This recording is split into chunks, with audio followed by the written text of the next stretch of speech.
know why this is not.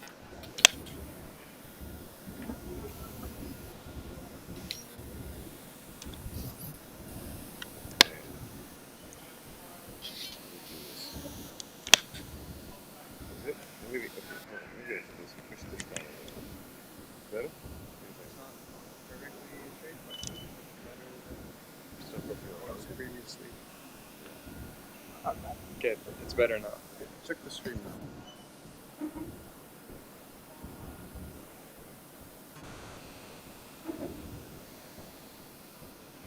Okay. Perfect. Let me show you. Oh.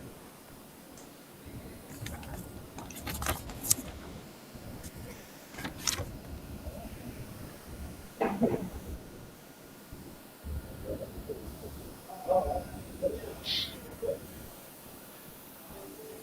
I doing a timer for all the blocks? Am I doing a timer for all the blocks? Yeah. Whatever time you yeah.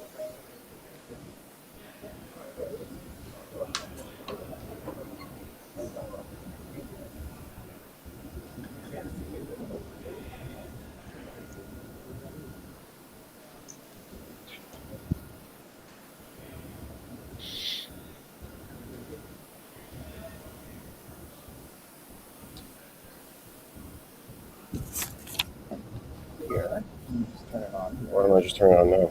Just need 6 batteries. You're nice. If you're good to go. There's nothing on the screen. There was. Yes. You deal with it. Is it because I turned on the clicker? Oh, there it is. It's just this thing's loose. So.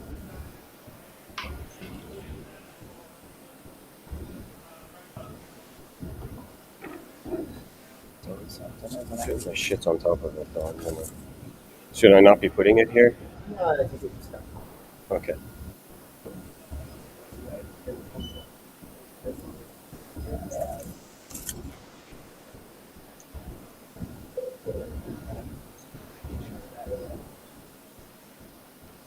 It's still streaming.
Fala, Gus. That's it. Yeah, I would have it open on your share. Ixi. O duro que só vai funcionar uma câmera, cara. Tem que ver se é de um ou de outro, porque...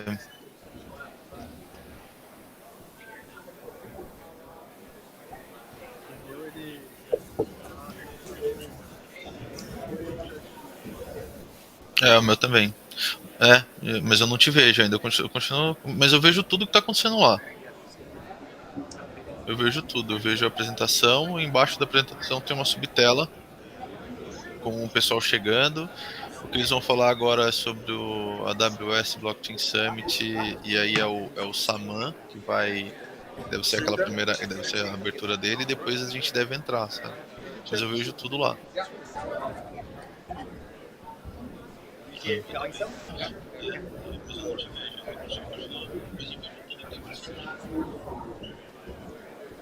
Não, bom. Será, cara? Charles. Quer vir aqui? Vem aqui. Qualquer coisa a gente faz junto daqui. O que funcionar. É. Talvez é o melhor caminho.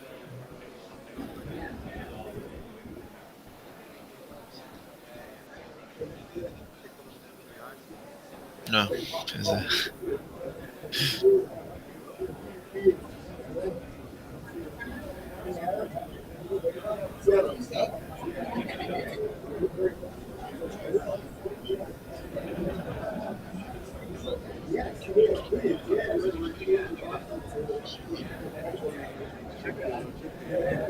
Hello, Harry.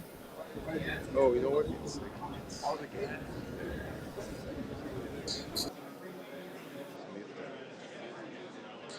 I think I might have to do that for future guests. yeah. So when they come in, so right now, that's great. It's because when they come in, let's say they come in, they start tomorrow, then you can basically turn on his personal history. Okay, but right now I'm not turning off, turning on anything. Yeah, well, everybody else is muted except for Got the microphone.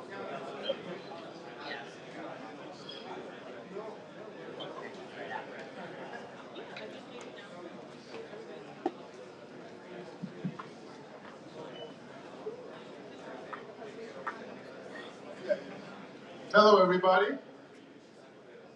Well, thank you so much for attending our second annual Web3 Summit. And I know we're started a little late today, but we're going to get quickly started. We have an exciting lineup today, and I want to thank every one of you for coming. So without further ado, I'm going to introduce the first introductory speaker. He's the VP of Financial Services, and the one cool thing about him is he looks great, just like me with no hair. So I'd like to introduce Saman Farr, who's our VP of Financial Services, to get the ball rolling. Thank you very much.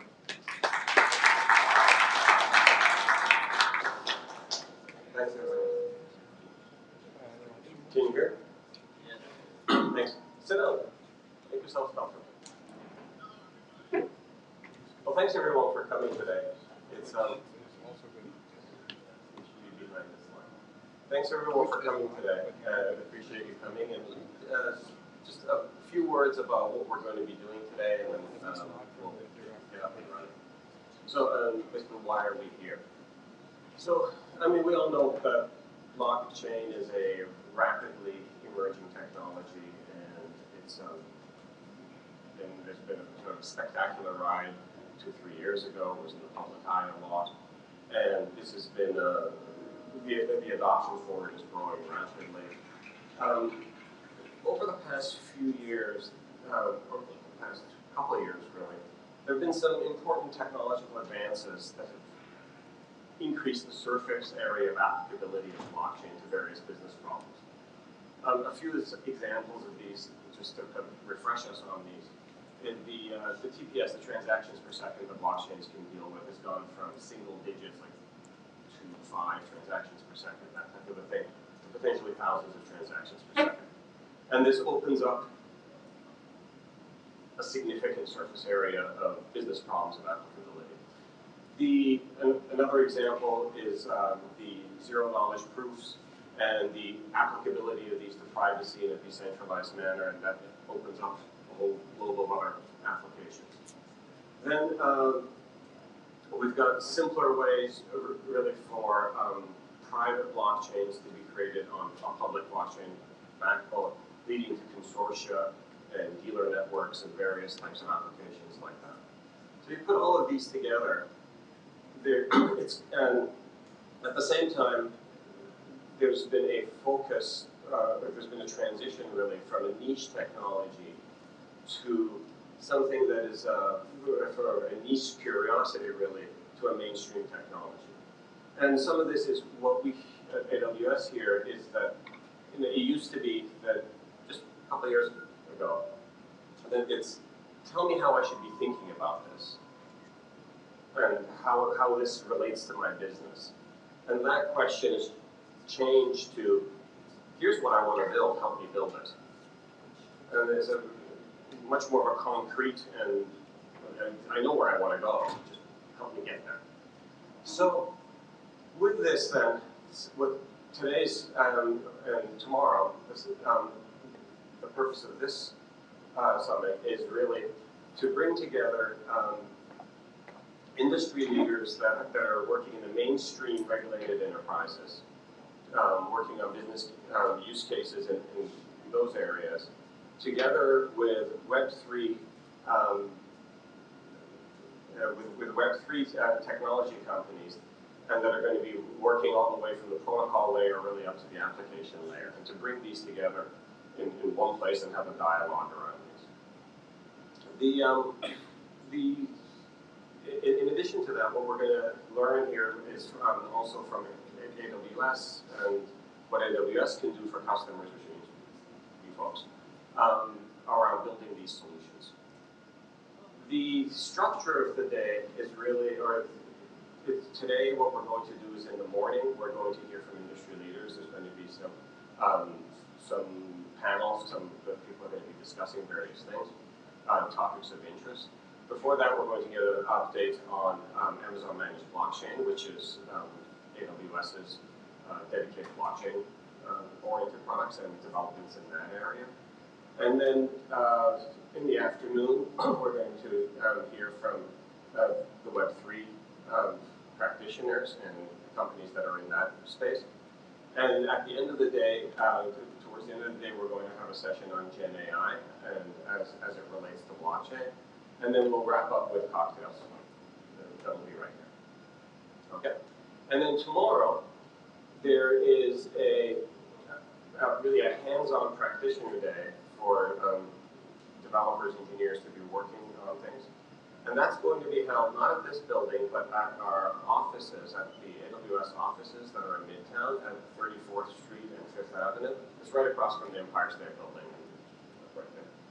And those will be hands-on sessions that are going to be there, so hope to see many of you there. All right, so let's maybe get going then. A little bit of so let's take 2.5 steps back here.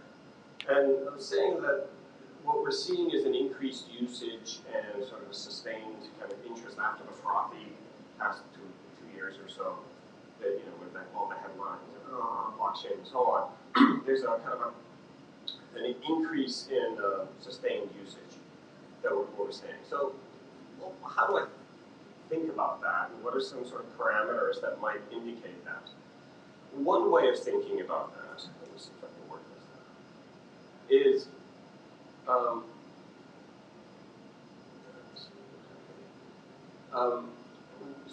one way of thinking about that is that when we look at the number of transactions that are happening in the industry, and you sort of graph these things, there's the number of smart contracts has been going up exponentially over the last while, and also the number of active internet blockchain addresses has been going up exponentially. These are sort of two data points that indicate this for us. And then, so well, what are people doing in this area? There are kind of, if you step back, two of the prominent use cases are, one is the customer engagement use case, which in this in this use case, we see the brands are using blockchain and NFTs as a way to drive customer engagement. So what do we mean by that? To give you the gist of it, so imagine that you go to buy a pair of shoes, a pair of sneakers, and you know, we all know that now sneakers are not sneakers. It's a lifestyle, it's a status, it's a thing. People line up around the block for them. So what's the engagement part? Well, as a brand, I can sell you a pair of sneakers, the transaction is done, come tomorrow to get the next one. But how do I increase the engagement on that? Well, what I can do is, with that, you get an NFT. What does that give me? Well, the NFT, and don't think of this as necessarily the NFTs that are speculative and so on. You know, I mean, you know, pictures of cute things to sell for outrageous prices. Think of this as an engagement mechanism. So what happens? The NFT gets, so I buy the NFT, the sneakers, I get an NFT. The NFT gets me into a concert. If I get the special NFT, I get a backstage pass with that. So the favorite singer who's in some way associated with those sneakers. And then what that NFT is also something that, this is the key part of it that relates it to our world here today, is something that I can buy and sell. So I can sell that on an open market to the gentleman in the front row here. And he can then take that and either use it or sell it and pass it on down the line. And as the brand, what am I getting for all of this? I'm getting my brand engaging with and walking around in the world other than just the object that I sold. So, you know, there used to be, you know, some of us are old enough to remember when you had a coupon that said not transferable, you know, there was all this little fine print. This is not that. This is, I want it walking around. I want a market for these things going back and forth.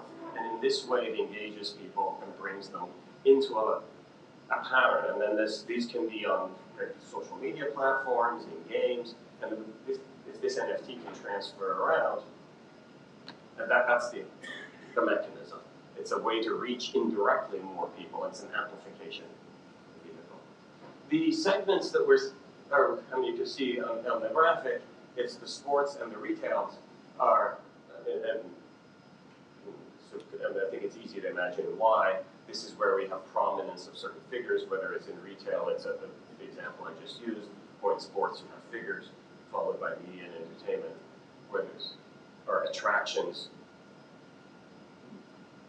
attractive entities that then can be promoted through NFTs and access to them and so on and so forth. Is that fairly clear? And then the second use case that we're seeing significant activity in, again, this is all in the mainstreaming of this work, is in the financial, institutional finance. So we're seeing traditional financial institutions and banks really announcing digital asset solutions. So these are solutions that would, for example, might be custody solutions or a range of solutions in this area. And these are really mainstream regulated enterprises that are coming in and in doing so, offering either to other financial institutions as secondary providers or to the retail public. The second aspect is, I mean, again, along these as indicators, just in the month of June, we saw 4 Bitcoin ETFs announced. What we're also seeing is really an uptake in real-world digital asset tokenization. These, and I think some of the folks here are from companies that are engaged in that space. So this is the tokenization, as we see the tokenization of real estate, the tokenization of securities, whether it's bonds or other securities, and really in search of new customers. So as these institutions are tokenizing their assets, it's looking for liquidity pools and new customers that they can find. And then sort of finally here is we're continuing to see the central banks with their central bank digital currencies or CBDCs and innovating in that dimension. And that's going strong.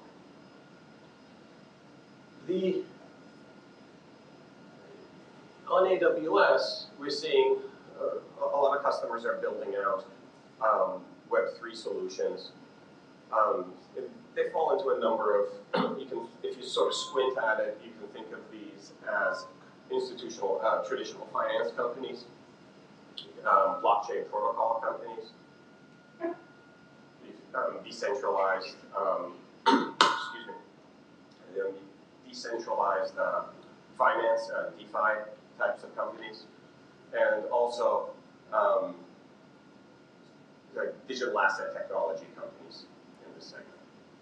And when they are building out these solutions, on AWS, we have a variety of technologies to help them. There's a very rich, and I think the audience here, many of you would know, it's a very rich technology stack, ranging from big data and analytics services that are used by these customers to, at the core, we have our compute infrastructure, Lambda, EC2, and so forth.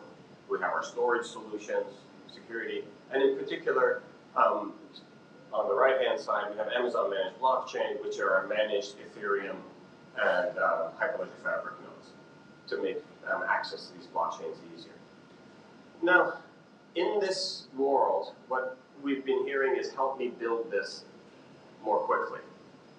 And that's a very particular thing, as I said earlier. It's not about tell me how to think about it. And very specifically, the ask is, I want to build two core asks. I want to be able to interact with the blockchain more simply. What can you do for me? You've got these Ethereum nodes that you have today, but I want to do more. It's got to be simple. I want to just interact with it, get in and get out, and we'll focus on building my application.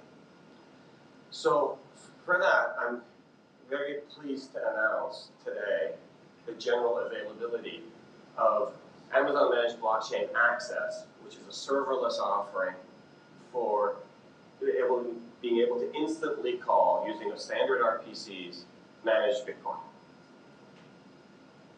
So, and we're starting out with the Bitcoin nodes. You can just call that, get the answers back, and go. And also on the right path, also as you're writing to these. This is, as I said, generally available today, and pull out your laptop now and start using it. The second ask that we're getting on this is, look, I want to use the data that's on these blockchains. This is hard. Well, why is it hard? Well, it's hard because of the way the way blockchain storage is optimized not for usage, but for the immutability and the various characteristics of blockchain, which we like. But I need to get at this. To get at it, the customers would say, I need to re-execute all of these smart contracts to be able to create the internal state of various moments, because not all the information I want is on the blockchain itself. I need to do complex ETLs that massage all of this stuff, turn it around, spin it around, land it someplace, make sure these things are operating 24/7, not falling behind the chain head, and do this with sufficiently low latency that I'm keeping up. And I can need all of this to be able to build my app. What can you do to help? So,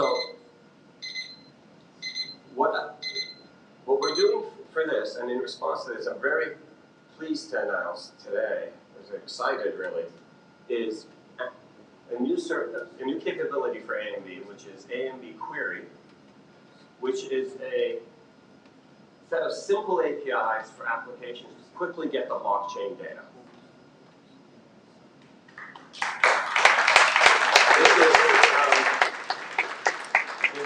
So the customers no longer have to do all of those things I said and store all of this blockchain data, large amounts, indefinitely, as in support for their applications.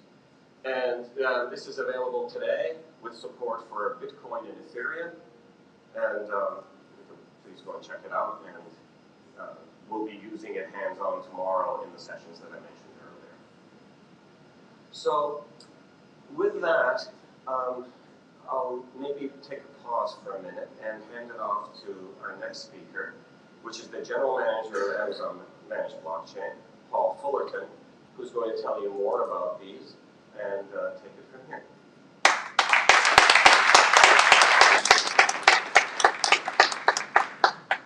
All right.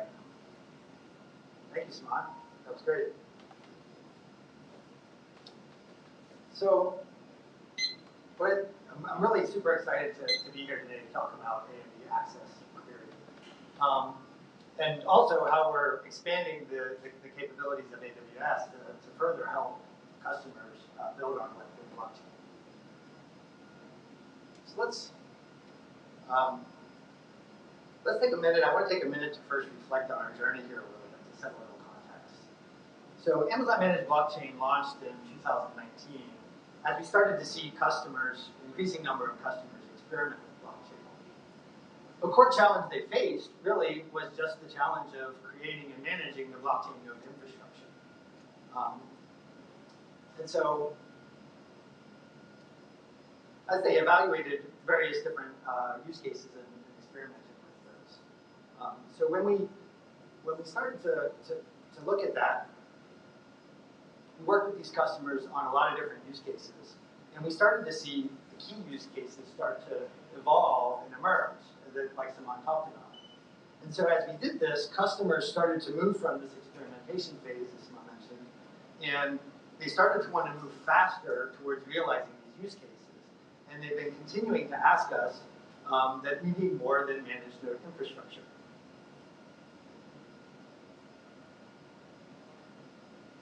And so what they said is that they need a comprehensive service that makes it easier to build a blockchain technology and makes it accessible and affordable, whether you're new to blockchain or you're a blockchain expert.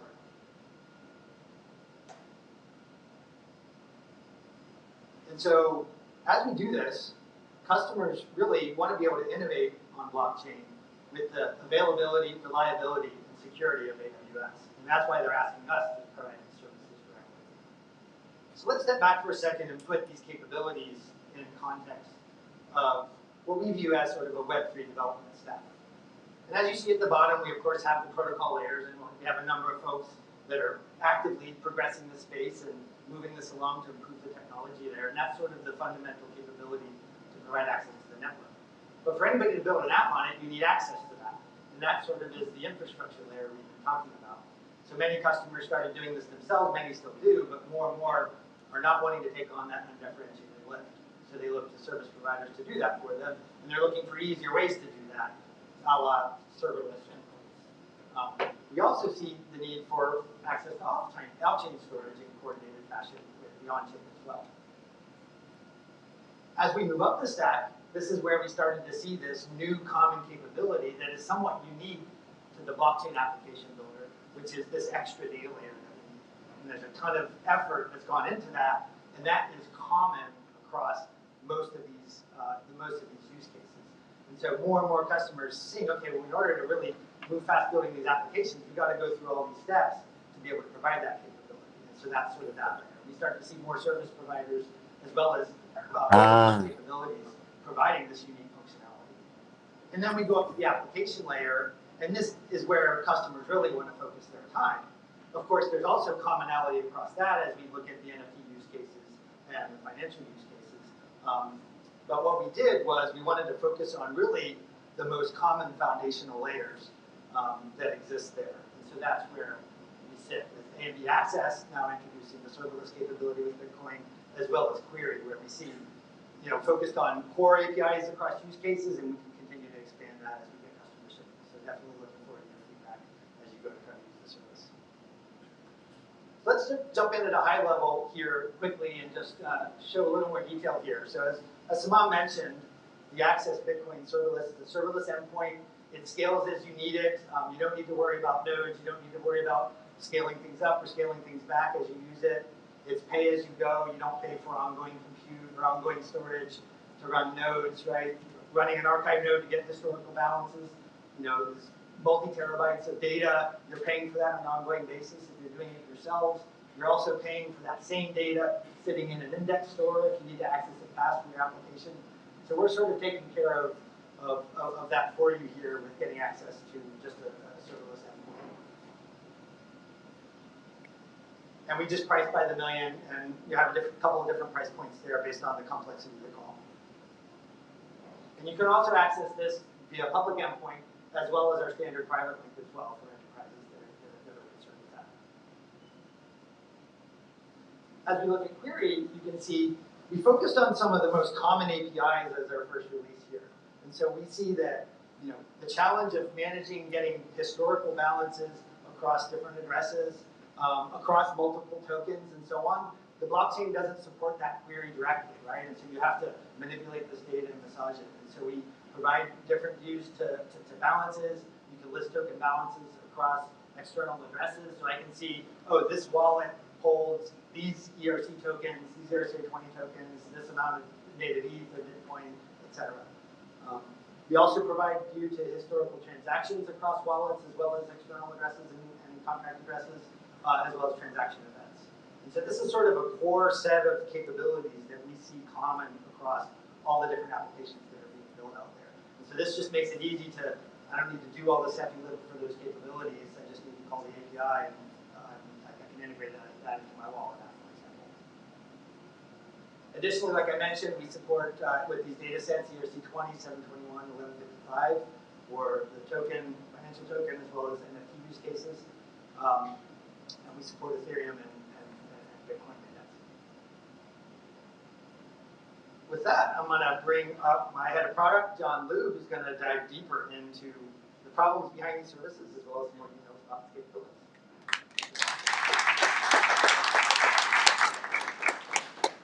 Hello, everyone. It's a pleasure to have everyone here. So let's take a deeper dive into some of the problems and some of the benefits that we're bringing towards customers with AMB Access and Query. So with AMB Access, what Paul and Simon have already told you, there seems to be some kind of challenge with running nodes. And while that may seem natural to you, I think most people don't realize the amount of effort a lot of the operators such as yourselves have to go through to connect to a blockchain network. One of the first things you have to do when you're connecting to the blockchain is actually set up a resiliency of nodes that actually let you talk to the network. You have to make sure the connection is stable, so you have to set up different clusters, you have to be in different regions, and as you're scaling your application so that each node can only handle a certain number of transactions, you have to over-provision your fleets. And these fleets sometimes take days to sync to the network. That's actually quite challenging. The second thing that blockchain operators have to do is they have to keep up with upgrades and patches. Now, we've had some pretty significant ones over the last year. Ethereum upgraded from proof of work to proof of stake. That's very good. And then we've got another upgrade coming from Polygon. And these are scheduled upgrades. And sometimes they're emergency upgrades, some kind of patch that operators have to go through. And if you don't patch them, you end up talking to the wrong chain and sending transactions to the wrong chain. And that's never a good situation to be in. Finally, each of these problems that you're going through, you have to deal with for every single chain that you connect to. It's a multi-blockchain world, as you saw from that earlier slide from Paul. Multiple blockchains that you have to connect to. So, what does Access actually do? First thing we do is we fully manage all the nodes. You don't have to worry about all that resiliency or the upgrades and patches. And because we have serverless access now, it's instantly connected. And it can scale up and down based on your needs. You don't have to worry about over-provisioning. You see a spike in your application, people suddenly want to send Bitcoin transactions for some reason. Great. Hit the endpoint, it's there.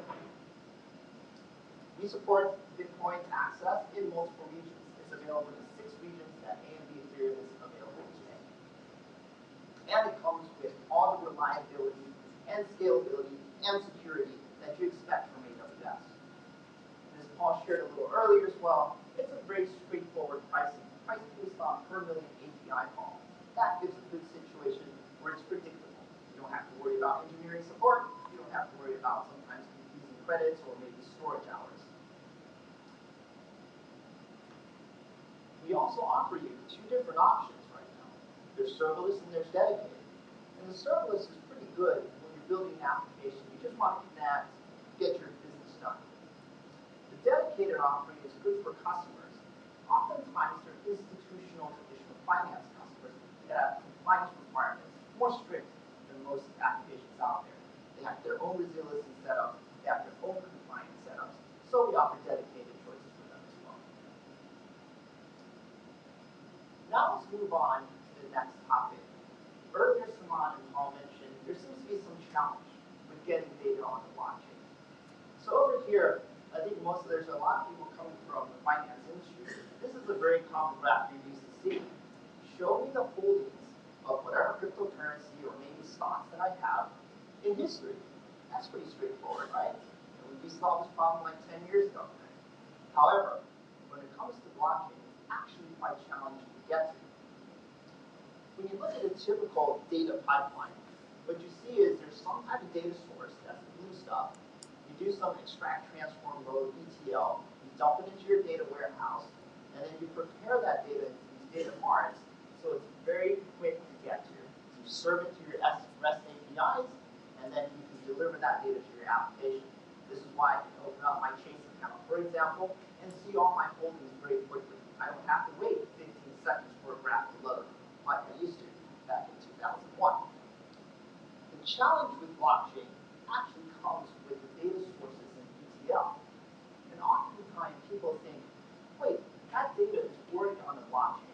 Not only is it there, it's immutable and it's decentralized. How difficult can it get? It's those exact same strengths that give blockchain data like this immutability, this innovative technology, that makes it challenging to deal with. There are a couple different nodes that you have to run with in order to connect to the blockchain. You have to set up full nodes, like nodes, and you have to set up archive nodes. So the archive nodes store the full history of the blockchain since the Genesis block. And you can imagine, just like any type of server, the more history there is, the slower that server starts to run, so it gets more expensive. And you also have to download all that information, just like before, you have to index it, you have to transform it, right? And I think Simon mentioned earlier, the way that information is stored on the blockchain is optimized for what? Decentralization, immutability, and smart contract access. It's not optimized for simple query views, which is what applications really want.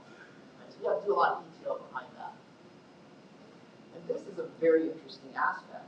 A lot of the information is not directly on the chain itself as a ledger entry. Right? Ledger entry is going to be, I deliver something, a token from an address to another address. Sometimes that information is actually in a smart contract, which is the tokens that sit on the blockchain itself. And this is information such as, what's the current balance of a particular token? Or what's a symbol that represents that particular token address? I'll give USDC as an example. There's a really long address underneath it, but if I give you that address, you're like, what is that thing, right? So you can read USDC, it actually explains it very clearly. Importantly, the data that's stored isn't always directly on the blockchain itself.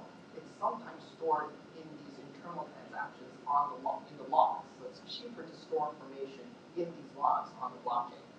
And the good news with that is the logs are immutable, since you can't hack them. You can trust the information on there. And it's also decentralized. Every node has to store this data. The challenge there is you cannot query that data.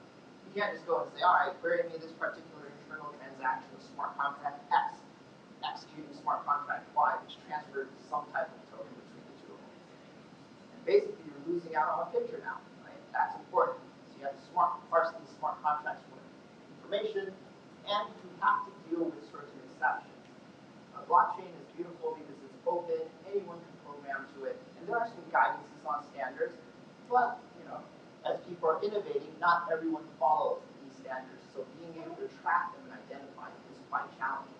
And what we've chosen at AMD Query is, well, let's start with the well-known standard events, and as we get more familiar, as we hear more from customers, what are the events that they want to listen to, we'll continue to expand out our query services. And then finally, we have to deal with eventual finality. This is an interesting concept where you really have decentralized data sources. Everyone's kind of receiving different points of information at a certain point in time. So how does the network actually operate? I won't go too deep into that, but there is this mechanism around consensus where every one of these nodes end up agreeing with what the true state of the blockchain is. But sometimes that state has to change a little. For example, a chain might be propagating in region A, might be in Asia, and then in the US they recognize a different truth because the nodes haven't yet heard about it. Eventually the blockchain comes together and they kind of reach that eventual finality. And that causes a lot of problems for companies who are expecting the final data that doesn't change. And while you're dealing with all these challenges, you actually have to keep up with that steady stream of data. Blockchain doesn't stop, right? There's no batch time, there's no 4 o'clock and everyone goes off. The stock market hours are over for an hour and a half and runs their batch process. It doesn't happen that way. It just keeps going. Right? So this is a very challenging situation for operators to handle. So AMD query addresses these are 6 key features. We deliver this data through familiar APIs. Blockchain application builders can now just hit these APIs and they get the information right back. There's no need to run all that blockchain infrastructure that I mentioned earlier. Those archive nodes, ETL, that's all taken care of by AMD query. And just like access, it's got instant scalability, instant availability. We support multiple blockchains, starting with Bitcoin and Ethereum. And we chose these 2 blockchains. This is what our customers have been telling us. Right? Ethereum, biggest, oldest programming smart contract language, makes a lot of sense. And as you've been seeing from the news, Bitcoin seems to be getting a lot of adoption or have more adoption in traditional finance, whether it's institutional finance or some of the payment processors out there. We'll hear more about that later today in this session.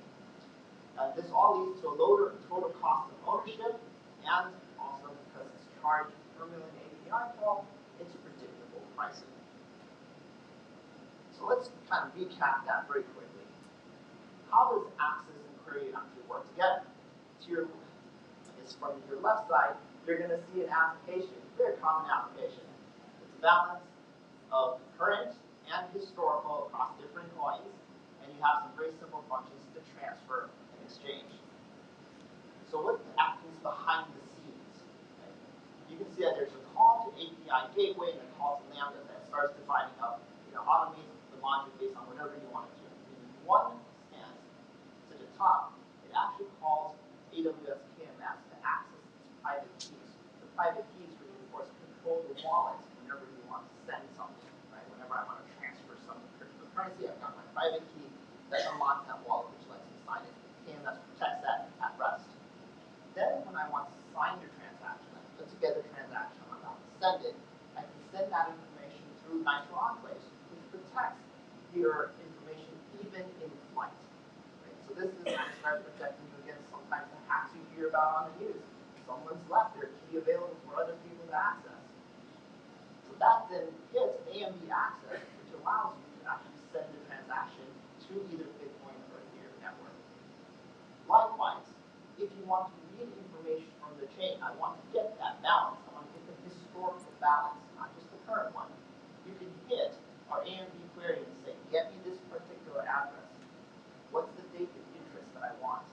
And that gets the information from the Bitcoin Ethereum network and delivers it to you right through our familiar APIs. And that's just one example of how you can use access and query. They've already gone through a few of the other ones earlier, so I won't dive too deeply. But look, if I want to be a holder of an NFT and I want to unlock some of these unique assets, what do I need to do? I need to know who holds it, right? So that's a simple thing. So I can get that information from AMD query.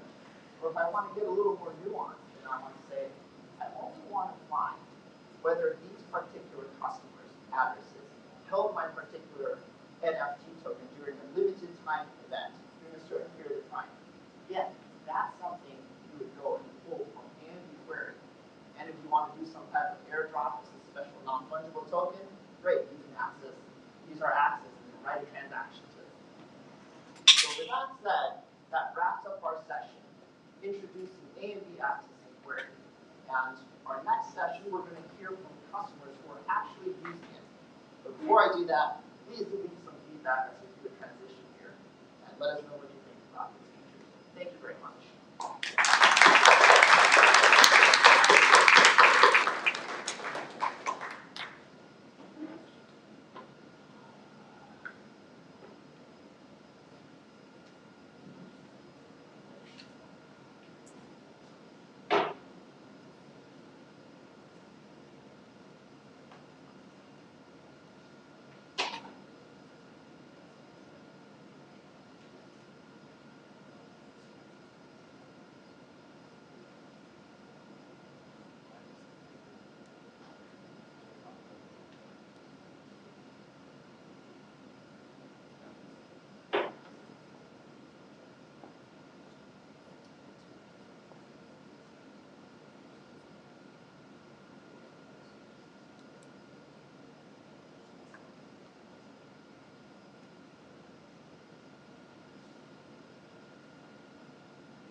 audio connection issues.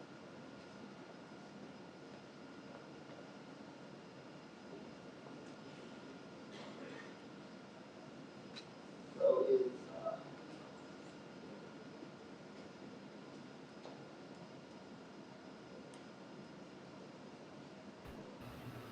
Hi, John.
great.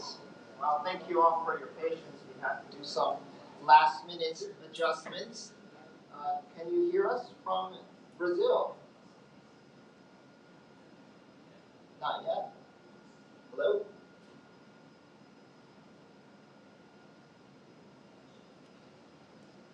Gustavo, can you hear us?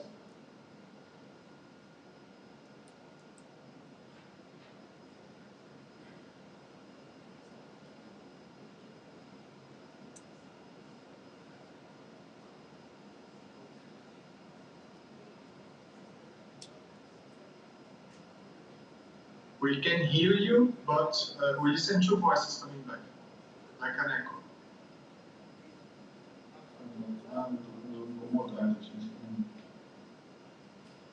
We are listening for an echo. We hear your voice 2 times.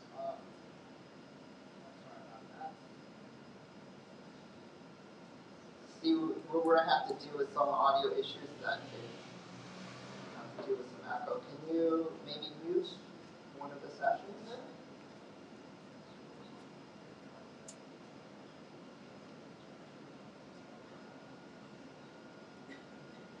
Okay, can you check? Can you still hear us?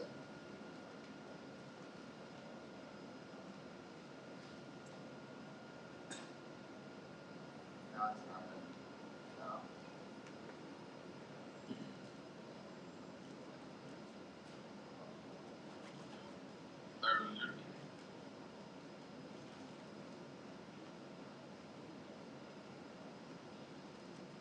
I'm sorry, so we're just going to have to figure it out on the audio issues. Can you hear us without the echo right now? Yes? Yes, it's better. Great, thank you very much. Well, thanks everyone for your patience. I'm joined today by Gustavo and Caio from Itaú Bank, and they were originally going to travel in to see everyone here, but there were some last-minute travel adjustments, so they couldn't make it. But they're very happy that they're still able to join us remotely and talk to us about Itaú and how cryptocurrency adoption is proceeding in Brazil. So Itaú is actually one of the leading banks in Brazil, and Caio and Gustavo will tell you more. Gustavo is the head of product for digital assets at Itaú, and he has been there for over 20 years leading technology. Caio is the CIO of investment services and global investment management of digital assets, and he's been there for 15 plus years leading technology. And before we get started, I think it helps to set some of the background around Brazil and Itaú. There are over 16 million cryptocurrency owners in Brazil today, and over 12,000 businesses actually hold cryptocurrency in Brazil. So those are big signs of adoption that Simon was mentioned earlier. Right? The adoption across the world is proceeding at uneven paces. So Gustavo, please tell us a little bit more about Itaú Bank. Sure, John. It's important to say that Itaú has almost 100 years of history. We have more than 70 million clients. Our footprint here, we are over 18 countries, and we are the largest bank here in our area in Latin America. Our vision is basically to be the leadership bank in all the history that we have here in performance and customer satisfaction. Our purpose is to stimulate our people's power to transform, and our strategic objectives are customer-centric likewise. We can say that Itaú here is working to modernize its infrastructure since 2018. We are working to move to cloud, and we are working close to digital transformation. So basically, we are driving innovation through migration to AWS, getting close to our clients in their fashion, and definitely try to work here in the best sustainable way that we can. Great. And I don't know if you're sharing your screen, Gustavo, but I haven't seen it yet for the presentation on the slides. Maybe it's not coming through. If not, we can just talk to it for some information. John, I lost your 10 seconds. Can you tell again, please? Yes, are you sharing your screen right now? Because we are not seeing the actual slide.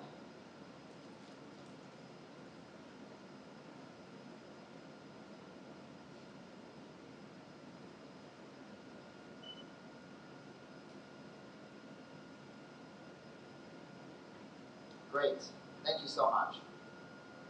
All right, so there seem to be some good stats here.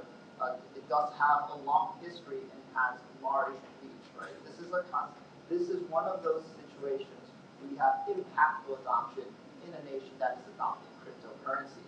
Now, when you look at the headline news around Itaú in 2022, there seems to be quite a bit of headlines for digital assets in Itaú. First, in March, it was announced that Itaú was one of the 14 banks chosen to work with the government on central bank digital currencies. This is real momentum. These things take time, but 14 banks with the government working together is momentum that is difficult to stop. Secondly, in July 2022, it seems like Itaú announced some type of tokenization platform, and this touches on the other adoption driver that we're seeing, real-world asset tokenization. And then finally, in November 2022, Itaú announced some initiatives in cryptocurrency, which we're going to learn more about today. So maybe, Gustavo, can you tell us a little bit more about why Itaú is getting so interested in digital assets and what your journey has been so far? Definitely, John. I would like here to tell a little bit what I told before of our strategy and how we want to connect and look to our clients' needs and understand why we are in this transformation of the financial services at all and how crypto connects with that, right?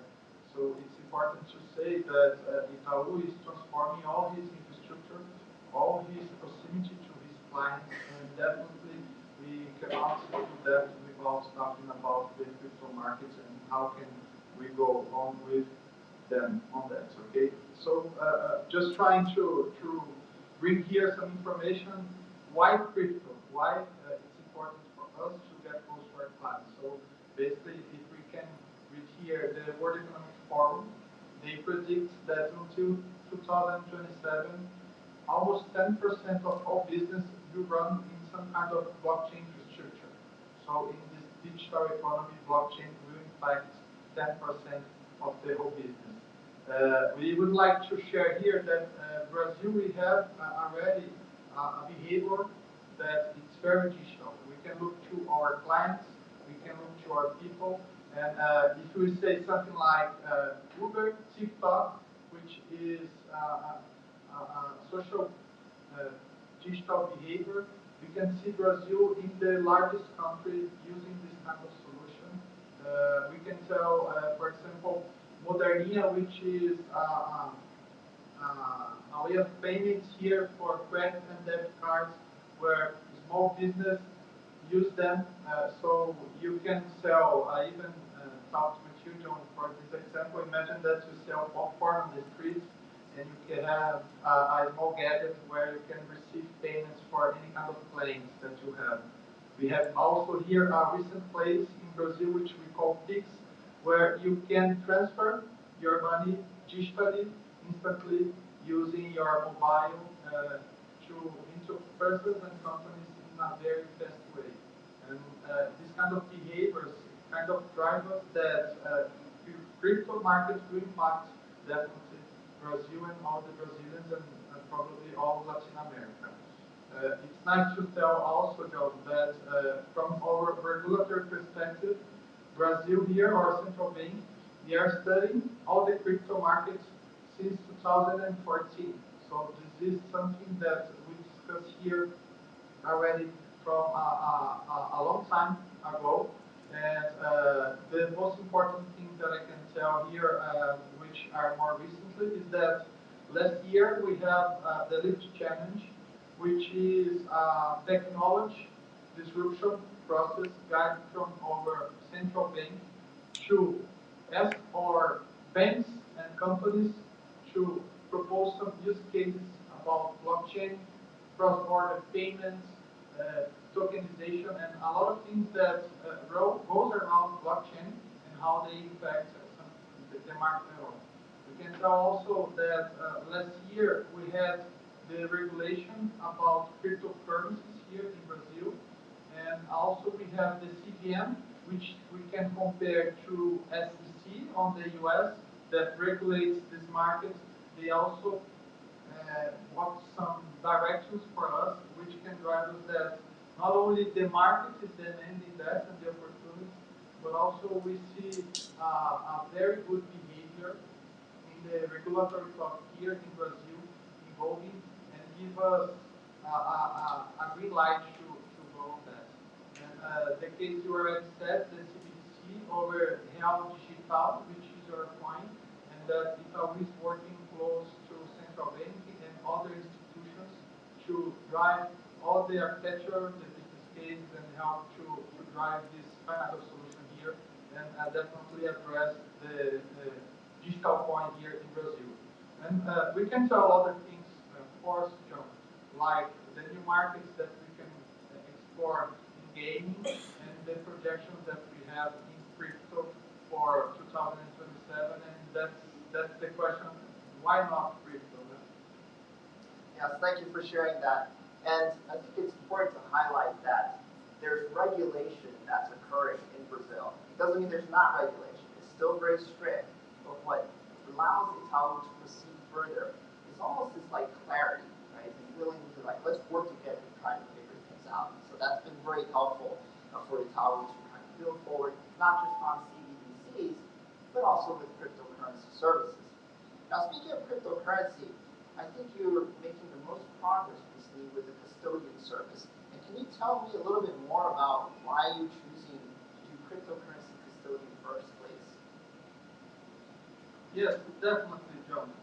We believe that the custody of the digital assets, they are kind of the core solution and platform when we talk about the blockchain at all.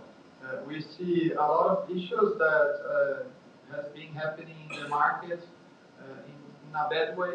People losing their money, people do not controlling or doing segregation about the assets of their clients. So all of that goes around crypto custody, and that's why we choose to start the discussion on the custody of this asset, because definitely that brings not only to Itaú, but to our clients the security to explore these markets with us. So in a way, you're bringing trust to a trustless environment, as funny as that sounds, right? There seems to be, in the original vision of cryptocurrency can operate without intermediaries, and now as it's moving towards more mass adoption, you need trusted entities to protect the consumers. So I think that's a very interesting role that Itaú is playing in here. And on that topic, this balance of centralized finance with decentralized finance, Gustavo, as you think about this balance, what do you think is the way that Itaú will walk forward in this particular item? Yes, Joe, that's a very interesting point of view that we need to discuss on that, because we see a lot of people saying, okay, the crypto custody will, the crypto markets will definitely bring a lot of new things to us. But there are some things that already works on the CeFi that will not die and disappear with that. So we do not see just the CeFi or the DeFi markets, but we believe in the hybrid finance here. So most of these environments, they should find a way to integrate themselves, and how can we bring the best value to our clients in both of them. So we definitely understand that the hybrid finance will be the best way that we can go and take the best of each of these environments for us. Yeah, so it's very exciting to think about that forward-looking vision where it's not binary. It's not either central finance or decentralized finance. There's a way that these two, we'll say, different sides of finance can work together to move the industry forward. I'm just looking at the slide that you shared, and one thing that stood out to me is how long Itaú has actually been observing this space. Right? I guess your center of excellence actually started back in 2016, and then now we're starting to make the moves forward. So maybe you can share, for color, why it takes banks so long of observation before we actually start moving and introducing these new cryptocurrency asset classes. Yes, Joe, that's a very important point to talk about. We can see that when we see all the regulations that the incumbent banks has, we can tell that we have a high-grade governance, control, process, security. So that's not as easy to deploy any kind of infrastructure in blockchain as a startup do in a bank, because we definitely have a high level knowledge on how can we secure our clients, and definitely that gives us more work to understand better the best way that we can deliver some kind of solution involving this crypto market to our clients. So you just go there. We started the discussion, the understanding in 2016, but it took some time not only to understand all the technology, the governance, the risk, and all of these other things that we should do, but also we can see the movement from the regulations, and all the things kind of give us a right path to go. So in a nutshell, it takes a while to both measure the technology impact and the financial impact of cryptocurrencies, which is why it's a methodical step forward from both the institutions that are enabling the adoption as well as the governments who are doing this. Thanks for sharing that. Now, the custodian service that you're choosing, can you let us know which cryptocurrencies you're choosing to support first and why? Yes, I think that there are a lot of options of networks or tokens that we can explore. But we just talked now about structuring, about understanding, about having a curve of involving our process, our knowledge, our governance. So looking for that, we believe that looking for the biggest coins that we have, there are Bitcoin and Ethereum. It's a right path to go, because they dominate almost large amounts of the market here. So it's a great path to start.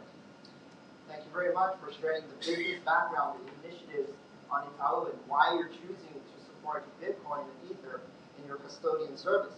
Now let's dive a little more deeper into the technology side. And here we'll hear from Kyle. Kyle, thank you for joining us.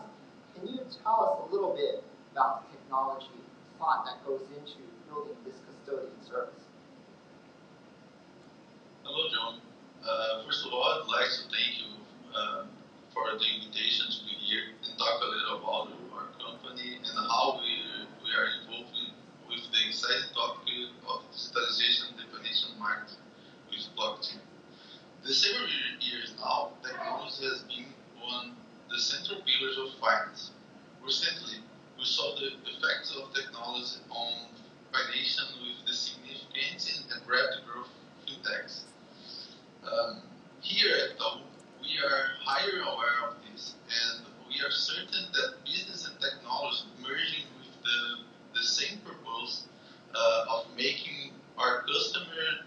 lives easier. Even before the last tech growth cycle, we started our transformation journey. We began with integration areas and creating communities composed of squads, teams made up different skills and responsible for products and services. Currently, we have one mature model with approximately 80 community, 2,000 squads, and 19,000 people working on this model. As Gustavo mentioned, the almost 100 years of the successful histories bring us the enormous responsible to involve our legacy system without giving up, not even for a second, the relationship of trust and credibility we have with our customers. This is part of our culture here at the bank, and we measure it through indicators such as Net Promoter Score (NPS). Here, we currently have 57% for business in the credit zone, NPS above 49 points, 27% in the excellence zone, NPS above 75 points, and 32% the business closed the years at all-time high. Finally, I would like to emphasize our strategic partnership with AWS, which has been a fundamental part in accelerating this digital transformation. The same applies to digital assets. We've been a new area, have worked together from design to deployment. Yeah, we've been working together with solution architects for, I would say, even back to August 2022 was when I first started talking more with Gustavo and Caio. And it's been a pleasure working with your team. And let's look a little bit more at the custody solution that you have. You can show me some architecture around that. Of course, John. I just to share with you here an overview of our technical solution for cryptocurrency. The central pillar for us are security, reliability, and scalability. For this, our architecture has protection and security process with higher sensitivity data, no interactive access, integrate with AWS KMS, cryptographic attestation, easy to scale without scaling group, Amazon EC2. The custody journey begins when any actors, for example, our clients request transactions to orchestrator on Dr. HTTP server. At this moment, our orchestrator requests and takes the encrypted private key and sends to Nitro encrypted content. With this, the orchestrator requests and takes the encrypted key to open the wallet and send to Nitro encrypted content too. This call is tagged with attestation document. In the possession of the wallet and key in the context of Nitro Encrypt, we decrypt and sign the transactions. After that, the orchestrator returns the results for the actor. I think it's important to emphasize that all calls happen with TLS and SSL, and at the Nitro Encrypt environment assures us the security in the process. We combined our knowledge with using enclaves, blockchain, and financial requirements with the technical expertise and guidance from AWS. And we managed to create an extremely secure structure which, to our knowledge, is unprecedented in this context. Excellent. And then if you can move on, maybe now that you've got the security side, the scalability side also can be explained a bit more. Sure, John. Yes. I brought another good capability to share. We designed it and built it with AWS. Yes. We needed research to connect with the public ledger to launch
we are still in the early stage, but this company shows great promise for us.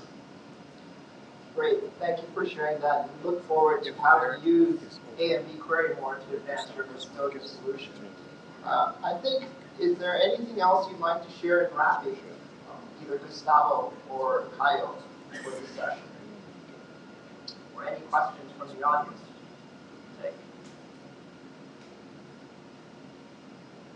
All right. Well, I just can share here that we are very excited to work on this project with AWS. There's still a long road on the way, not only for us, but to the whole market. And definitely we must all work together to build a secure market to our clients, to our customers, and to our partners. And that's the only way that we can give a large scale for the crypto market in the whole world. Great. Thank you for joining us, Gustavo and Kyle, and sharing your solution on cryptocurrencies. That will line off.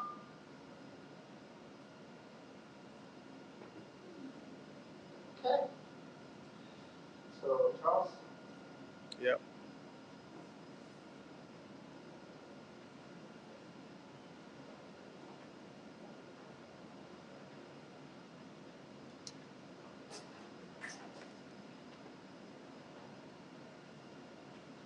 All right, everybody. So far, things have been very exciting. And you guys,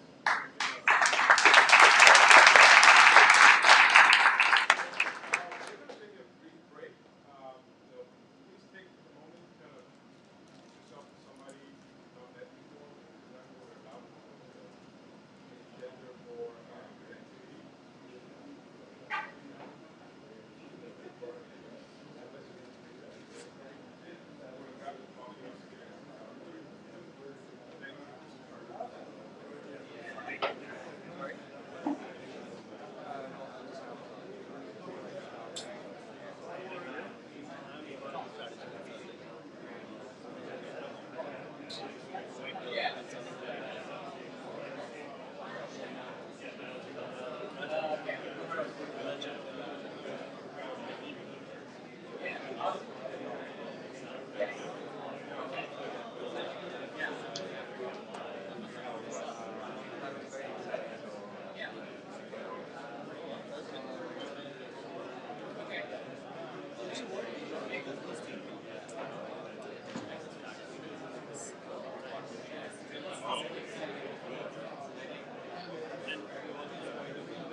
Yeah. Let me actually.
I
mean, you have to share the window you want to share this from.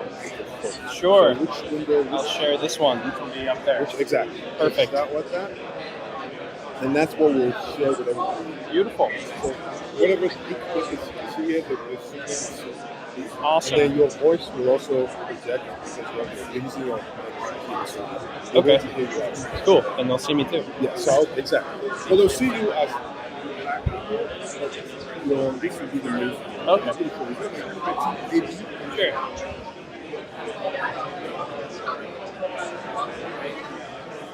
So it'll be like an AV screen like this. So this will be the main presentation. So you can see that. Okay.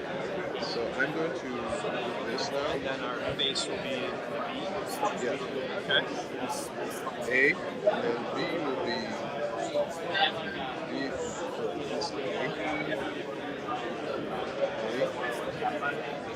Select B. This is Nice.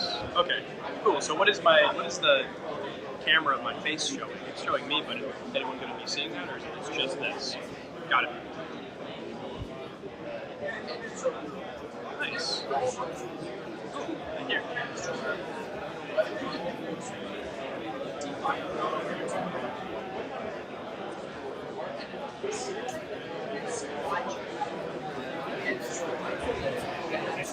Well, it's scheduled for 10:20. Okay. So we have time. I mean, we could finish the break.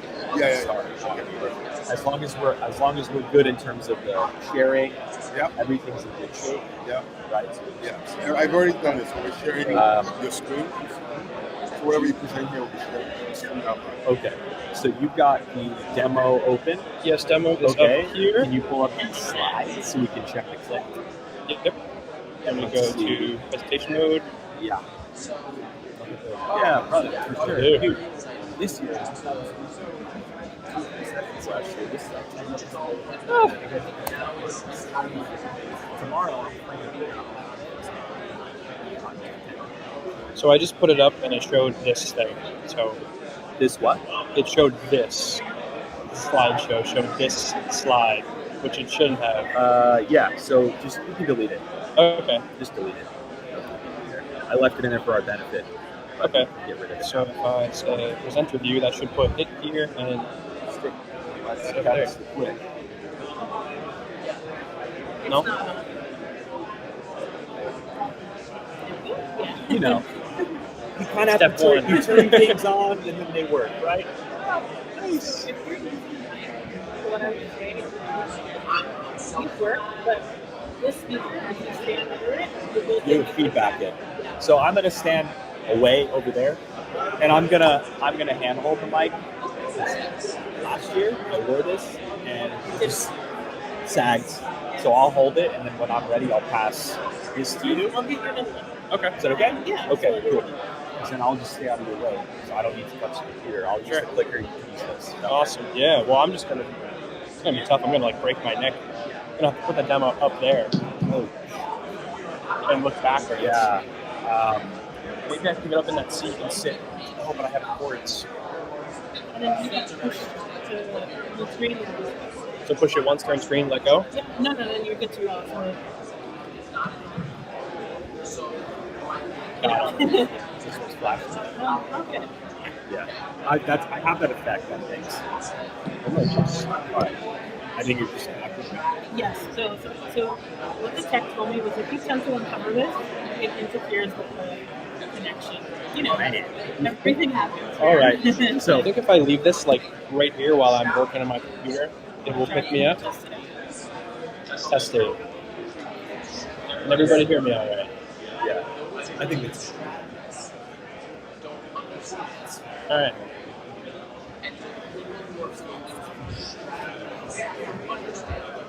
Or I guess I could put it on my shirt, but you said something about having an issue. My shirt is like this really stretchy material, so it's just sad. Okay. It's kind of tight. For you. How the hell do you? Pretty tight. So. Oh, it's kind of hard to grab. Yeah, so there we go.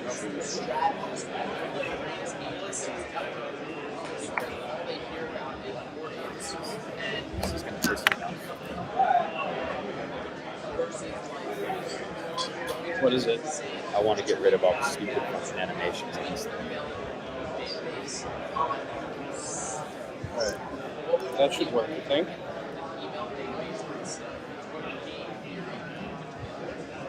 I think so.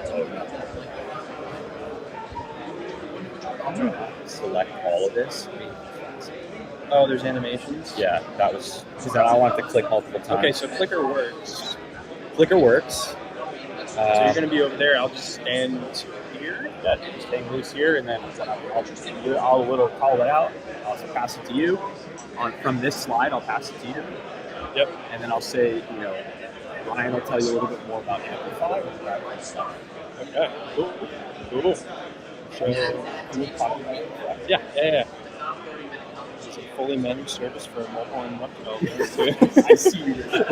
Yes. Nice. Oh, this is perfect. So I guess I am going to be like breaking my neck as I work through the. Yes. I don't know if you want to do a quick transition to this other view. Okay. Oh, share this screen instead. If you want to do that, you can. I will. That's That's just easier for you. Then I can talk to like the crowd while I'm talking. Oh, yeah. I think that works. Yeah.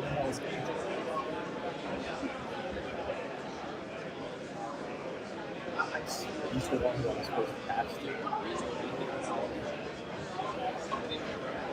I think last year. Top 5 biggest ad agencies. A bootstrap development shop. A protocol that builds NFT-based membership. And this and we just think tank conversation because here's what happens. There are that like each one of us to bring us on together. Information back. So we're trying to figure out if there are ways to build a consortium. Unofficial, no press release, no contract, but if someone comes in, we know that. And I think that's something that we should consider is like who are the top players that their infrastructure is not really and tackle these problems together. Instead of, okay, you should come to them, oh, you should come to them, instead of, let's try to do this together.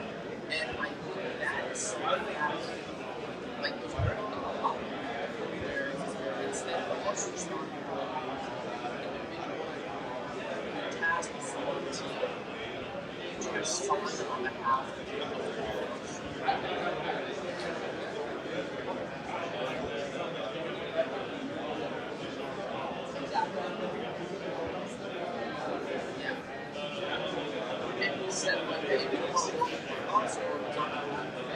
Then we'll figure out who doesn't need to be there. Now, you should be talking all of us together instead of individuals. And I want to see if I can. We emailed them yesterday. No response yet.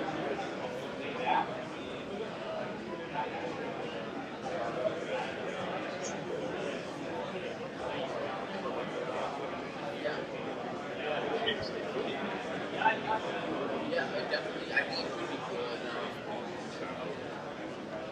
I want to see if I can do more where it's like, so even right now, brand back maybe and they say, hey, we need quality, we also need X, Y, Z. And they kind of treat us as the ones that bring it. Everyone's still talking.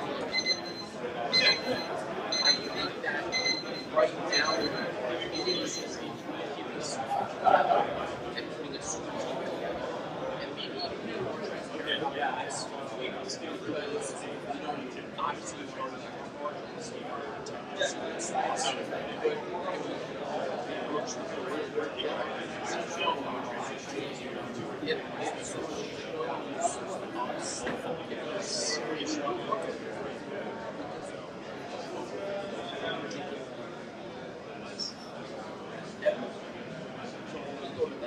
say, hey, we're the best airlines. If you don't want to talk to all of us together, there's something wrong.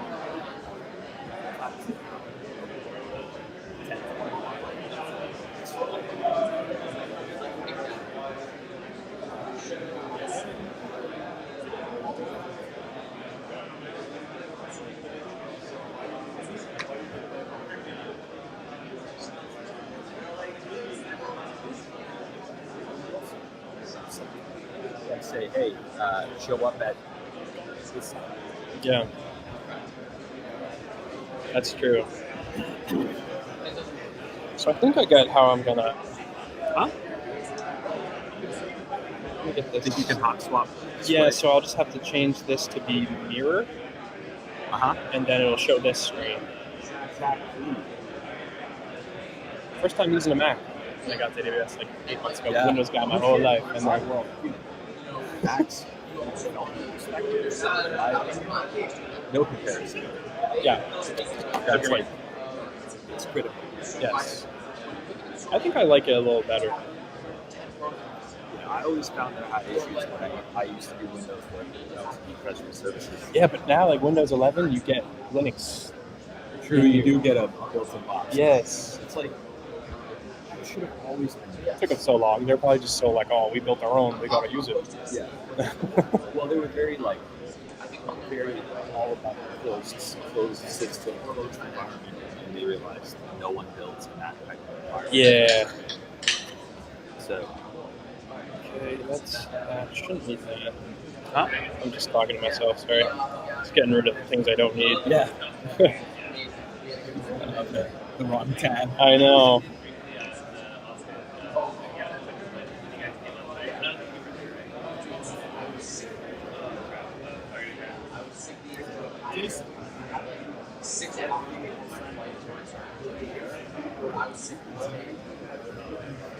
No, I'm just thinking about it now in terms of the series.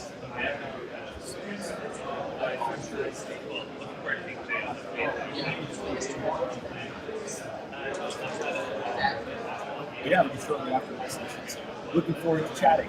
And good to meet you.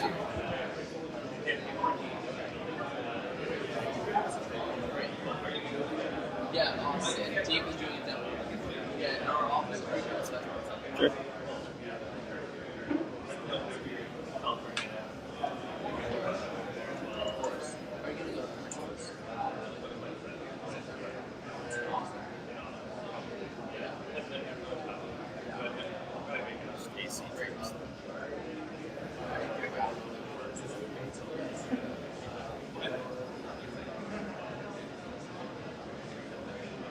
Forgot about when I packed. That is my pants have been like. That is a marquee. Yeah, I know.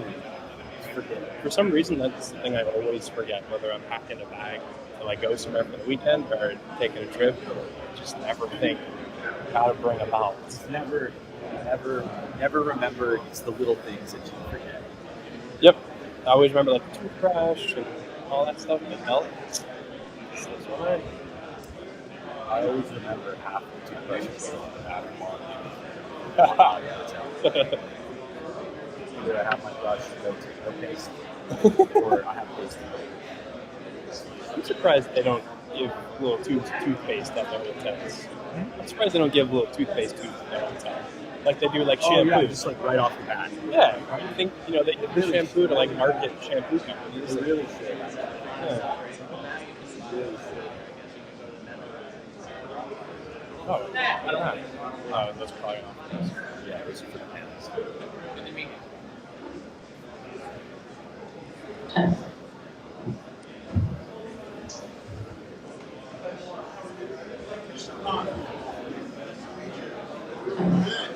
So you're gonna hand it off? Yeah, once we're done with the demo, I will pass it to you.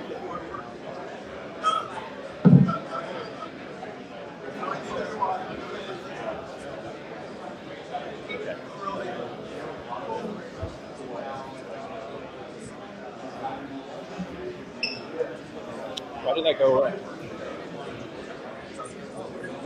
Weird. Oops.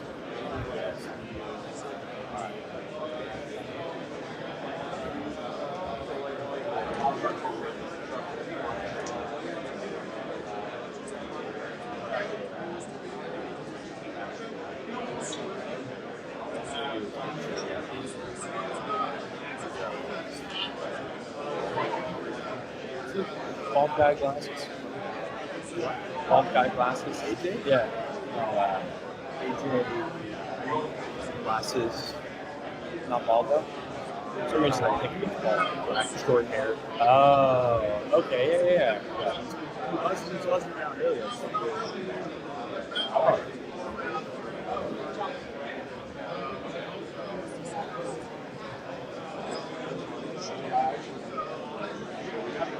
Yeah, let's go somewhere. How do you need AJ?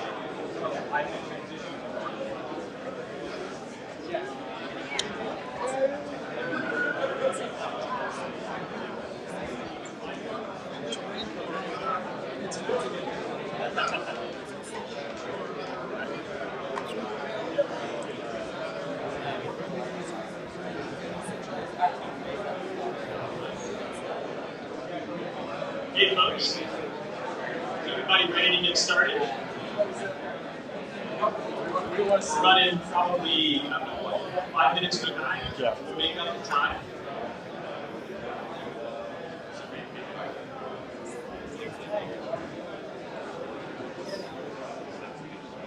Hey folks, good morning. I want to go ahead and get started here with the next session so we can stay on track.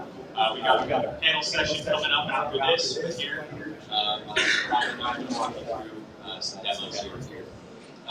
Just by way of quick introduction, my name is Morris Collier. I manage the Web3 blockchain specialist solutions architecture team, the one that's aligned to Amazon managed blockchain. So products that you heard about this morning, sort of fall into our purview. I've been in the Web3 blockchain space, whatever you want to call it, for the last 9 years now, 10 years. Started my career out focused exclusively on Ethereum, building smart contracts, working professional services for a while, building applications for a variety of different customers in different industries. Made my way to AWS, where I'm working alongside the product team and Amazon managed blockchain for the last 3 years. Joining me today is Ryan Canty. I'll let him introduce himself. Hey everybody, my name is Ryan Canty. I have a background in Web3 app development. I'm from the professional services team at AWS. So my role there as a cloud application developer is enabling customers to build and applications in the AWS cloud. And when I'm not doing that, I'm working with Forrest and other great solutions architects on the Web3 blockchain side here at AWS, just to build applications and different cool things we can do up in the cloud. Awesome. We've got a great community of Web3 blockchain folks at AWS. Ryan's one of them. Really excited to have them supporting some of the new product launches that we talked about this morning. So at the start of the morning, Simon, Paul, and John shared with you some really exciting announcements about new product offerings in the Amazon Managed Blockchain family. So Amazon Managed Blockchain Query that's focused on accessing blockchain data on multiple public blockchains, starting with Bitcoin and Ethereum on mainnet. And then Amazon Managed Blockchain Access, which is now sort of the holding term for all of our, for lack of a better term, access to public blockchains. So we support the serverless / multi-tenant Bitcoin offering and access to JSON RPC APIs for Bitcoin, and then our existing dedicated Ethereum full node offering is still in play as well. So today, Ryan and I are sharing a quick demo or POC that we put together that sort of shows how you can use these different services all together with some other AWS building blocks to build a digital wallet in the web, in a web-based format. So I'm going to first walk you through some of those AWS building blocks, show you where the Amazon Managed Blockchain services that were announced today fit into the picture, show you a quick architecture diagram, and I'm going to pass it to Ryan for the actual demo click-through.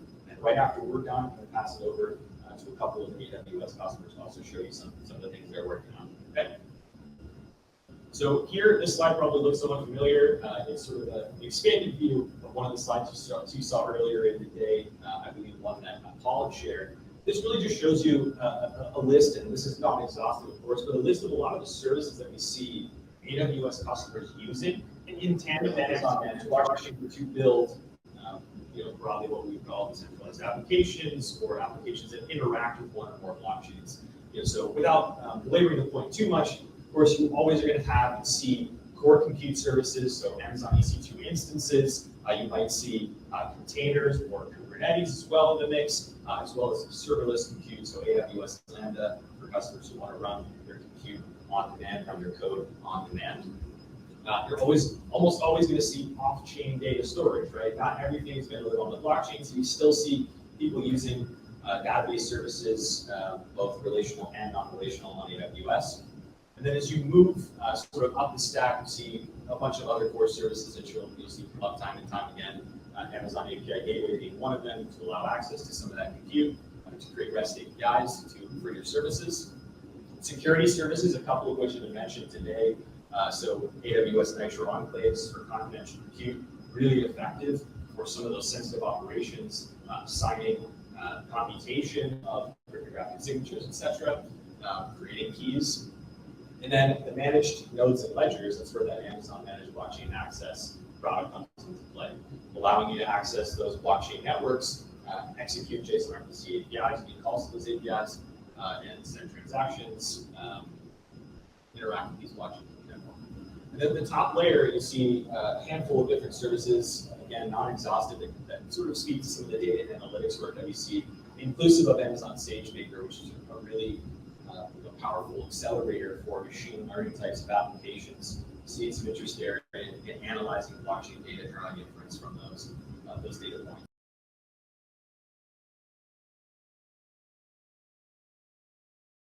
Extract data from public blockchains and use it, and that's historical data and current, at least current finalized data on these public blockchains. So we'll talk more about that in a second.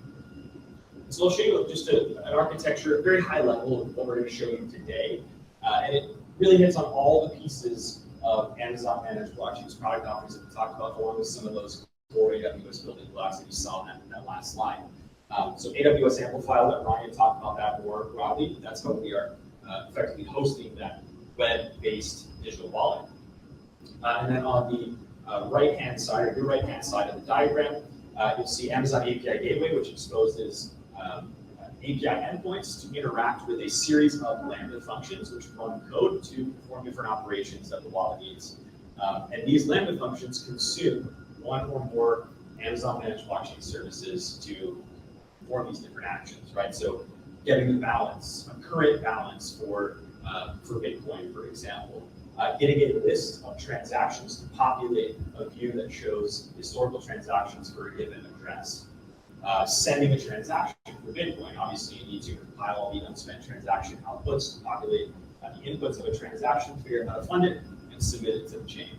And then, of course, Amazon Managed Blockchain Access, Bitcoin, and Ethereum are both used for some of those transaction broadcast types of operations, as well as some additional, for on the Ethereum side, some additional operations like getting certain balances as well that might not be furnished in current by Ethereum.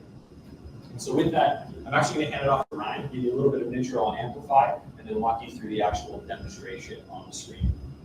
Yeah, so on the Amplify side, we went with that. We went with that because it's a fully managed service for mobile and web developers to deploy full stack applications to AWS in just a few clicks. So we're using it just on the UI hosting side to build and deploy our front-end React application. So it's there at high availability with not much effort to get that up and going. So with that, I will do a little bit of, not sure what's going on with my mic, sorry about that.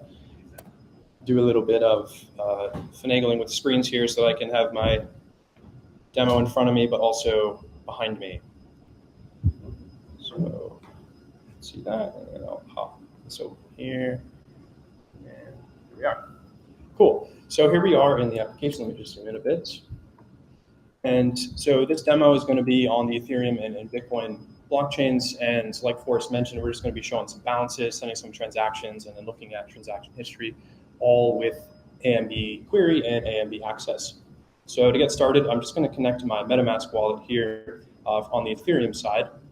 And so it's asked me to connect my accounts. People are probably familiar with this. I'm going to pick two just so I have a second account to send transactions to in the future of this demo. So I'm going to go and hit connect. And I'm connected, but it doesn't like the address I'm on. And that is because there's a custom network in here that points to the API gateway that is a proxy to the AMB access Ethereum node. So I'm going to go ahead and just change my network here to that. If we could just take a peek at that URL, that is the API gateway endpoint that again serves as someone else is sharing the screen right now. AMB access Ethereum. So I'm going to approve this, and we should get connected to the network. Switch to it there, and now all of our RPC requests to the Ethereum network are going to go directly to Ethereum AMB access Ethereum. So here we are in the application. We can see I'm connected with Ethereum, and we have our balances. And we can kind of see the balance here in my wallet. It's the same balance, more or less, here in the UI. So this top wallet here shows the balance of the connected account, and the bottom wallet here shows the balance of the account I'm going to be sending transactions to. So all of these requests, again, are JSON RPC requests directly to our AMB node through API Gateway. So let's go ahead and send a transaction.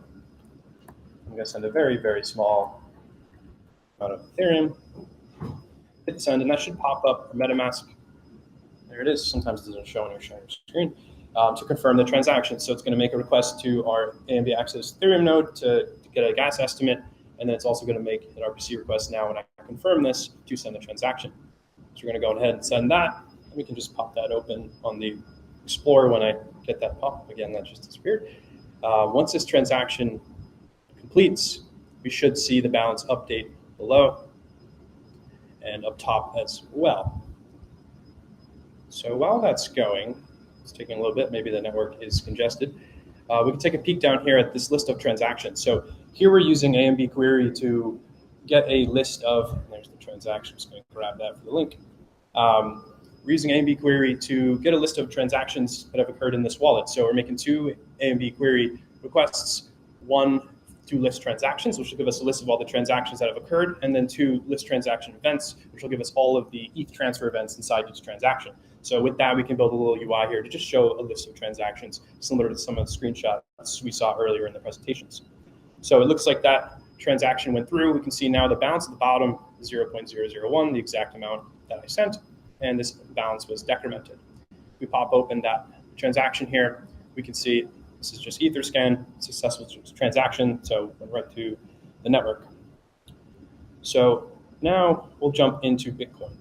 So this one's a little bit different. We're not using, obviously, MetaMask for this or any other wallet browser, or browser wallet for that matter, because it doesn't exist. So we are going right to API Gateway, which invokes a Lambda that makes JSON RPC requests to AMB access for Bitcoin.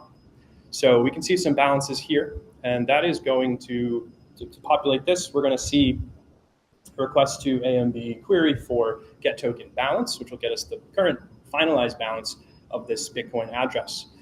With that, we're doing a few other requests with AMB access Bitcoin to make some JSON RPC requests to get the mempool and get the block to do a little bit of math if there's any unresolved or unfinalized transactions to get a more accurate balance.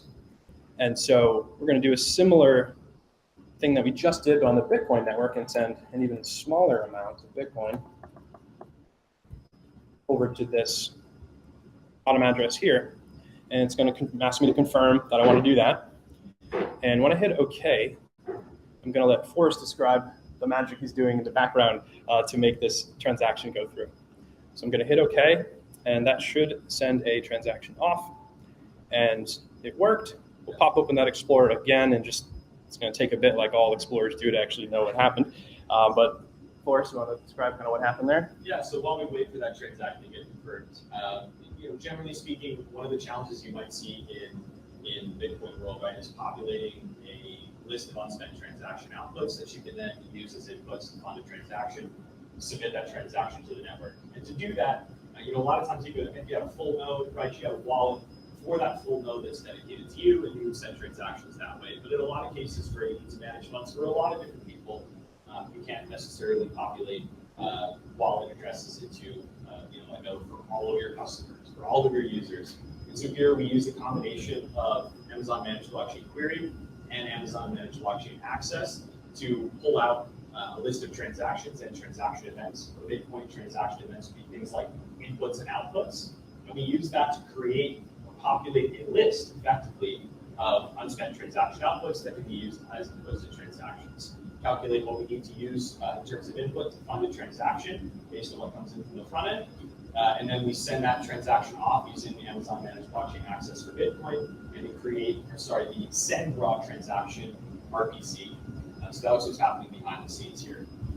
Cool, and just to validate that, we do see the balance, this bottom address updated to the amount that I sent, and that should be on the transaction now. If I refresh, we should see at least that it exists. It's going to take a bit to confirm. Obviously, on Bitcoin, things are slower, but yeah. And again, down here, we have AMB query for Bitcoin to list the transactions that have occurred for this wallet. Again, those are just finalized transactions for the history of this wallet. Cool.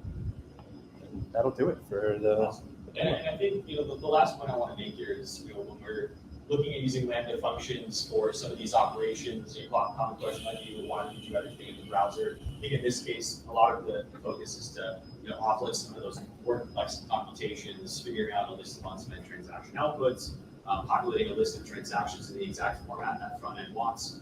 You can do that on in a community service rather than in the browser. But you could, of course, do a lot of what you saw exclusively in the browser that are important for a given use case. And so with that, we're going to hear now from some customers who are actually using these products to accelerate their blockchain Web3 development. So I'm going to pass it over to a senior product manager at AWS, AJ Park, who is going to introduce those folks to you. I want to thank you very much for your time and attention for our side of things.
Part of the problem right now is that nobody can really use this in a very easy or intuitive way. And I think we've kind of taken it for granted in the last 10 years with all the amazing cloud products that we've gotten.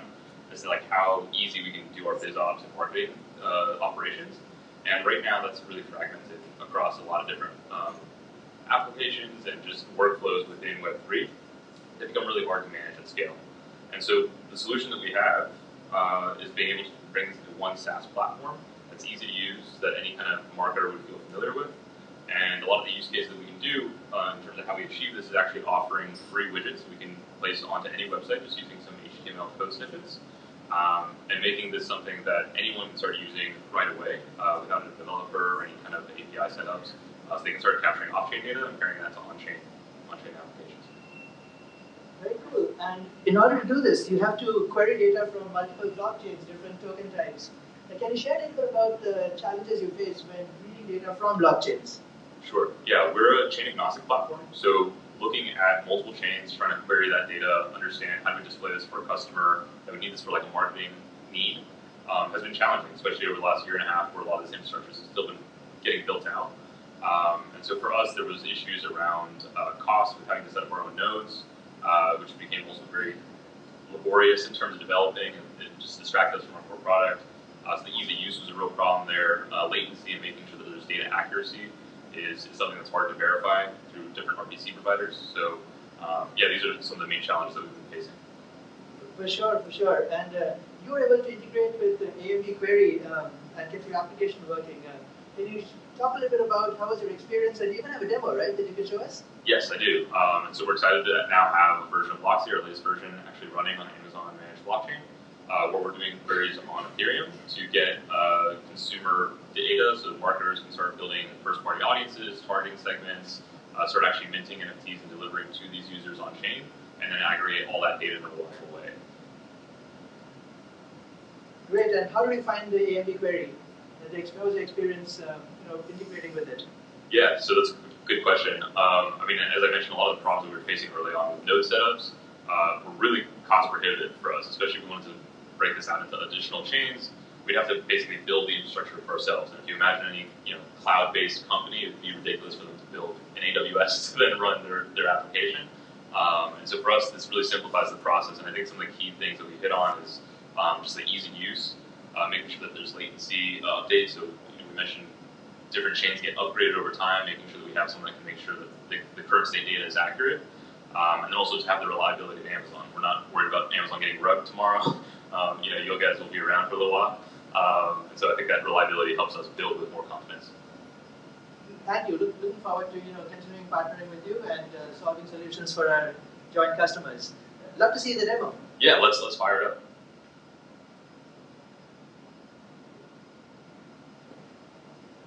Awesome. So here, just a quick call out, relative to other CRMs that you guys may be used to, where everything operates around a personal profile, where all your personal credentials are plugged in, like name, email, address. Everything in our architecture revolves around smart contract and wallet address. So everything's pseudonymous to start. So creating a new project is really easy with just dropping in the contract and the chain you'd like to deploy to. Here we have an example of an Ethereum-based project for an artist named Urs Fischer, who's working on a collection for Maker's Place, who's a big client of ours. And so if we load up that project, you'll see that we've actually taken that kind of spider web of data on chain and articulated it into a more traditional e-commerce funnel that people would feel much more familiar with, just kind of looking at a glance. And so this visualization shows us, our inactive holders who maybe previously held an asset associated with the smart contract, as well as people who would have bid on that. Within our holders list, of course, now we see people who actually had that conversion event or are active holders of our NFTs. But what really gets interesting is now we can start to query this data differently and understand, who has the most or least amount of tokens within our community. This stuff was all very hard to track, just a year ago.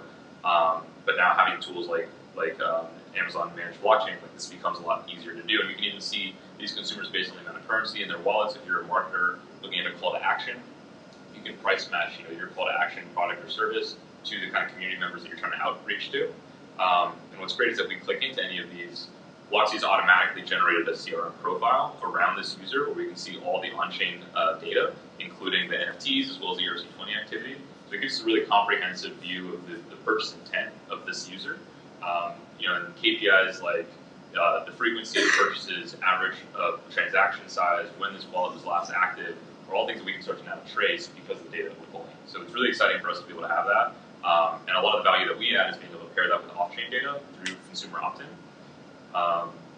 So we pop over, let's say we want to create an audience right now on the fly. We'll go ahead and say we want people with more than 3 of these project NFTs. We want to also make sure that they have a funded wallet. So now we have a couple filters set on here for our custom audience. We now take this audience, add them to one of our lists. So we'll just go ahead and create a demo list.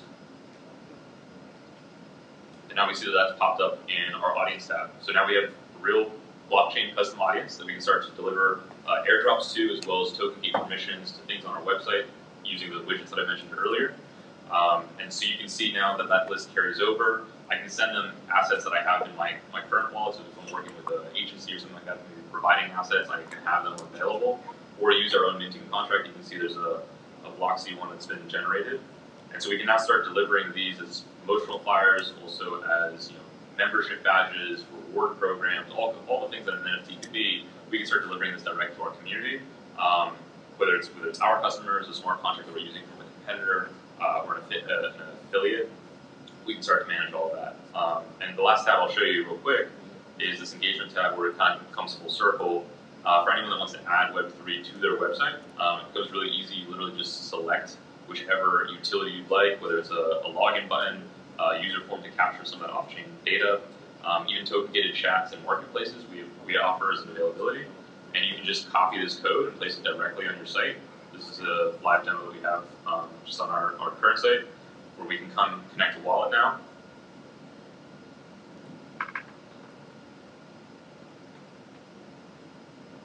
We'll sign to authenticate that I'm a user.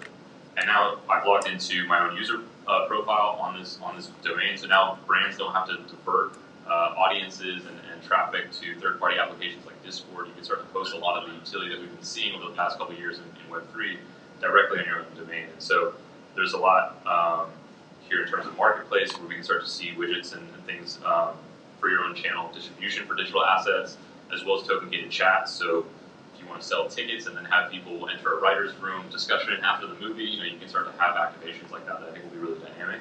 And it's all made possible by Amazon Managed Blockchain. Thanks a lot, Josh. Super excited and look forward to continue to build on this. For sure. Yeah, thank you.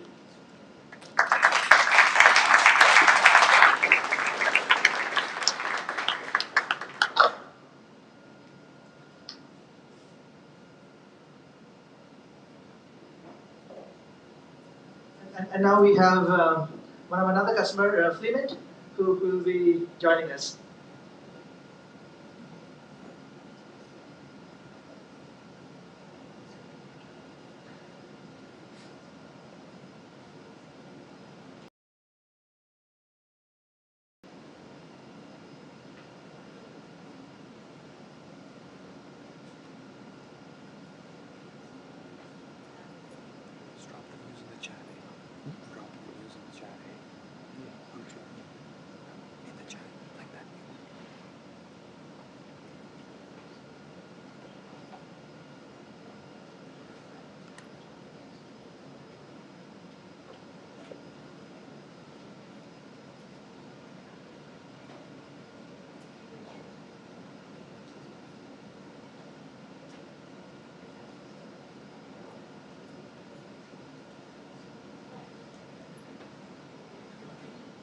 Testing.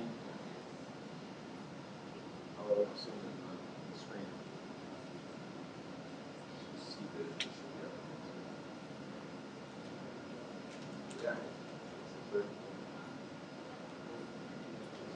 Oh, that was.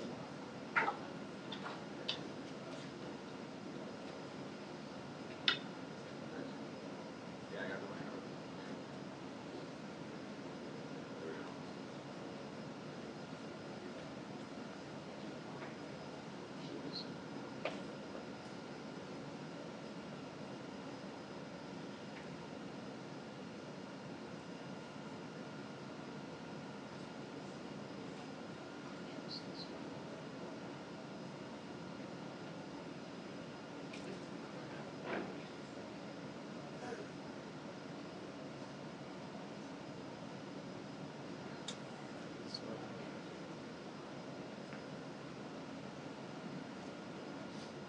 Please bear with us as we get this set up.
Pleasure to introduce Michael Young, the CTO of Fleemint. Hey, Michael, thanks for being here. Tell us a little bit about Fleemint. What does it do? Great, yeah. So Fleemint, what we're trying to do is we're building NFT clone marketplace as well as a venture capital funding system for Web2, Web3. And what we're building ultimately is a verification system. So customers who are buying things like a gold bar online, right, and you want to make sure it's not lead in the middle of it, we can validate that because the bar is truly a gold bar, post it up on our marketplace as an NFT that you purchase, which then once you buy the NFT, we then ship you that bar as well as the NFT. Should you want to sell the bar in the future, you can now post a validated NFT on our site. We then let you sell it to another person who wants to buy that particular gold bar. And from there, you now have a marketplace of genuine validated products that would normally be considered risky right? A really good example of that is something like Coach Bag, right? Those things are not exactly hard to clone, yet they get cloned all the time. Customers aren't sure whether or not the bag that they own is real. How do I validate that against the customer? We could do it one of many different ways. In something like a Coach Bag that doesn't have a serial number, we would do it by dimensions and weight, and build that into the metadata of the NFT, as well as obviously image. Cool. And so how many different blockchains do you typically work with as a part of this? Yep. So right now we're one of 2 blockchains, Ethereum and Binance Smart Chain. Mostly Ethereum is where the majority of the business is at currently. And what are the key challenges you run into when working with blockchains? Yeah. So some of the big challenges, we as any type of provider that might be selling a commodity online, right? We have regulations and rules that we must follow, making sure that the funds that we're taking in are not from illicit gains and things like that. That's where chain query really comes in. Great. I would love to hear about your experience as you built your application using AMB query, and you even have a demo, so it's great to see that too. Yeah. So the experience has been great. Our team basically got our demo up and running in about 3 days, and they told me, reported back, it was extremely simple to use. The API obviously works very well. It's a lot faster than the other option that we were planning on doing before we got introduced to chain query. The essentially order of operations is as such, right? User comes in, they start a transaction. We check their wallet to validate that their wallet has not touched any bad wallets. We don't need to go into how we find out what the wallets are good or bad, but just know that if the wallet is good, we let them proceed with the transaction. If the wallet is bad, we give them a nice little error message, and we obviously report it to the proper authorities. Thank you, Mike. Would love to see a demo. Yeah. Okay, here's 1 second.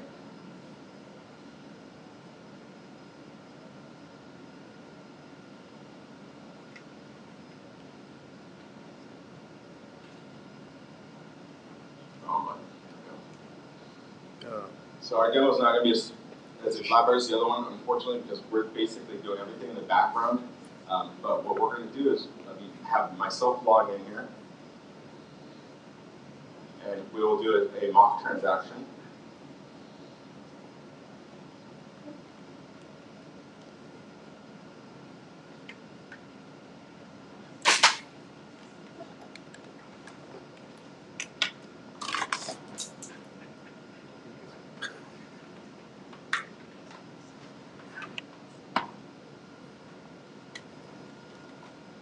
One second. Okay. Just type my email. Hold on. Was there a domain tab? Okay. Well, thanks.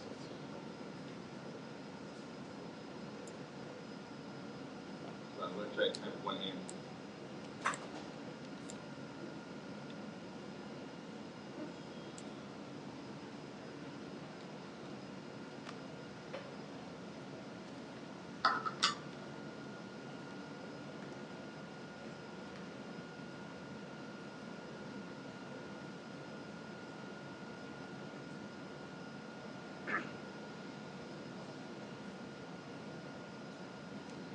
This is what makes live demos exciting. Yeah.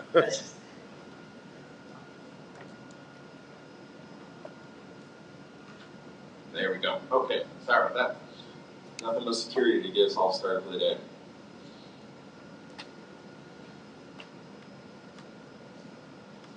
So unlike, so instead of MetaMask, it's a different wallet, same idea.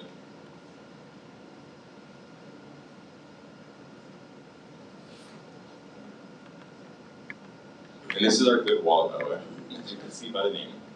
So we're checking, check the API call, we've done all our background work, we validated it against our wallet list, and of course this person had no issues, they can proceed. If they're a marked bad wallet, they'll see this. Well, they won't actually see this exact thing, but for the demo, they'll get this. We'll get notified internally via email and Slack And again, we report to the proper authorities. They can email us and maybe protest it if there's a problem or they think there's a problem.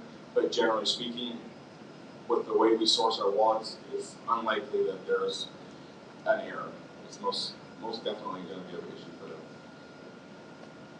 Thanks a lot, Mike. Great to see Fluent and AMD Query work together to make just blockchain transactions more secure. Yeah, thank you guys. And by the way, as was said once before, trying to set up our own Ethereum nodes to do this type of work is nearly impossible, or at least it would be nowhere near cost effective as what AWS is offering. So we appreciate it. Thanks a lot. Thank you, everyone.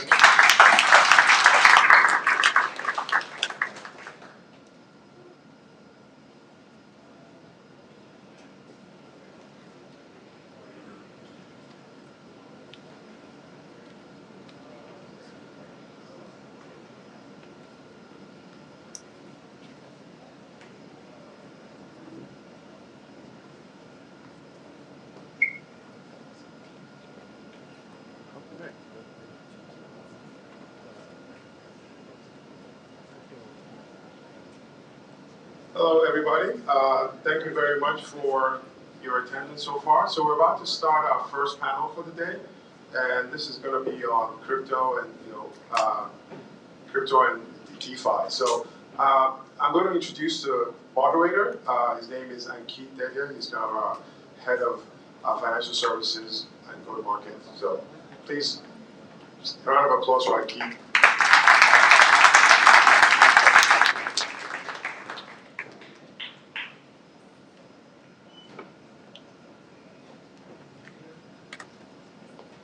Can you hear me? In the back. I want the person in the last row to say they can hear me. Perfect. Thank you. I specifically asked for a handheld mic. Theatrics.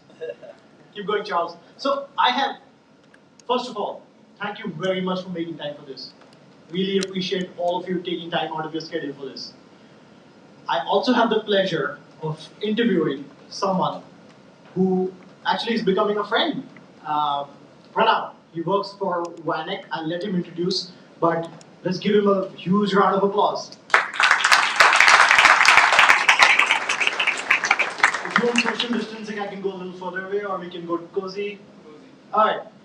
Cozy's good. All right, sweet. So what I'll do is I'll quickly introduce myself as well. Then let Pranav introduce. There's some commonality in our backgrounds. We'll let you guys join the dots. If not, I'll specifically call it out and do a little game before I do the interview. So, Ankit Dedya, I've spent 18 plus years in traditional finance, running a couple of businesses on trading, risk, product. Most recently, before joining AWS last year, I was running the FX business for the London Stock Exchange Group, TradFi. Pranav, do you want to do a quick introduction of you as well?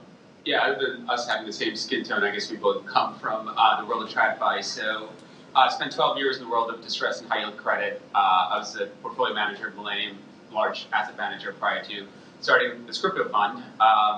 But come from the world of value and cash flowing assets, and that's kind of like the lens through which we look at the entire token space. Okay, perfect. So I spend a lot of my time talking to traditional finance customers generally, but a lot part of my job is to kind of act as the bridge between decentralized finance and traditional finance as well. So especially they said, hey, by the way, you've seen some of these trends before in the TradFi world. Let's do something together, let's build together, etc. Both of us, you rightly said skin tone, but there's another commonality, TradFi. I sometimes joke that I'm a TradFi reject. I saw a few name tags. A lot of you here are also currently working in traditional finance or have worked in traditional finance. Can you do a quick show of hands, by the way? TradFi, current or past? John Lou, where are you? You're allowed to raise your hands. Brandon, you can do that too. You're TradFi. All right, we have a good 20% odd TradFi people. So you see a lot of parallels, and I will kind of zone into that a little bit. Pranav, just tell us how did you get into crypto, and you can broaden that out and talk about how Vanek as an institution got into crypto as well. Yeah, I'm happy to go through the kind of journey. Like most things, I got into the space as a user. So and I bought my first Bitcoin in 2015. Obviously didn't size that appropriately. Like I was at a Starbucks when I bought something that seemed interesting. But really got into everything else in like the 2017 cycle. I was fascinated by this idea of building applications on public blockchains, and at that time, the biggest application was ICOs, capital formation. My takeaway at that point was, wow, you can actually raise a ton of capital without any intermediaries. That was kind of cool. But then you took a step further, and you saw a whole bunch of people talking about prediction markets on blockchains, which again drew my attention, and I was like fascinated by this idea that anyone can come on a prediction market, make a market for any set of ideas, and then people could ultimately trade all those ideas and so on. But then the first set of applications started to hit the market, and the first thing that caught my eye was, wow, this is not ready for the mainstream at all. It's like using like dial-up internet was kind of my takeaway at the time. At the same time, I'm a public markets guy, looking at stocks and bonds my whole life. I was really trying to grasp my idea around tokens themselves. This is back when Ethereum was still a proof of work network, and I was very simply trying to answer the question: if more people built apps on Ethereum and this thing got a lot bigger in the future, got 1 billion people on this thing, what does that mean for ETH, the asset, right? What's the value? How does ETH, the asset, prove that sort of value? That's where I kind of got hung up. So what I decided to do is kind of stick to my day job, follow the space, from the outside, and just allocate to other managers and sort of learn from other VCs and how they were moving in the space.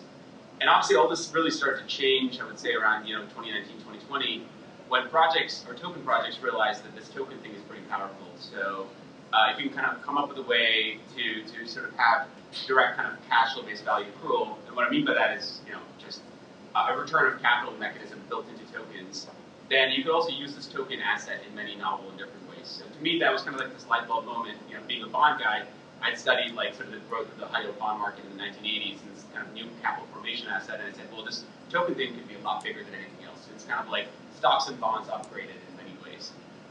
So I sort of developed sort of ways to value these assets and really sort of think about how would you run a liquid token strategy, because everyone was largely doing VC, sort of pre-seed and seed stage. The thing that makes this whole asset class really interesting is, in the traditional world, things go from seed round to IPO in maybe 6 or 7 years.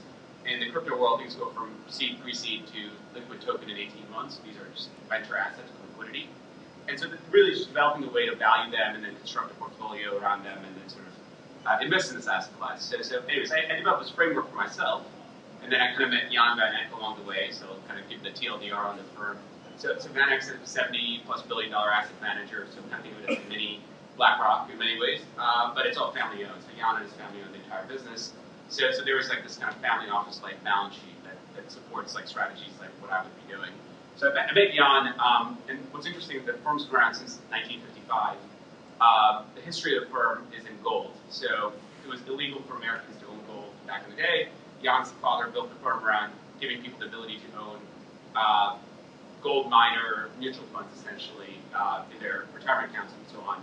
So anyways, the firm's history is in gold, and I think Jan around 2016 and 17 kind of realized Bitcoin's a real threat to gold, and so he started sort of aggressively making allocations to the Bitcoin space. I think he was one of the first Bitcoin ETF applicants. So he had never really explored things beyond Bitcoin until maybe 2017, 2018. But he really wanted to lean into the space, and we both kind of got started talking on how do we sort of explore the world beyond Bitcoin, what's the right sort of strategy, and then sort of how do we set up a fund to do that. And so I came on board last May to launch the strategy, which is taking a venture approach to the liquid token space. And we got going. We built a team of 5 investment analysts, trader, whole entire back office team, risk team, all kinds of stuff. So we did this whole thing over several months, and we've been up and running for a little over a year. Oh, nice. Love the history lesson on Van Eck and gold as well. So thank you for doing that for us, because I'd heard about it.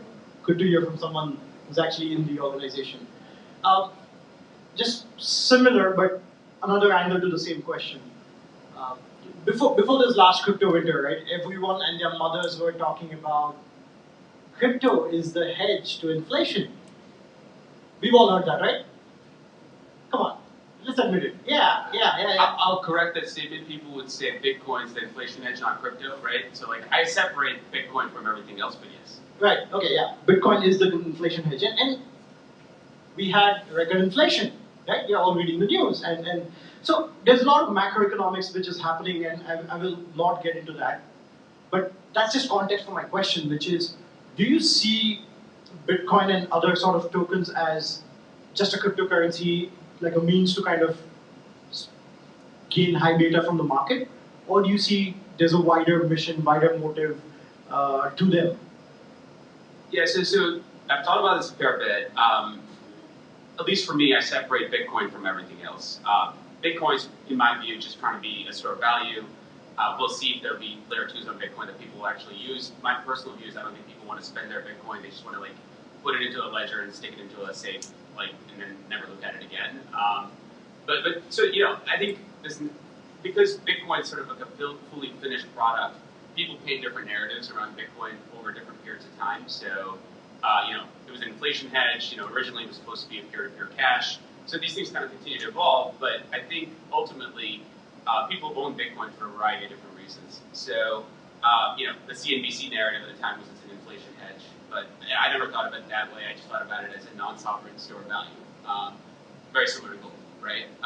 And so, at the same time, the difference between gold and Bitcoin is Bitcoin's an early-stage asset, and it's more sort of thought of as a venture allocation than a like a truly non-sovereign store of value type allocation. So you had part of that playing into it. And also I think what happened in the 2020-2021 cycle is you had sort of this cohort of family office and sort of quasi-institutional investors getting into the space.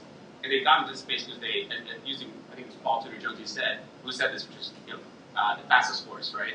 What he means by that is like it's probably going to outperform unprofitable tech in some ways as well. So the people that got into the space got into for those reasons, and I'm sure those were like the people that were also getting out when the Fed started hike rates and whatnot. So that's kind of the Bitcoin story, I think. But everything else is kind of interesting, right? It's just like the idea that you can build applications for just humans to interact in a peer-to-peer way without an intermediary, and sort of the unique things that are enabled by that, like the design space that opens up as a result of doing that. I think that's the story with everything else, and to me, that's all venture risk. It's not, it's not anything beyond just venture risk. So let's zoom in a little more on that, right? Like, while you're sharing your thoughts on the wide crypto, what's your investment thesis on, you can take this as wide or as narrow as you like. You can go into a specific token or the ecosystem around a token or a blockchain. Yeah, so I'll stay away from talking about individual tokens, but our thesis, at least when we started the strategy, and continues to be the same, is there is no killer app on blockchains. That's my starting point. I think there's probably 10 million daily active users across a variety of blockchains. Compared to like ChatGPT, that's over 100 million users right now. So I think there is no killer app yet. So we looked at this entire space as just a call option on an alternative financial system in many ways, or at least upgrading the existing financial system and opening up the design space, saving some costs, all these types of things. So then we kind of asked ourselves, there are many things that can exist on top of blockchains in the next 10 years. There are many things that could likely exist on blockchains in the next 2 years that many people will use. So we try to separate the world into what are things that are in the tipping point of sort of mass adoption in the next 2 years, and we try to focus a lot of our strategy around those things. So, what are the use cases that will onboard hopefully hundreds of millions of users onto public blockchains over the next couple of years, and that's the option we're all playing for. And so for us, we've sort of isolated kind of 3 categories in our portfolio. Number one is we think it's very clear people would like to use stablecoins for payments, whether it's B2B or B2C, and I think a lot of that will happen on public blockchains. And so from a portfolio perspective, we've been asking the question, if that were to happen, what else would benefit as a byproduct of that, right? Because we can't just buy a stablecoin. Yeah, that's not what we're trying to do. So part of the portfolio is really allocated to the growth of that theme. The other theme I think is very interesting is sort of NFTs as a form factor being used for other useful ways for by traditional companies for customer acquisition, loyalty, just ways to directly connect with end users than going through some intermediary. We just saw an example earlier, person prior to this. But so anyways, we started with monkey pictures, and that's where we're kind of going. So that's where I see a lot of value accruing in the NFT space, and so we're investing around those themes. And then lastly, I think in the last 6 months, this whole idea of decentralized storage and decentralized compute seems to be gaining some product market fit. As people want to deploy their open source models on some decentralized compute network because getting GPUs is hard. I mean, there's some sort of product market fit there, so we're focused on that as well. Broad enough, like you would expect. So unfortunately, I'm old enough to live through MF Global, international finance, right? MF Global, commingling of assets. I'm old enough to also liquidate Lehman's trillion plus derivatives book at an exchange that I was working at, all of which, by the way, was collateralized, right? So I'm old. That's what happens when you get old. You see stories. Something very similar, and I'm a trend observer.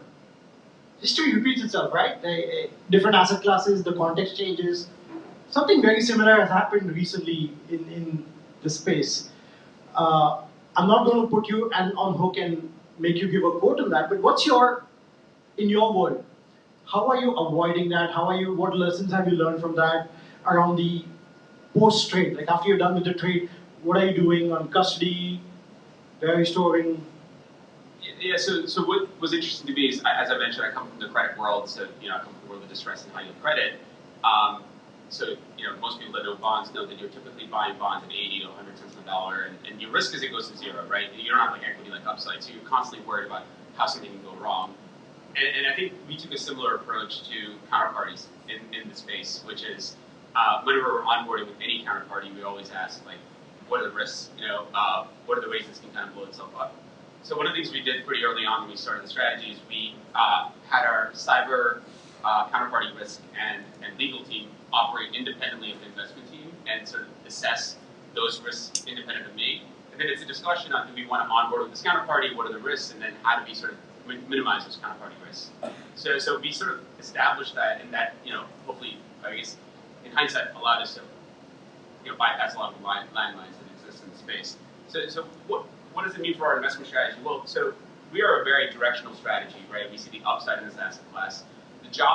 Our job is to capture that upside. So anything that jeopardizes that, which is taking counterparty risk, is something we try not to do. So from a custody perspective, we use qualified custodians because we're an SEC registered investment advisor, and so there are a whole bunch of qualified custodians in the space. Some are different than others. So understanding the nuances of that is kind of a big part of what we do. Recently it's kind of interesting. We were onboarding with like an OTC trading counterparty, and people normally onboard with them in 2 weeks. Our diligence process takes like 3 months. And that's because we try to be a little thorough about it and really ask how are the ways this counterparty can get secure from the market. And we identified a couple, and we tried to like sort of manage that risk, understanding it first and then managing that risk on the other side. That's what we did. You said SEC, right? Slight curveball. Feel free to duck or say no comments. I won't be offended. But a lot of regulatory action from SEC of late in this world. Any thoughts? Any comments? Yeah. So I know we're in a completely messy situation with the rules of the road, as people say. But I think there's one thing I philosophically generally agree with, which is a level playing field in terms of information. So something that doesn't necessarily, I think, exist in the crypto space yet. I think a lot of like vendors are trying to sort of fill in that role of like giving the right sets of information to investors so that everyone can kind of make the same sorts of decisions. But we build our own Dune dashboards, and we use a whole bunch of sort of industry tools to arrive at the answer. So for example, if the token project has got 1 billion token supply and 40% is held by a foundation and a bunch of project founders, I think it's important for an outsider like me to know when those project founders are selling, what are they buying, what are they doing with their tokens, all those types of things, right? Now we have sort of come up with maybe not the greatest tools, but we just internally built tools to try and track those things on chain. But unless you were doing that, I think as an average retail public, you wouldn't necessarily like have a way of really figuring that out unless you spent a lot of time. So I think there is sort of, in my view, there has to be some kind of reporting regime for, things that are maybe not fully decentralized, where there's at least some like level of understanding for the average people, like, what are the KPIs of this project? How is it actually performing? What are the insiders doing? Those types of things. Now, I don't know how that will ultimately play out, but my position is you need to have some level of disclosure around these things. Last question before I got the time check. Last question, and keen to get your thoughts. Let's say we zoom out, right? 5 years, it's 2028. What's topic du jour? What's the world talking about in in this space? Honestly, I'd probably be like really guessing. I have no idea. To be like, it's like if anyone tells you like what the world looks like in 5 years, I'm like, kudos to you. But ideally, there's more stablecoin adoption. I think that's probably my best guess. In terms of remittance markets, B2C payments, B2B payments, like people will use stablecoins for that. I think there's like very clear cost savings, very clear benefits to everyone from using stablecoin rails. So I would say that's much bigger. I think the big debate we have is we kind of look at the token market in sort of two separate ways. There's native tokens like Ethereum to the world, ETH to the world, and there's sort of asset-backed tokens, which is essentially stocks and bonds tokenized, represented on blockchains. Those are two separate worlds. We know the TAM of the asset-based token market, right? That's 260 trillion. That's stocks and bonds in aggregate. The question we always ask is, what's going to move first? Is it the growth of the utility token market, or like the native token market, or is it more asset-backed tokens on blockchains? And if I were to guess, I think the native token market will be bigger than the asset-backed token market in the near term. Well, you got an applause during your answer, so I don't think that has been accomplished before, at least today. So, seriously, thank you very much for making time for this. I hope the audience found this useful as well. Pranav has definitely told me he's going to be around, and feel free to ask him questions because we are going to get kicked off the stage soon. Thank you very much once again for making time.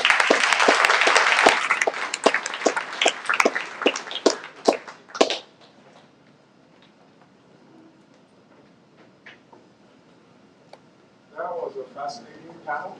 Thank you so much for that. So we're on to our next session, and this session will be on the state of institutional asset adoption. And leading that session will be one and only Michael Greenwald, who's like a thought leader in the future of financial money and fintech. He's currently the senior executive at Amazon Web Services, serving as a global leader of digital assets and financial information. And previously, he was a U.S. former financial diplomat, and he's always the best dressed person in the room. So, without further ado, I'm going to introduce Michael Greenwald. Actually, it's all right. Thank you. I may not be as well dressed as Michael, but it's all fun.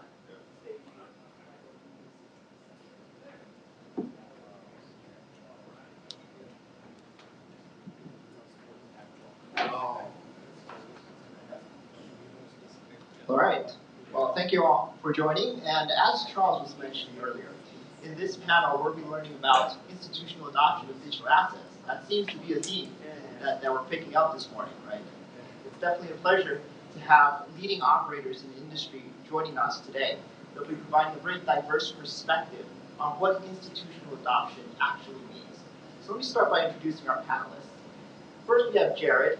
He takes care of public policy and communications at Circle, which is a global fintech company and the issuer of the digital dollar USDC. You probably heard of clapping in the end when somebody said stable coins. That was it. He has 20 years of experience helping media, helping public policy kind of tackle thorny issues such as cryptocurrency. To his left, we have Kelly.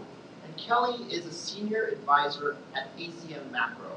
And previously, she was the head of digital asset management at Fidelity, and also the head of research at CoinDesk Indices. She also brings 15 years of traditional finance experience with her. So it's another great balance of Web3 and Web2 experience. Finally, we have Michael, our own very own person who's specialized in digital assets innovation globally. And not only is he leading that effort, he's also an adjunct professor at Columbia University, as well as an advisor for various U.S. government agencies, including the CFTC. So pleasure to have you all on here. Now, as you've heard earlier today, there definitely seems to be progress, even if it's uneven, but globally there's progress towards better regulation and some type of adoption. And if I look back, maybe in June, with BlackRock's filing of the Bitcoin ETF, and Larry Fink saying, hey, Bitcoin is actually an international asset, that seems to be a good sign of the momentum that we're seeing in this space.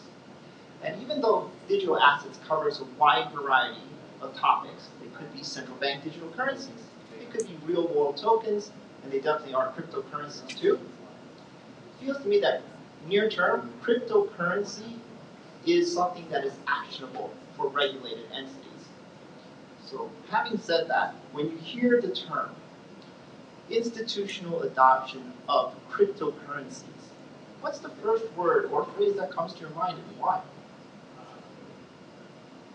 Yeah, which ones? Is this on now? You hear me? I was going to say BlackRock, but you already said BlackRock, so I'll change. I'll instead say kicking and screaming. Because I feel that a lot of institutions have been brought along kicking and screaming very much against their will. But I think there's such consumer and client demand for digital assets now that they're starting to get dragged along. Kelly, what do you think of? That's not one word, right?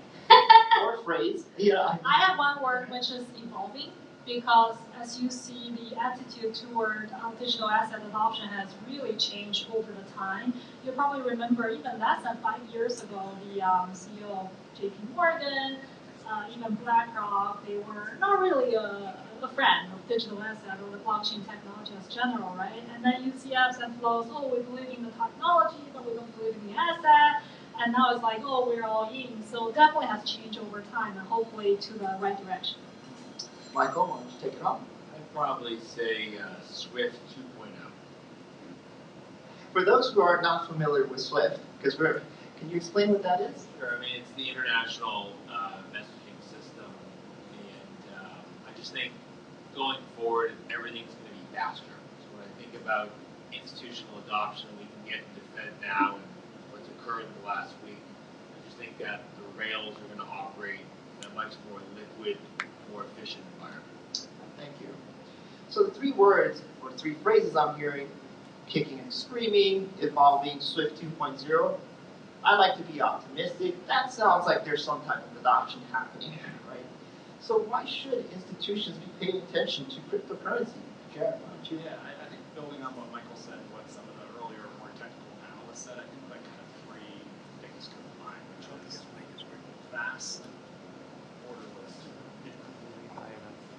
fast, borderless, and transparent. If you think of like the original thesis circle's been around for 10 years, which in dog years is 70 years in this industry, because this industry changes a lot. Our original thesis is money and value should move the same way communication does today. None of us, if I ask the audience, raise your hand if you send a cross-border email. Hopefully nobody would raise their hand. Why do we send cross-border payments and things? Think about the inherent transparency of blockchains, the speed, transaction throughput that some of them can achieve, as well as the fact that they're inherently borderless. So you can have faster settlement times. And that's why, build on what Kelly said as well, folks like JP Morgan are taking blockchains seriously. Swifter, better settlement, and I like that. Global email, I don't think I've ever heard of sending a global email. Kelly, why don't you share your thoughts? Yeah, so I came from an asset management angle. I think it comes down to really 2 things.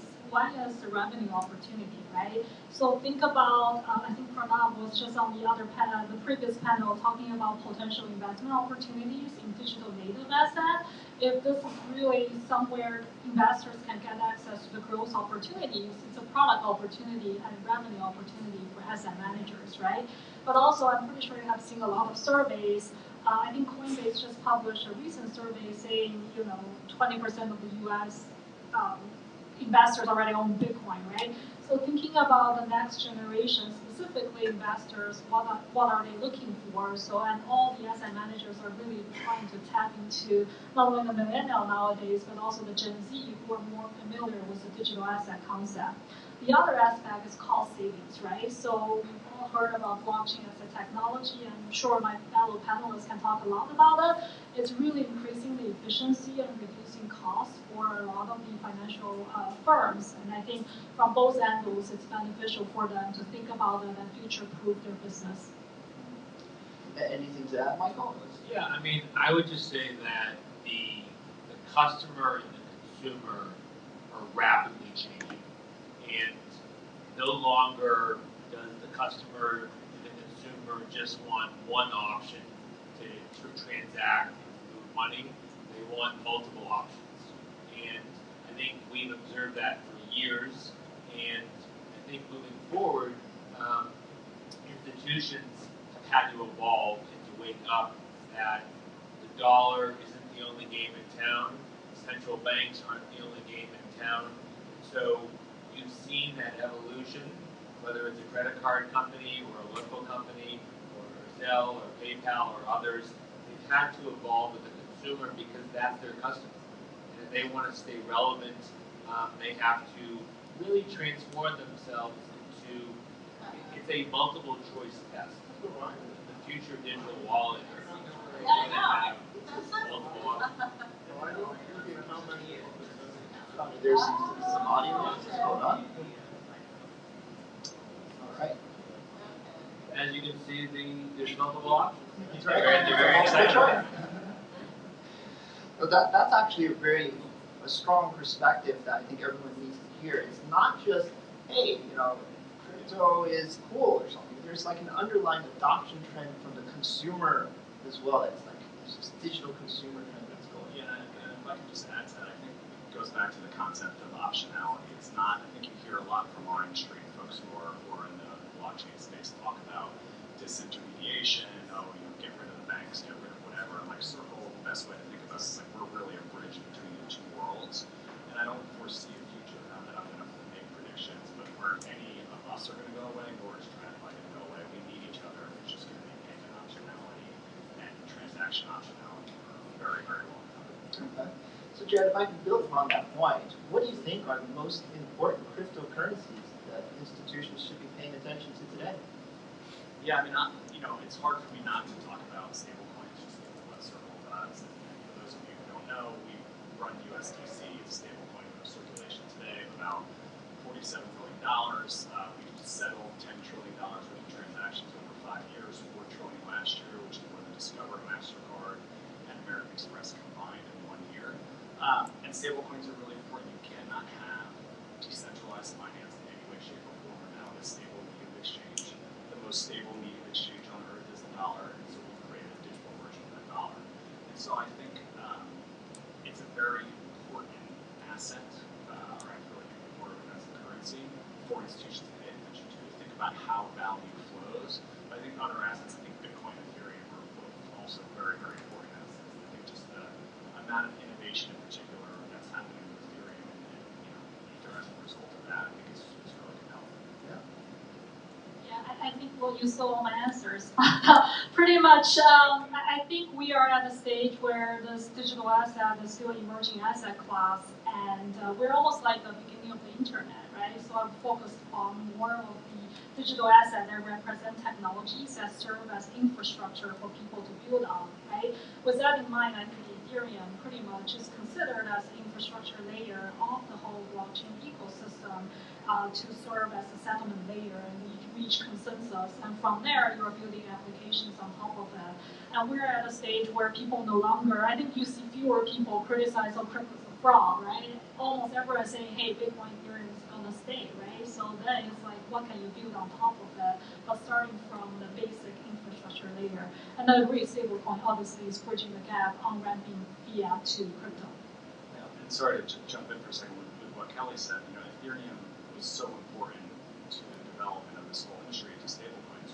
We didn't think of building and launching USDC until Ethereum came around. The idea of smart contracts, like almost basically if-then statements coded into code, is really, really compelling. No, I mean, I would say, I always look to the art world, and I think you look at what was an industry that wasn't regulated, and what did they choose the payment method and experiment, and that was Ethereum. So we've seen already in practice how it's worked at a very large scale. I always like to think of Christie's or Sotheby's like a central bank or like the Federal Reserve, given the amount of payments that are operating through their system. So Ethereum is a fascinating case study, especially what they've done post-merge, and they've debunked a lot of the, I would say, energy implications that they put out there. So they've actually played a very important leadership role. I think moving forward, it's really how is the dollar going to evolve? I mean, Circle's playing a leading role in that, given the future of the internet, and given the importance of the dollar to stablecoins. But I think we can't be complacent how the next iteration of the dollar could coexist with Ethereum and other blockchains. Have a statement on stable coins as well as central bank digital currencies? It is, because stable coins are thriving because of the dollar, and the heart of a central bank is the dollar. So the dollar can, like I said, play multiple different roles for the consumer, depending on their values, depending on their business, and depending on where they are cross-border or geographically. I mean, central bank digital currencies, we've seen an explosion, 90% GDP. Authoritarian and allied countries have both gone into this game. We've seen what China's done, the ruble digital recently in Russia. Iran has done this to go around the dollar. But we've also seen the Bank of England, the BIS. We're seeing Lagarde in Europe really trying to take a leadership role in this area. So I think central bank digital currencies have become a hot topic here in the United States. I think what's been done at the New York Fed, and we have a colleague here, former from the Boston Fed as well, they've done some great work. So I think the U.S. actually gets a bad rap when it says we're behind. I actually think our Federal Reserves in New York and in Boston have played actually a leading role. And if you look at what they've done in the U.S., I would put that up against any other country around the world. Great. So when you think about adoption, there's near-term adoption, and then there's the long-term adoption. So Kelly, if I were to ask you, now compared to 3 years ago, what do you think has changed the most, and what do you think hasn't changed when it comes to digital assets, of course? Yeah, I think, Bitcoin has passed this 10-year mark, right? So I think what has changed is people realize initially something that people have a lot of doubts on. Now people don't say it's a fraud, right? People are almost saying, hey, I believe it's a technology, how it's going to evolve. There may be some uncertainties, but I think what's changed is people's conviction level on blockchain as a technology, at least in terms of its vast applications and how it's going to disrupt how we are going to live and work in the future. What hasn't changed, I would say, is the cautious stance institutions take, right? I think Jared mentioned some of it too. Yes, there's a business case to really, it's a call option, right, for them to look at it. But like a lot of big institutions, they also have a legacy business to protect. So without much regulatory clarity, I think it is very challenging for mass adoption of digital asset, whether it's from institution, whether it's from the investing front or from the technology front. I think that's going to continue to evolve. But as you see, the recent triggers on BlackRock's filing as well as the Ripple case may actually provide some clarity and speed up the momentum. Jared, any thoughts? Yeah, I mean, I think, I'm going to go back in time and say, Michael talked about how 95, or countries representing 95% of the world's GDP are trying to digitize their own dollar, essentially. And you have to thank Facebook, or Mark Zuckerberg for that. That really woke the world up to the kind of fear, unfortunately, of what's possible with truly digital versions of fiat currency. But I think despite the uproar that caused and the fact that a lot of countries are taking a very centralized approach to money, which of course has its merits, I think the global regulatory environment has changed for the net good. Michael mentioned BIS, Bank of England, you name the regulatory body in Singapore, MASTA Singapore, Hong Kong, Japan, not to mention the US, where there's the first crypto bill was passed out of, 2 bills were passed out of the House Financial Services Committee yesterday. There's an active, I'll call it SPAC, going on right now with another bill in the House Financial Services Committee. So I just think the global regulatory momentum is heading in the right direction. I think that one thing that has not changed is I don't think the industry has matured enough. You can say the word Terra Luna, you can say FTX, you can say SPF. I think those are things, unfortunately, that haven't changed. Well, I mean, we're clearly in a post-Gatsby era, right? The last 10 years was low interest rates and really was like a Gatsby party. And I reread the book, we watched both movies, and very similar. So I think that what's interesting is that we are in a wave of enforcement. We're going to continue to see that. That's been the consensus. And I think that's okay. And I think that the real serious players of industry care about this. And you're going to see really stronger ones come out of it. And so this is really a stress test for the industry. And during major technological revolutions and adoptions, this is very common. You're always going to see Ponzi schemes. You're always going to see these things occur. But it's about how do companies respond? What changes do they make? And the greatest asset for all these companies is reputation. So having a strong KYC, compliance will be essential. How that collaboration with the government is essential. And I think one of the things I've observed with being on the CFTC Tech Advisory Board is that government actually wants to know what's happening in industry. They actually are reaching out, and there is a much more proactive approach. That wasn't happening before. You weren't seeing actual industry around the table with commissioners of the CFTC. That's a new era. So I'm optimistic about that outreach, even though we're in an era of enforcement. And I think, sitting where we are now, and to build on what Michael said about just the history, like we were in this era of free money, so to speak, the last decade, you go back to the internet. If you look at charts of people who are actual good analysts, which I am not, but if you look at Amazon was, after the internet cost was not doing all that well from a stock perspective, and look at where Amazon is and where we are all today. And I think, to Michael's point, you're going to see the Amazons of the future get different business models and all that come out of this, and it's going to be the ones who follow the rules, because money is rules-based. That is a constant, and that is not going to change. Has not changed, isn't going to change today, and it's not changing tomorrow. I just want to add a joke. People say crypto years are dog years. So the cycle happens in 2 to 3 years rather than 8 to 10 years. So I think a lot of the bad things that happen has actually speed up some of the useful discussions we're having right now. Yeah, like the bad things that have occurred, and there definitely have been a whole list of issues. What do you think in the last year, Kelly, on some of the bad things that have occurred? And what do you stands out to you as something that really helped actually push the industry forward? Yeah, I think after I have worked in both a startup company in crypto, but also established institutions, right? I often talk with my team on sort of in crypto, there are 3 types of things, right? One is the knowns, meaning many of us work in TradFi, all those things that are related to building the business and how to evaluate the business. The second is unknowns, and I think for the past wave, I think I joined the industry fully in 2020, and there are a lot of TradFi people who have healthy respect, who want to learn more, so they know there are unknown things that they need to know, right? So some of the blowups really force people to think, oh, I didn't know, like who is storing my crypto is actually important, right? So those are the a lot of the known unknowns are flushed out to be known knowns now. But what's more crypto is the unknown that I'm still learning, right? Especially from an investment angle, trying to think about crypto. I think it's critical as people sort of develop and learn along the way.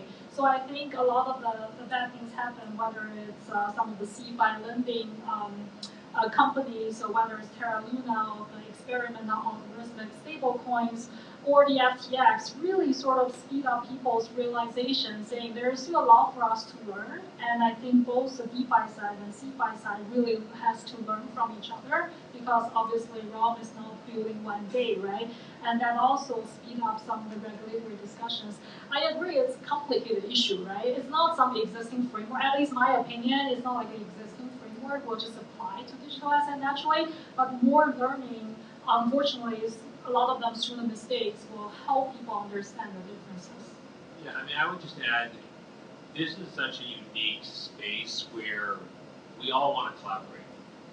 We don't all have the answers, we don't have all the data, things are moving so fast, and there's a real openness to all the extroverts in this space together. And so I really like in this period that if we had easels lined up in the Renaissance, all the artists were watching each other. They were all, socializing together. And I see that same energy in the digital asset space. One of the things, we did, John, was we created a Future of Money digital asset task force at Amazon, and we brought all of our customers together to connect them with the highest levels of government. And that is something that's been a great, I think, force of good, and really a force of sharing information, because the The government doesn't have all the off-chain data. We don't have all the off-chain data, but we can share, what trends, what gaps we have, and learn from each other. To Kelly's point. And speaking of learning of each other, and then also making progress in the finance industry, it seems like the BlackRock has definitely learned a few things since at least their stance on Bitcoin. And there's headline news like ETFs have been filed. Jared, why do you think BlackRock's ETF filing for Bitcoin is game-changing, or is it game-changing at all? Yeah, I think it's game-changing. I mean, obviously, just given they're the largest asset manager on Earth, that in and of itself just gives the industry the imprimatur of a company of that size and scale. But I think it's also important because, if you think of, let's just say you go to a bodega down the store that's selling a great widget, they're only going to be able to reach so many customers. But if they then list their product on Amazon, how many more people are they going to reach? Similar way, the ETF gets approved, that's the benefit of it. Therefore, it goes in front of essentially Bitcoin and other digital assets that are included in that ETF, will just get in front of that many more people. So it's almost like getting on Amazon in that regard. Sorry, bringing it too close to home, but It's almost like accessibility is what I'm hearing, right? And Kelly, with your TradFi background, what do you think? Yeah, I like the analogy of getting on Amazon. So I actually worked in the ETF industry right before I joined digital asset. And as you can see, ETF has grown a lot and surpassing mutual fund as a preferred vehicle for a lot of investors who want to access financial assets. So I think ETF is really trying to solve a very critical issue in crypto in general, which is the UI, right? So now you have a familiar vehicle that can host your investment, whether it's Bitcoin or some other digital asset, and has penetration to pretty much everyone who owns a brokerage account, right? So yes, Coinbase and some of the exchanges do a good job in sort of having a smooth experience, but you still have to open an account. That's confusing. You have to remember the 13-word the password, but ETF will just not only package it in an easy-to-access format, but also shield you away from some of the operational risks, especially as bigger companies go in, right? I know Fidelity publicly also filed for an ETF for the second time, and they are going to handle all the operational custodian side and hopefully provide you with an institutional and trusted solution. Yeah, I mean, the fact that BlackRock has taken this step, it's obviously a turn, it's a change, and it's legitimizing, action. Just like when you're paying for a painting at Christie's and Sotheby's, the fact that a large institution like BlackRock, that's highly respected, by our regulators, and really does move markets, is taking this step. That's significant. So you have to ask yourself, as these executives at these large institutions are getting briefed every day about market changes, what did they read that said, we're now going to take this step? This is now the moment. And so that's something where I think regulators are taking notice, and they can't ignore this. And the fact that BlackRock responded so quickly, and they were ready, and they got their compliance game in hand, I think we're going to look back and see that as a turning point. yeah, and I'll probably get the statistics wrong, although somebody with a laptop can confirm it, which is I think BlackRock has filed 499 ETF applications, and 498 have been approved, so it's a 98% win rate. Like, that's pretty darn good. Definitely exciting times, at least for cryptocurrency adoption. And when it comes to cryptocurrency, again, you mentioned earlier, now you can classify Bitcoin as a truly international asset, right? So not only is it global, but the other thing it enables, crypto in general, is a 24/7 type of transaction period. And Jared, how do you think this enables new opportunities for institutions to have this asset that doesn't stop trading? I think, this kind of speaks to the original use case of USDC, frankly, and stablecoins in general, whether it's Tether or any others that are out there, which is the idea that digital asset markets are 24/7. Banks have restricted hours that they're available, but traders, when it's midnight and Bitcoin is mooning or whatever it is, want access to liquidity, and stablecoins, originally, I think originally meant that. Yeah, I think, John, you mentioned in our panel preparations in FX, this is a 24/7 market, right? So we do have asset classes that are already trading 24/7. When you think about 24/7 stitching together all the countries, pretty much, it's a 24/7 evolving market. And I think especially for digital asset as an asset class, which is very volatile right now, you probably need that type of market for people who want to get exposure and be able to be very tactical when they are trying to get in and out. Yeah, I mean, that's at the heart of the future economic competitiveness, right? To be able to operate globally, quickly, without delay. When we look at the future of Bretton Woods, the U.S. needs to take that step.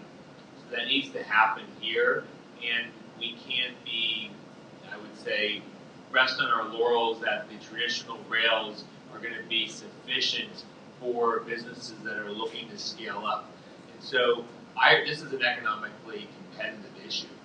And I think what's going to be interesting is in the coming months, what we learn about FedNow, what we learn about the local banks that signed up, what we learn about the consumer and the protections, and really how a FedNow or a FedNow Chapter 2 or Chapter 3 could coexist with the other digital assets, because I don't see them competing. I see them really being able to collaborate together as long as there is speed, security, and scale. Great. So now that we've talked a little bit about the institutional adoption of digital assets and use cases around there seems to be a lot of building that needs to support this new digital asset. Maybe new types of technology, new compliance that we have to account for. Jared, at Circle, are there new technology tools and new considerations that you'd like to share?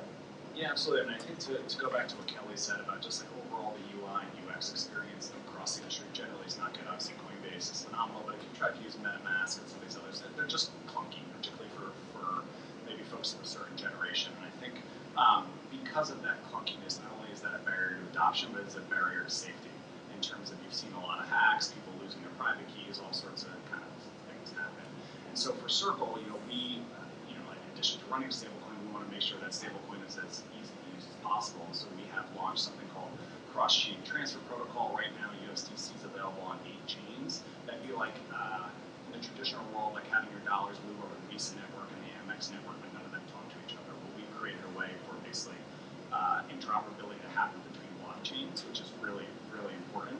And then I think as well, we're about to announce soon something called programmable wallets. And all that is, you think about what Stripe has done to kind of upend e-commerce.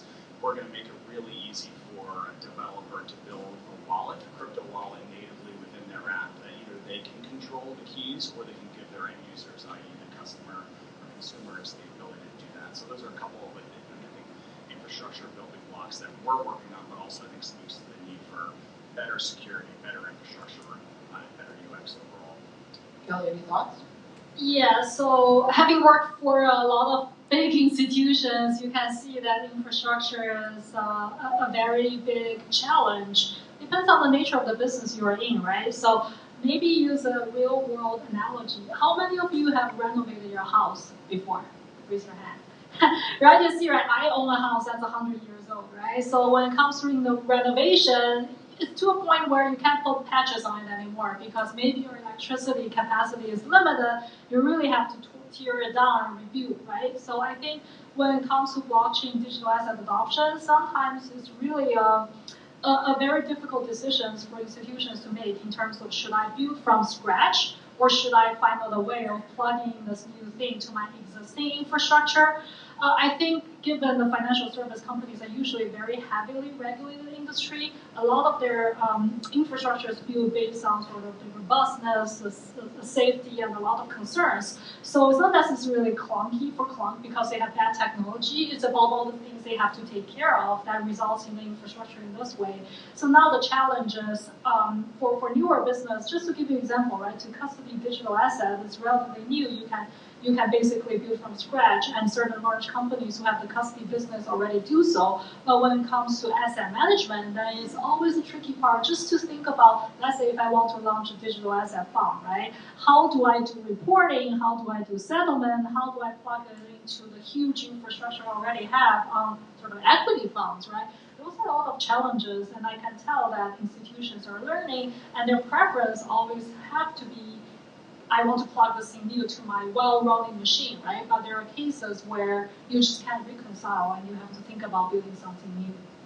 Yeah, I would just say, I mean, we have the beauty of being able to work with, every single aspect of the digital asset space. So whether it's Circle, or whether it's, Avalanche, or whether it's the Fed or the Bank of England. So I would say that we're agnostic about where the future of money is going, but we're focused very much on where the customer and the consumer is going. And so whatever infrastructure the customer demands will be there and will underpin that future of money. That's what we're laser focused on. I think what we're observing, John, to your point, is the consumer is really asking for that balance between security and privacy. And I think being able to have that delicate balance, like in that post 9/11 era, those words are meaning different things. They're starting to evolve, and I think security and privacy, they're no longer small S's and small P's, they're much larger. And I think the adversaries are getting, more advanced, and that's why when we work with companies like Chainalysis and Elliptic and TRM Labs, we get to collaborate together. Yeah, this balance of security, privacy, decentralization, right? These are all coming together. They're not as exclusive as the original vision of decentralized finance was. And that's actually a good thing from what I'm hearing. So a lot of people use this public blockchain technology. Right? And Kelly, what do you think? Institutions, how should they interact with public blockchain technology? I think some of the challenges Jared and Michael mentioned, right, interoperability. You probably see a couple of large companies use private blockchains, and there might be a tricky issue as they want to interact with other companies, especially different companies use different chains, right? I think the beauty of public chain, besides our wider adoption, more secure settlement, is the fact that if you want permission, you can always build on top of it, right? So I think usually starting from a public chain and add permission is much easier than starting from a private chain and want to make it broadly adopted. Yeah, I mean, I think, listen, we've seen some of the larger financial institutions have their own, private blockchains. I think those are good case studies. At AWS, we work very closely with the national security community and the government. We've seen how they've used that as well. So I think that adoption period, John, will probably take a little longer. If you think of, we're in the AI period right here of a shorter adoption, I do think a public sector blockchain, even though there have been some important case studies at the state and local level, and we've identified that in some of the thought leadership reports we've put out. I think you're going to see that actually more at the state and local level than you will at the federal government level, minus the national security community in the short term. So as you're seeing these different signs of uneven adoption, whether it's technology, whether it's regulation, Jared, what do you think developers or even institutions should be on the mind or should be watching out for when it comes to cryptocurrency adoption in the next couple of years? What are the trends they should be mindful of? I mean, like regulation, I just think that regulation is probably going to be the biggest. I think regulation, user experience, I think are going to be the two things that are going to drive or limit consumer adoption, or adoption just in general. And then I think if you're asking as well, like long-term outlook, I would say I don't know.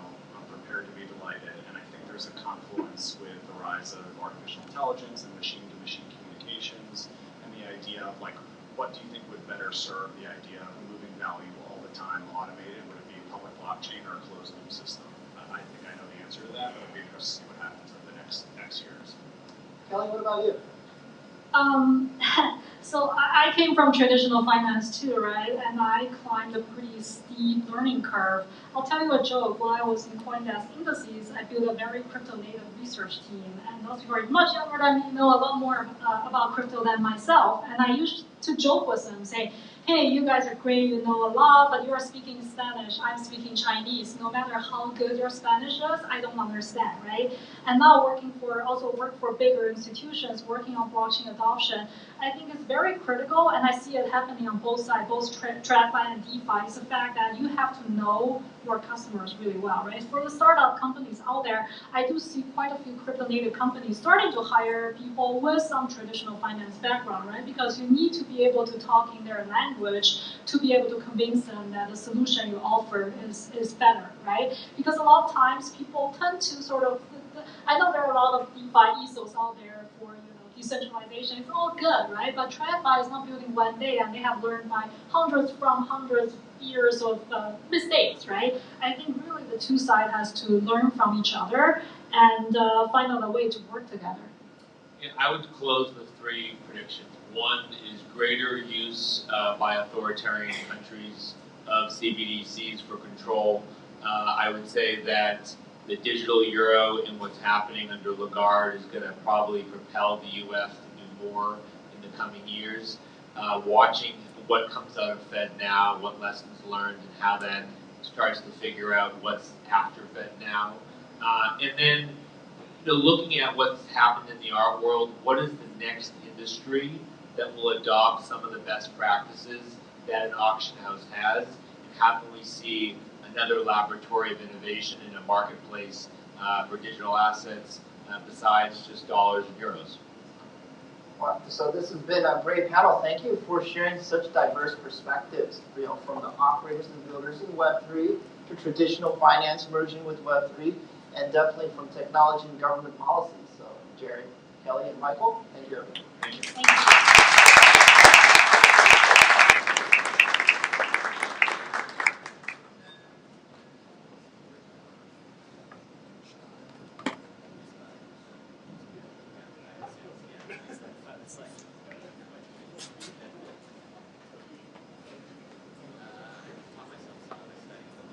All right, folks, thank you very much for that very informative session. At this point, we're going to break for lunch. So if you guys want to head on upstairs, we have some nice, tasty food upstairs. And we'll be returning back at 12:30 for the next session. Thanks.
Yeah.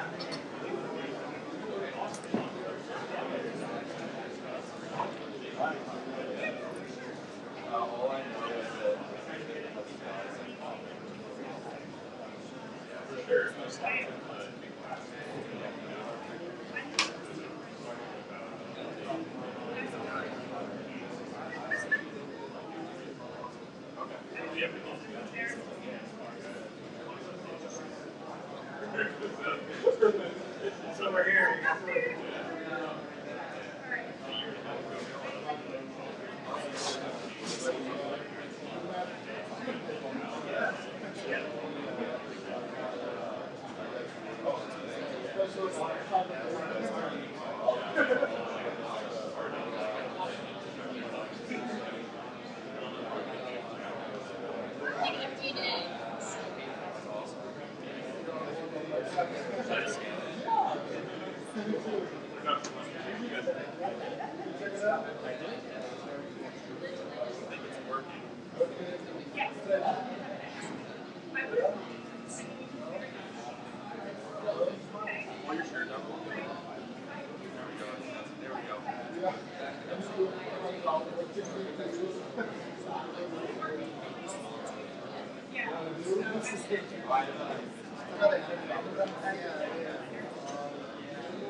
I'm pretty hungry. I've got a call at 12:30.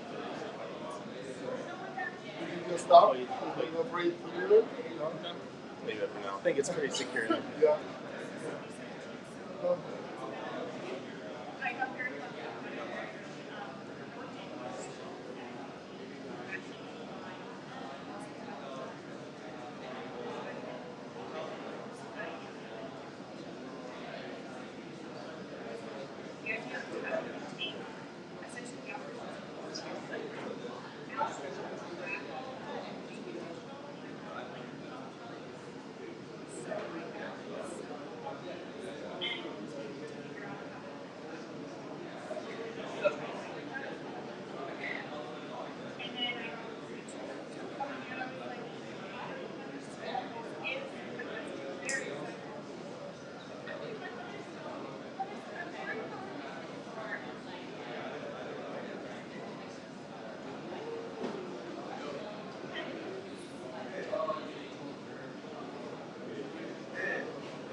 persona no tocar nada. Ahí ve, tiene en la primera sección.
was going to say, I'm like, dude, I have no idea what you're talking about right now.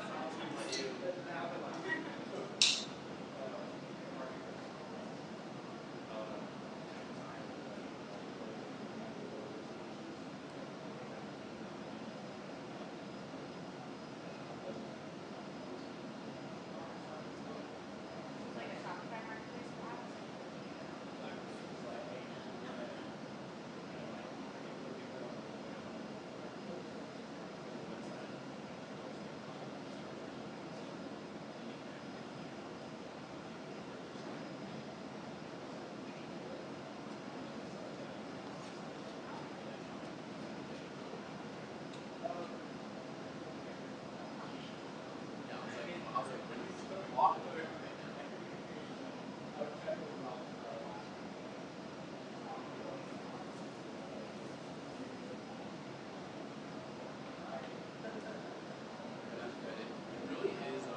Are you ready?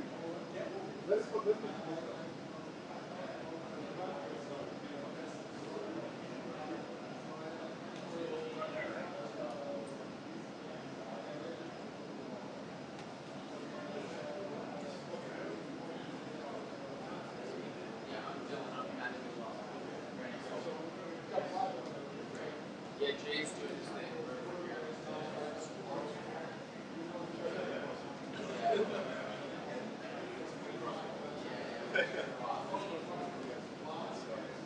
All right.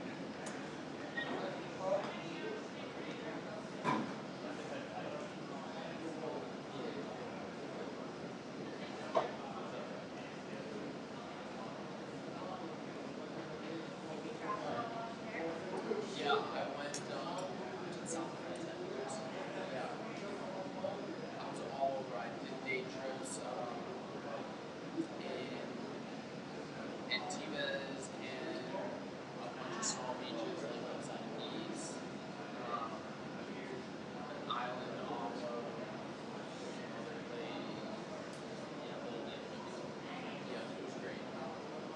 Watching it. Yeah, Campbell's like one of those.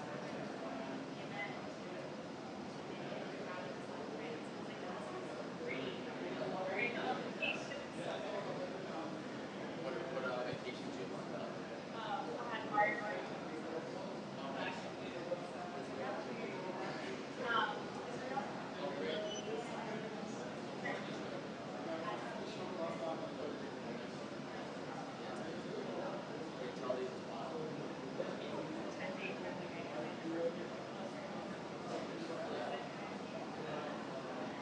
Yeah, I can't remember the last time. I forgot.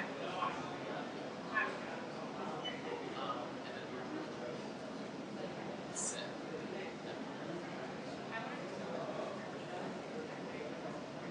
It's a little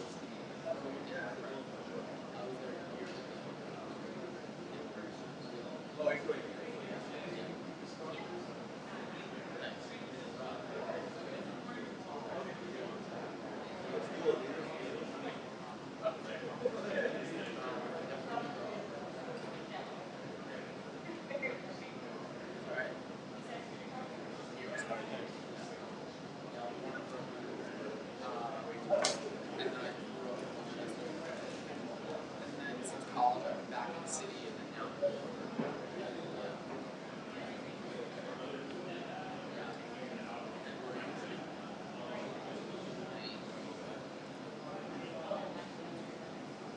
All good. I like that. We're about to.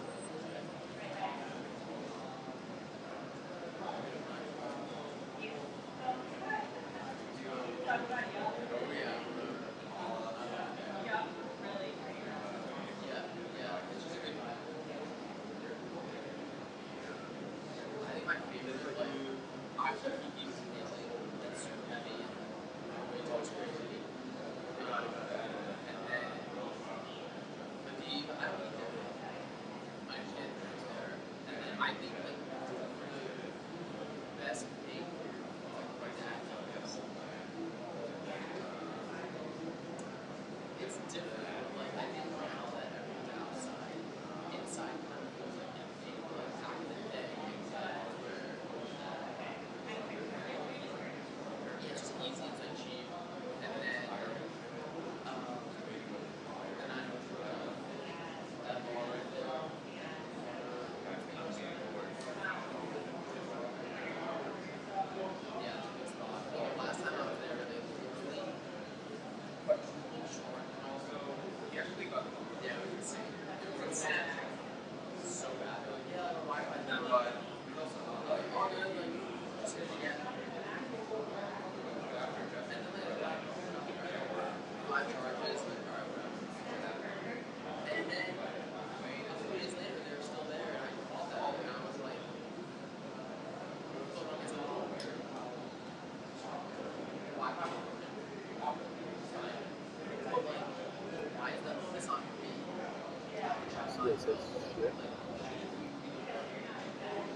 turn that on. So now you'll share the second one, the entire screen. Right? You don't know the entire screen at the top. So you go to tabs. So click on the entire screen at the top. And then select that one. No, the one on the left. That's it. Oh. Yeah. And then go here, right? Yeah. So like that. Yeah. Is that kind of zoomed in, or is that? Charles, what do I need to do to make the intro? Like I just gotta get one of these. Okay. And then.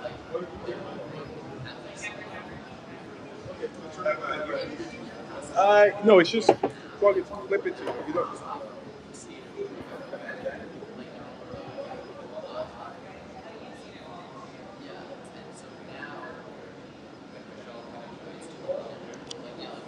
Hello.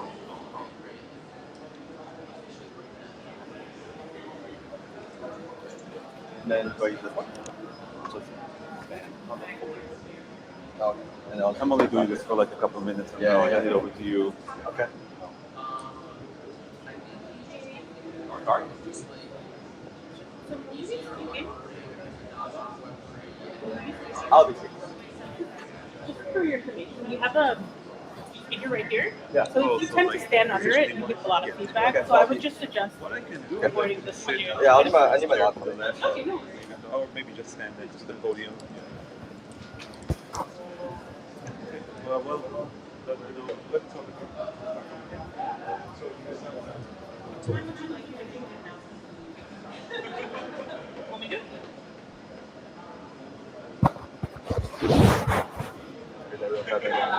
Lunch. Having as long as you give me. Okay.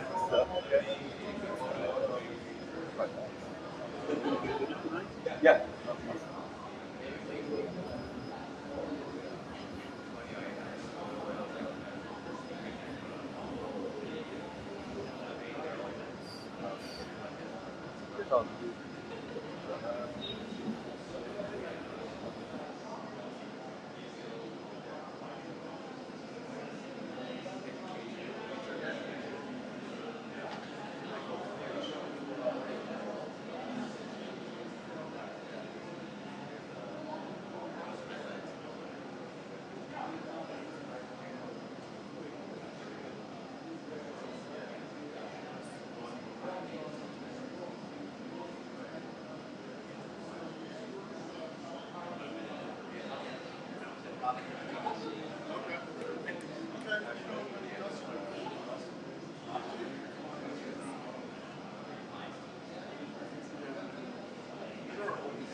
These two.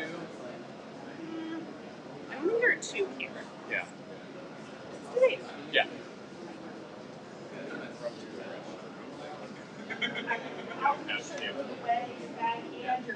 That's fine. Somebody left. Yeah. Thank you. That's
Aaron has so much historical context because like so much of MX2 is rebuilding MX1 but in a better foundation.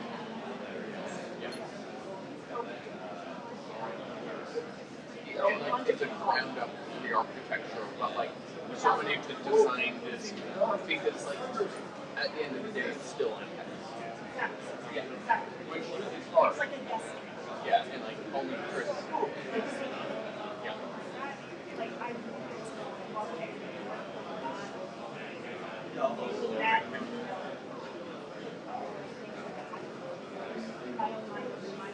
yeah.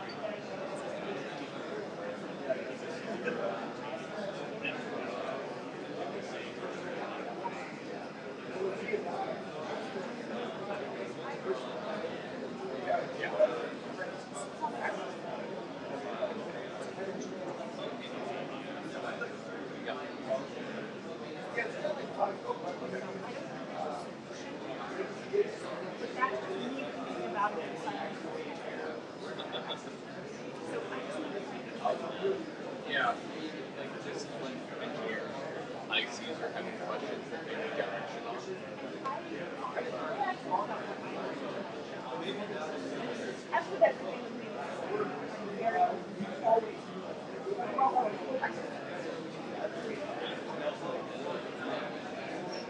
Yeah. Are these front-end questions or back-end questions?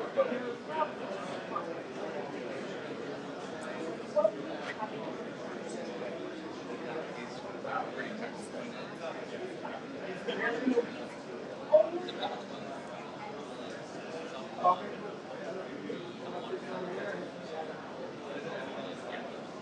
Is Lewis somebody that can help out here?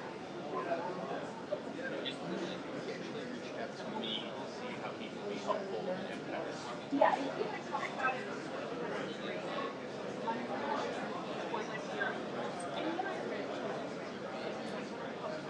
Yeah,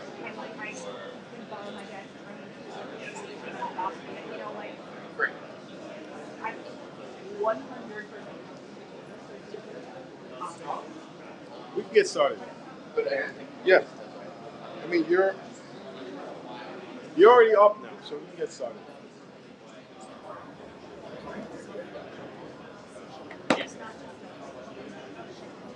Yeah, no, it needs to be more consistent.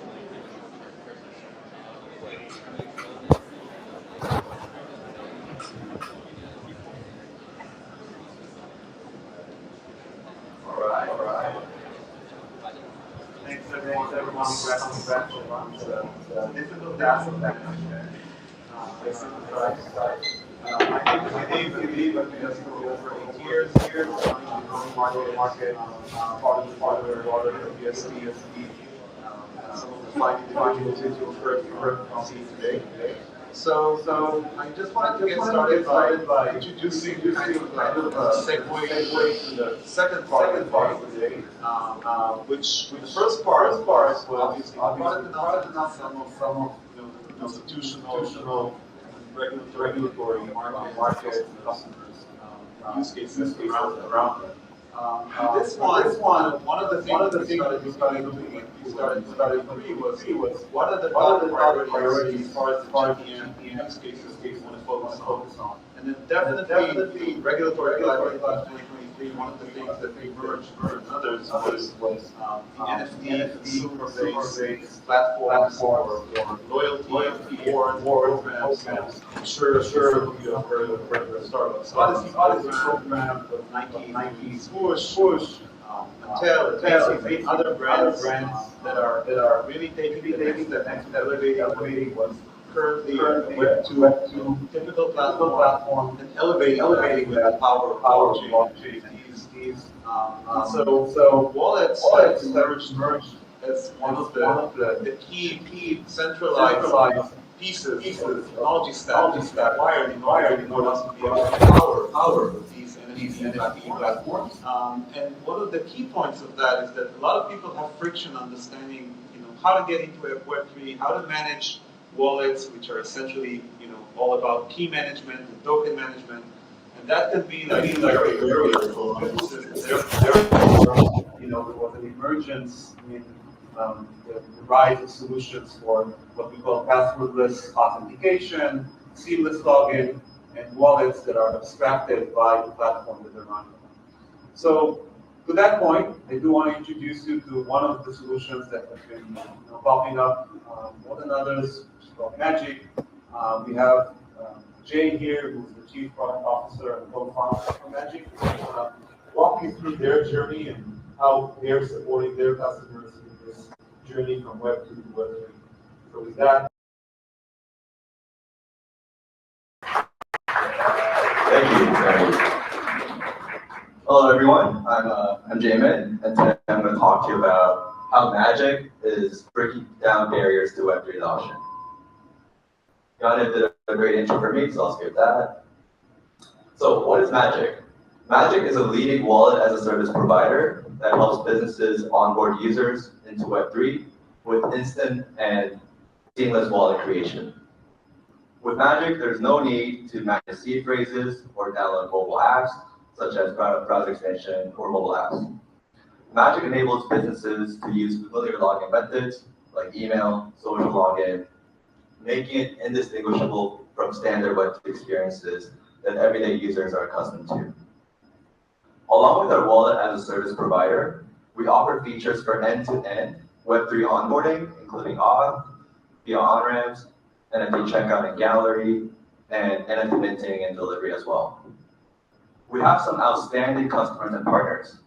To name a few, Mattel, Macy's, 7-Eleven, Immutable, Medallion, and many more. To date, Magic has created over 25 million wallets, and our SDK is used by over 130,000 developers. Now, I want to provide a bit of context on Web3 adoption thus far. 2021 was pivotal in bringing the concept of Web3 to the mainstream with the bull run of NFTs, as known as non-fungible tokens. A lot of this excitement was driven by the success of marketplaces like OpenSea, Rarible, and more, and also community-driven projects like Bored Ape, Artifact, Doodles, and etc. But that wasn't the only driving factor. Big brands came into the space to run experiments as well. We started to see brands testing the waters of Web3, primarily with NFTs, in the last few years. Across all of these industries, such as music, gaming, retail, luxury, sports, and etc., brands have been experimenting with Web3 and thinking about the future. Companies are starting to realize that beyond the novelty of Web3, there's real-world impact and benefits to incorporating Web3 tech into their business strategies. Web3 allows businesses to connect with their audience in new, engaging, and meaningful ways, more than just releasing profitable products and services. It unlocks new form of marketing with a user-centric approach, as opposed to traditional Web2 marketing, which isn't user-centric and fixed to one-directional engagement. It unlocks new opportunities to build long-term relationships with consumers as well. In fact, More than 50% of the Fortune 100 have pushed Web3 initiatives since 2020. So NFT as an interoperable data set is foundationally better than Web2. It offers ownership, provenance, transferability, interoperability, and programmability. NFTs can help with customer engagement, brand awareness and new marketing channels, new revenue streams, loyalty and rewards programs, and a lot more creative forms of access, ticketing, and subscriptions. Many companies now have their foot in the door with Web3, but in general are still trying to figure out how to actually bring in the masses. Magic is building the foundational infrastructure that will empower businesses and developers to harness the vast opportunities of Web3. We're at the forefront of this industry evolution, and I want to share with you today a little more about what we're seeing and how you can start exploring ideas for your business and how Magic can help. So today, I'm going to walk you through 5 Web3 use cases for some of today's biggest household names who also happen to be Magic customers. So let's dive in. First up is Mattel, which is a great example of how a Web2 consumer brand, an almost 80-year-old brand and household name, was able to seamlessly onboard their customers into a Web3 experience. Onboarding to the Web3 ecosystem can be a complex, lengthy process, particularly for new users. For these new users, creating a Web3 wallet can be difficult, and managing a seed phrase on top of that can be daunting. This poses a significant barrier to entry, preventing broader adoption. Brands that send their users to third-party domains, require downloads, and seed phrases repeatedly, they fail to convert customers beyond established Web3 enthusiasts. Mattel wanted a solution that was easy to use for the end users, that was secure for the end users, and that enabled Mattel to put their brand front and center without any brand dilution. And lastly, that enabled Mattel to build on their existing Web2 platform. One trend that happened earlier during the NFT bull run was that brands, they rushed on launching their Web3 strategies and spun up a separate website, which was not built on their main Web2 platform. And that led to fragmented experience and confusing experience for the end users, which was not ideal. Mattel wanted to avoid that mistake. They wanted to do it right. So Mattel, they worked with us, so we addressed the problem for Mattel and other brands by creating a solution that was easily integratable into their existing Web2 platform. Magic offers a white label wallet SDK that enables a more streamlined and user-friendly onboarding experience. Our wallet as a service solution abstracts away the complexities of Web3 wallets and removes the need for seed phrases, browser extensions, or app downloads, thus making the experience indistinguishable from standard Web2 login that everyday users are accustomed to. Because Magic works with any identity provider, like Amazon Cognito, Okta, Auth0, and custom auth systems that are even built in-house, Mattel was able to white label and reduce the wallet generation experience to a single click. And here are the results. First drop in December last year, Series 4 of the Hot Wheels NFT Garage sold out 30,000 packs, with each pack holding 7 Hot Wheels NFTs of various rarities, and that sold out in less than 12 hours. Second drop in April of this year, Series 5 of the Hot Wheels NFT sold out 35,000 packs in 30 minutes. That is almost $900,000, almost $1 million in sales in just 30 minutes. These drops in total have driven millions of revenue, but the value goes beyond immediate revenue. Mattel now has tens of thousands of loyal customers and fans, and because they own a Hot Wheels NFT, they can continue to gain value, ownership, and can stay engaged. Mattel has also teamed up with Magic and Rarible to build a secondary marketplace, similar to OpenSea. This marketplace allowed any Mattel NFT collector to trade, buy, and sell their collectibles with a portion of each secondary sale directly going to Mattel. This unlocked a new revenue stream for Mattel and also solved the resale problem. For example, their sneakers today sold by Adidas for $200 that are resold in secondary markets like eBay, StockX for 10 times the price. But none of that revenue actually goes to Adidas. With Mattel selling their products as NFTs, if resale prices were to skyrocket due to high demand, Mattel is now able to take a cut of that revenue for every secondary sale. Other than digital collectibles, Mattel also used NFT as a form of a discount token and airdrop those tokens to collectors who did not receive rare NFTs. Now there's a new way to programmatically distribute benefits via tokens and engage with consumers in a more personal and meaningful ways. So it doesn't matter what kind of NFT you got, everyone can be made whole through digital collectible here. And owners of very rare, like Hot Wheels NFTs, were also airdrop tokens that could be redeemed for a free physical version of the digital collectible, like a digital concept here. And this provided additional utility for customers, built a deeper connection between collectors and their NFT, and created a one-of-a-kind brand moment. And it's a quick time for a demo. As you may all know, the Barbie movie hit the theater scene last weekend and had a blockbuster weekend debut. Mattel partnered with Boss Beauties to offer fans a whole new way to collect Barbie dolls via digital collectibles in NFT form.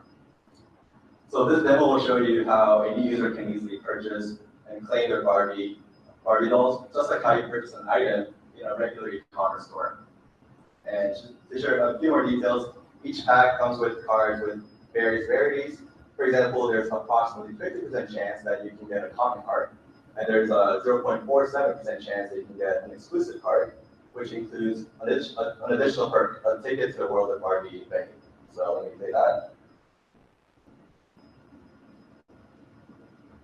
So here, this is Mattel site. It's called creations.mattel.com. It's a complete Web2 e-commerce store, and they added virtual collections page, which is NFT. And as you enter, there's a selection of NFT cards, and this is a pack that will open NFTs, which will represent Barbie NFTs. And there's 6 rarities, and then 50% chance of getting common, and 0.4% chance of getting exclusive. So let's go and edit the card. Let's go to the card.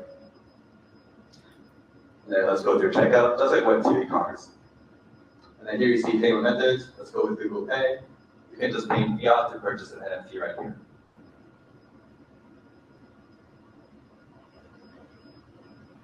Reviewing order, let's pay now. Order is being processed. And there you go. You just purchased an NFT with fiat without having to go through crypto at all. And you should be getting an email where you can go and claim the NFT now. So let's click that. And we're back to Mattel Creations website, where you can just log in with email, by the way. Let's go ahead and claim it. And this is where, oops.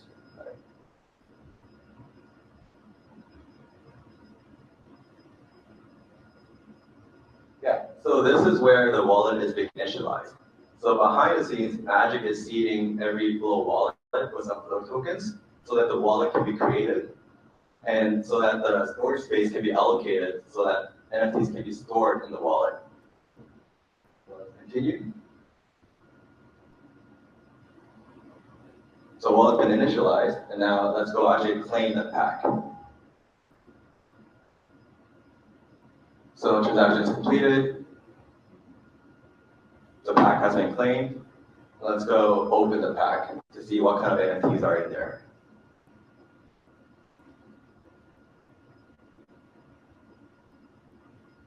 And there it is. So what's really cool about this whole flow is just with simple few clicks, right? They're able to buy an NFT, and they can actually open an NFT and interact with blockchain without really knowing blockchain. And all these actions are recorded on the blockchain in a correct sequence. So if you want to go back and trace the history, if you want to look at authenticity, like that can be traced as well. And here we got the Barbie dolls. We got 2 uncommon, 1 uncommon, 2 common, 1 rare. And that's a demo. Back to slide. So that was Mattel. And next up is Immutable. So Immutable, they work with many Web3 gaming companies, as well as traditional AAA gaming companies, to help them with Web3 technology. And we help them with Web3 technology.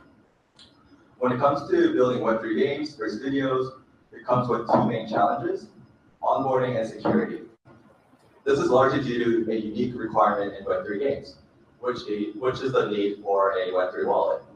And the vast majority of wallet solutions available today aren't really designed for gamers and actually detract from an immersive gaming experience.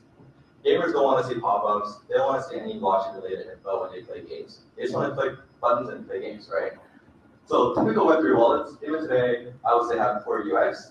They're more built for Web3 experts, but not really mainstream gamers.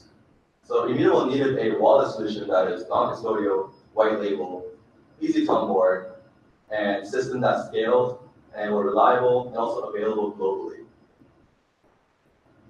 Using Magic, Immutable team built Immutable Passport, and this is a wallet that streamlines user onboarding through email, Google, and Apple login with automated and instant wallet creation. Similar to a Steam account, Immutable Passport offers a unified identity with all-in-one, gaming-centric wallet that avoids the problem of fragmentation and doesn't require Web3 expertise to use. You may ask then, how is Passport better than Steam? It's not about who is better and who is worse. What Passport really unlocks is a new type of gaming experience that harnesses the value of Web3. To name a few, interoperability, where the user can take their identity and assets across multiple games and multiple platforms without being trapped in walled gardens. And transparency, where the user can see the history of the item activities and also prove authenticity as well. Through Passport, game studios can drive adoption across mainstream audiences, maintain enterprise-grade security, and achieve global scalability. In coming releases, it's planned to enable increasing features such as purchases via credit cards, instant checkout, and safeguards for players, such as automated scam protection and limits. Immutable launched recently, and we're excited to see results. Ultimately, Passport has the potential to revolutionize the way gamers and developers interact with the Web3 ecosystem, offering a more user-friendly and accessible onboarding experience, while also providing enhanced security and access to the largest Web3 gaming ecosystem. Next up is Macy's. I'm sure everyone here knows Macy's, and I want to spend some time talking about how this big box retailer took an almost 100-year-old tradition, their Thanksgiving parade, to the second most watched event after Super Bowl in America. And they created the very first virtual parade using Magic's technology. Macy's used Magic's SDK to power their virtual fundraising. So fans had the opportunity to vote on a Macy's parade balloon NFT, which would then be turned into a physical balloon at next year's event. It was a limited edition Thanksgiving NFTs that served as a collectible item, giving fans the right to vote. Additionally, there was a virtual parade, which featured virtual galleries from 5 NFT projects like BeFriends, Urbana, and CodeCats as well. Magic powered both the wallet and fiat on-ramp experience so that customers without wallets or cryptocurrencies could easily participate in the holiday celebration simply by signing up with their email address. This initiative enabled Macy's to capture the largest audience in 5 years. Next up is 7-Eleven. They found a new creative way to celebrate an iconic day with their customers earlier this month on July 11th, and they used Magic to launch Slurpee digital collectibles on their Slurpee Day. This allowed every participant to become a virtual mixologist, where participants could virtually curate specialty drinks to find their own Slurpee vibe.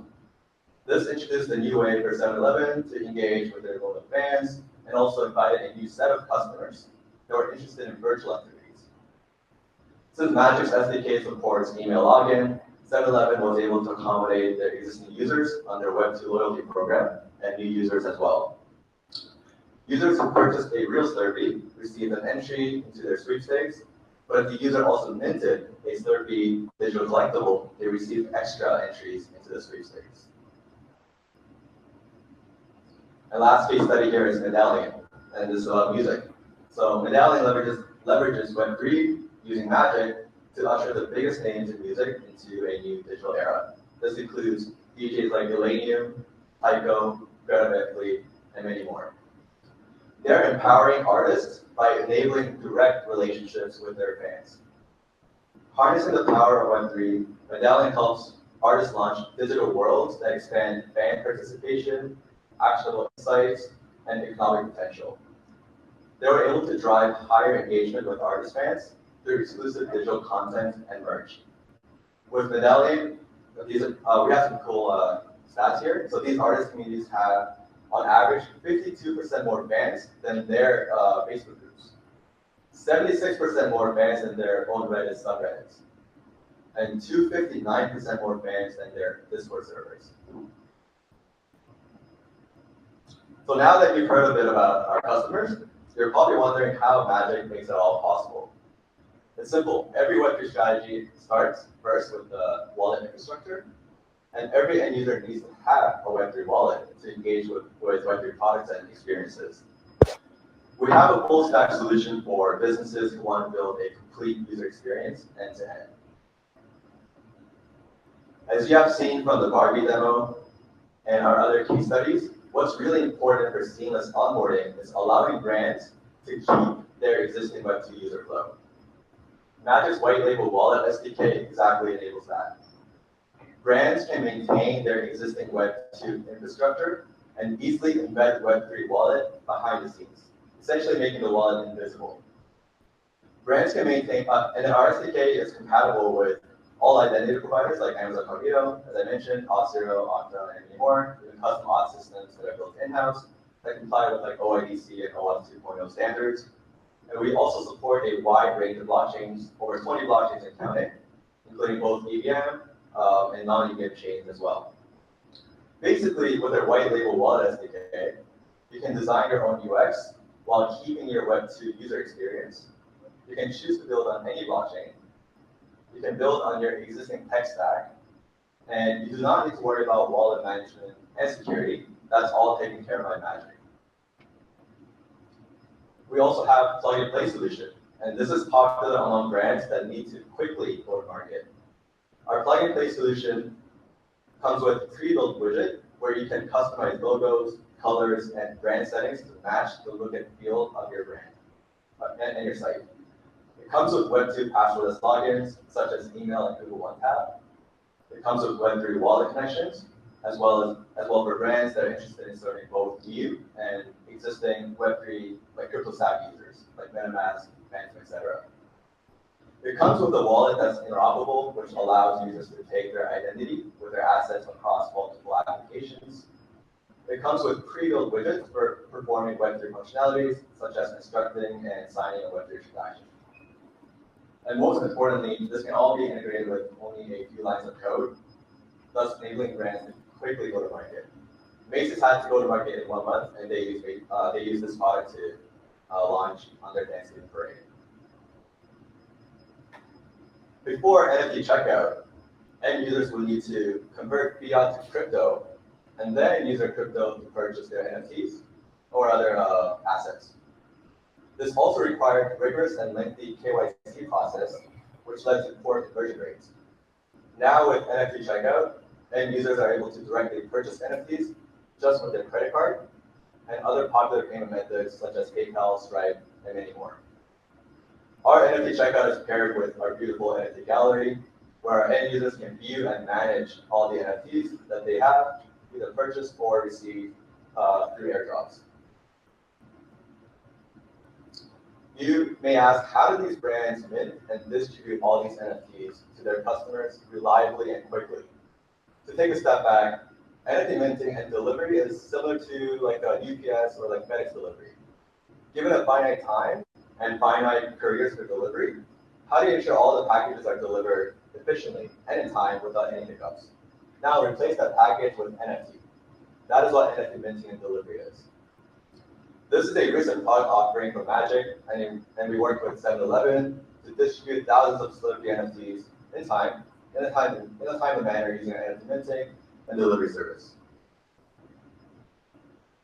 So Magic offering a full stack solution from white label to plug and play to NFT checkout to delivery has been a key factor for enterprises like Mattel, Macy's, and many more adopting us.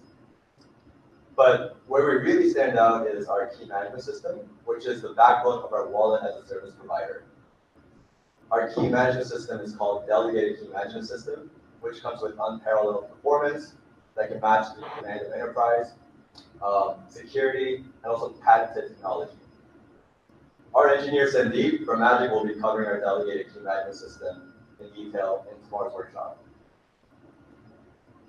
So if you're looking into solutions that, or have a project idea, please reach out. Like no matter how early you are, we're here to help guide you and identify the best solution for you. If you're interested in building a Web3 project, book a demo with our experts who can help with strategy, or you can start experimenting right away with our free tier developer dashboard by visiting our website, matching that link. Thank you.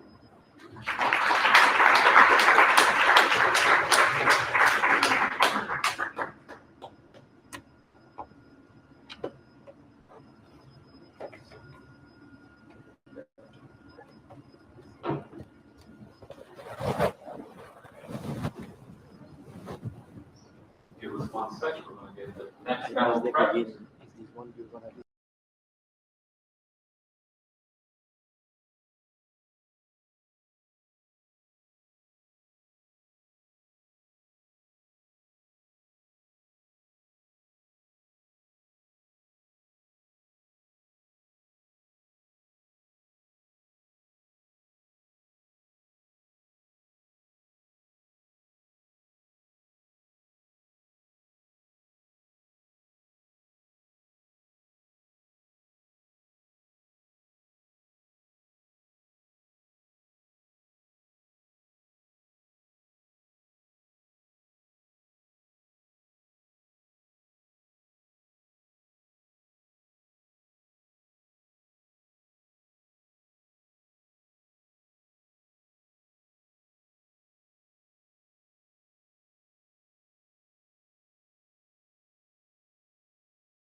popcorn down to Brian.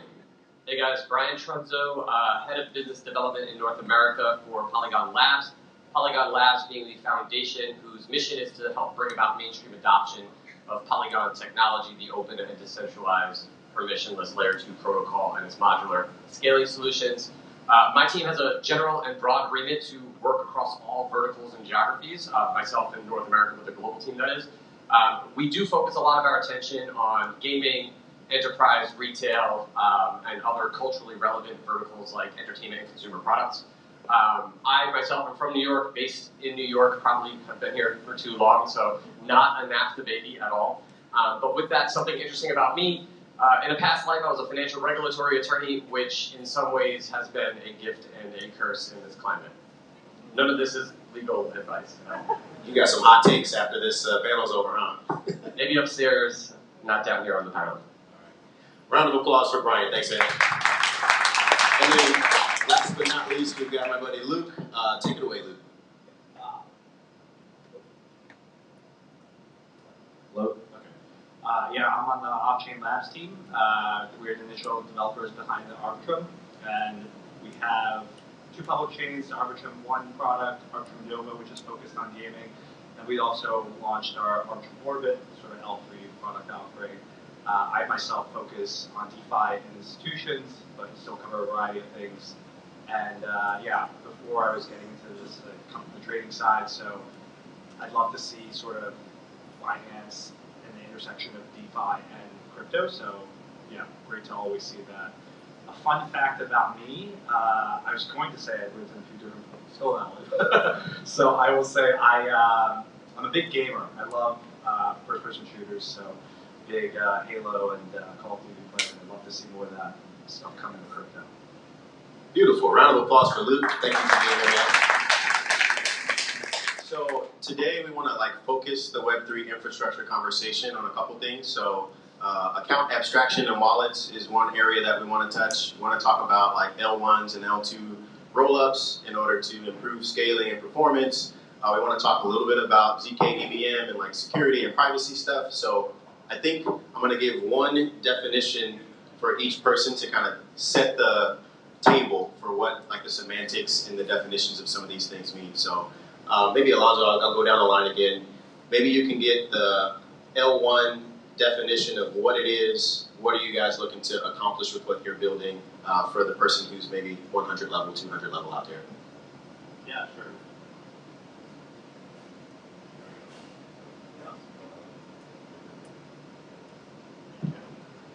Hello? Okay. Sorry about that. Yeah, so when we spoke, you said I think you wanted me to talk about scaling. So I think that's sort of part of the L1 narrative, or sort of what we're trying to do. I think sort of generally speaking, for folks that are not so much into crypto or blockchain, I think the only thing we're really trying to do is have a very strong ownership layer for digital assets for the internet, and to make these digital assets composable and programmable in the sense that it gives ownership to people and lets you do stuff with them. And so if you really think about the future of this world in which everything is an NFT basically, or whether it's a financial asset, a gaming asset, just your money, or it can even be things as boring as a sort of PDF contract as an NFT and lives on chain. That's important for housing needs or international trade or whatever.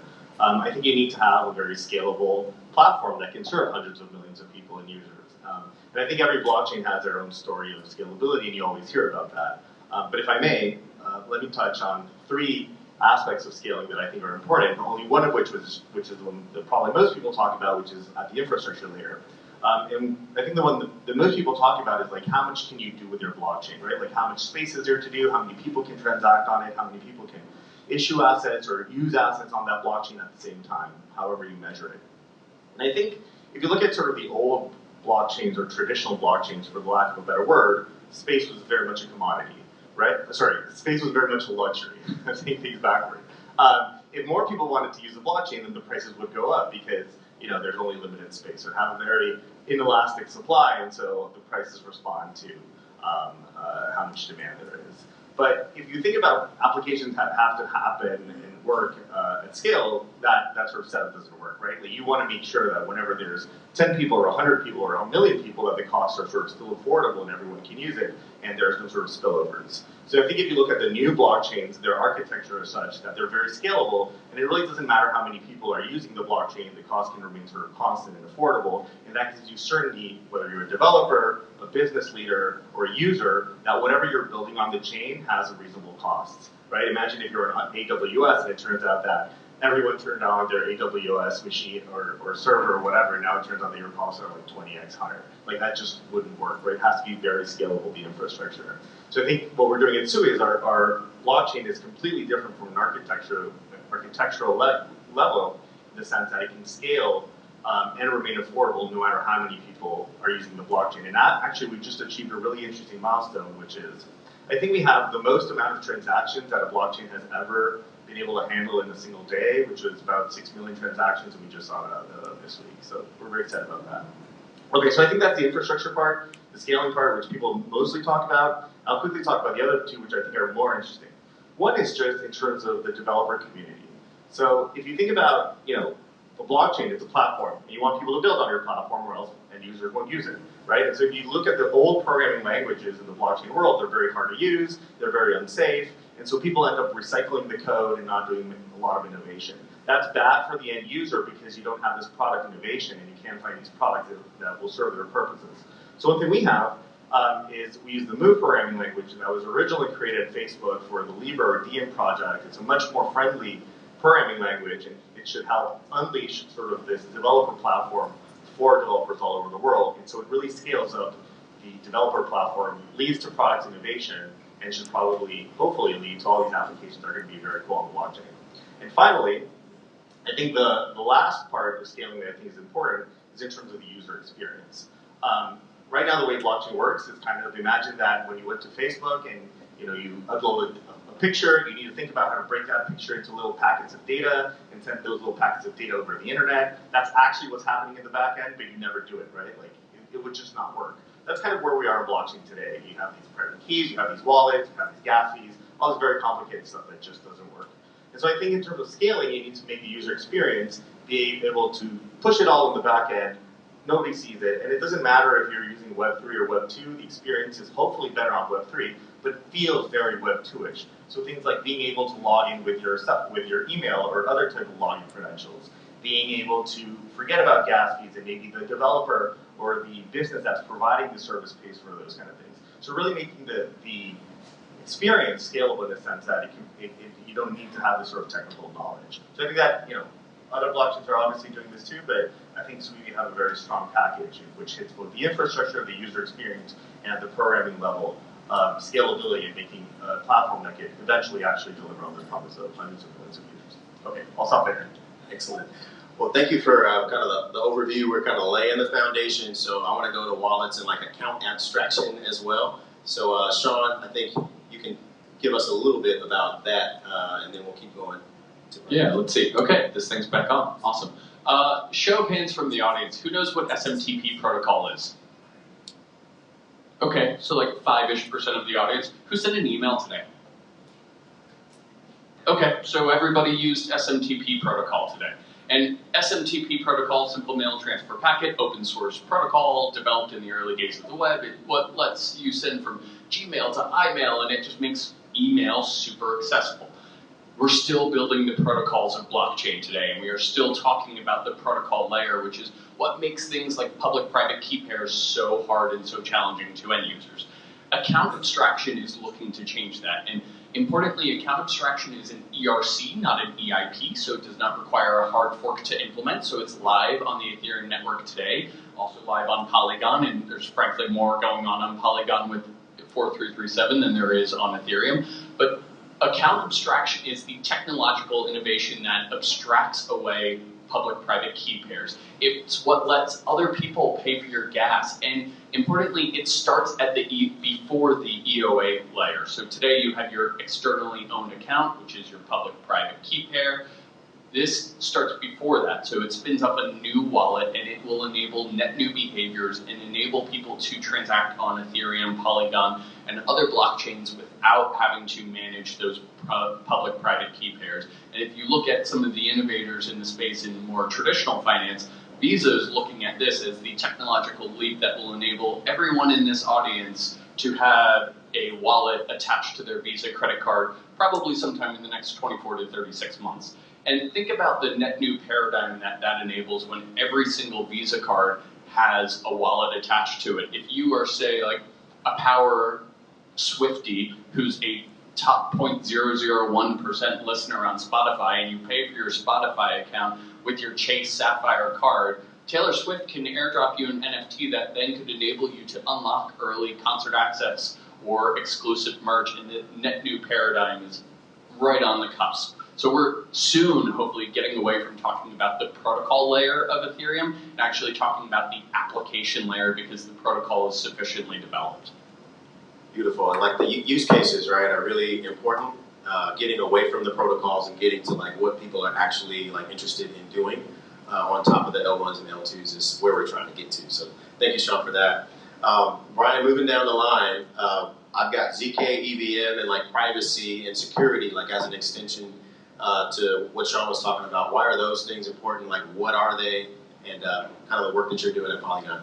Yeah, starting with the definition of ZK EVM and making it as reductive as possible, it's generally a computer that can execute smart contracts that are compatible with Ethereum and also settle transactions and state transitions on the Ethereum ledger.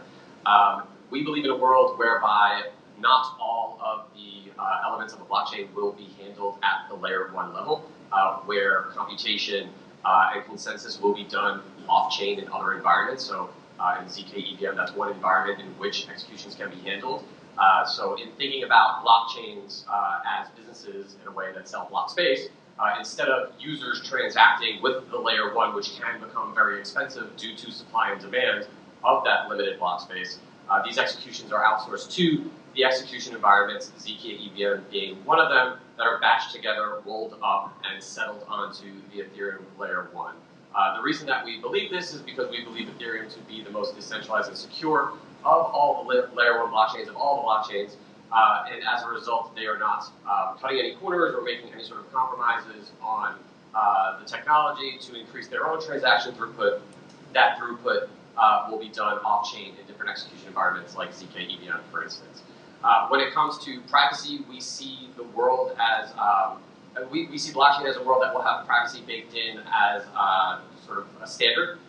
People will have to opt out of privacy most likely. Will decide not to have private transactions.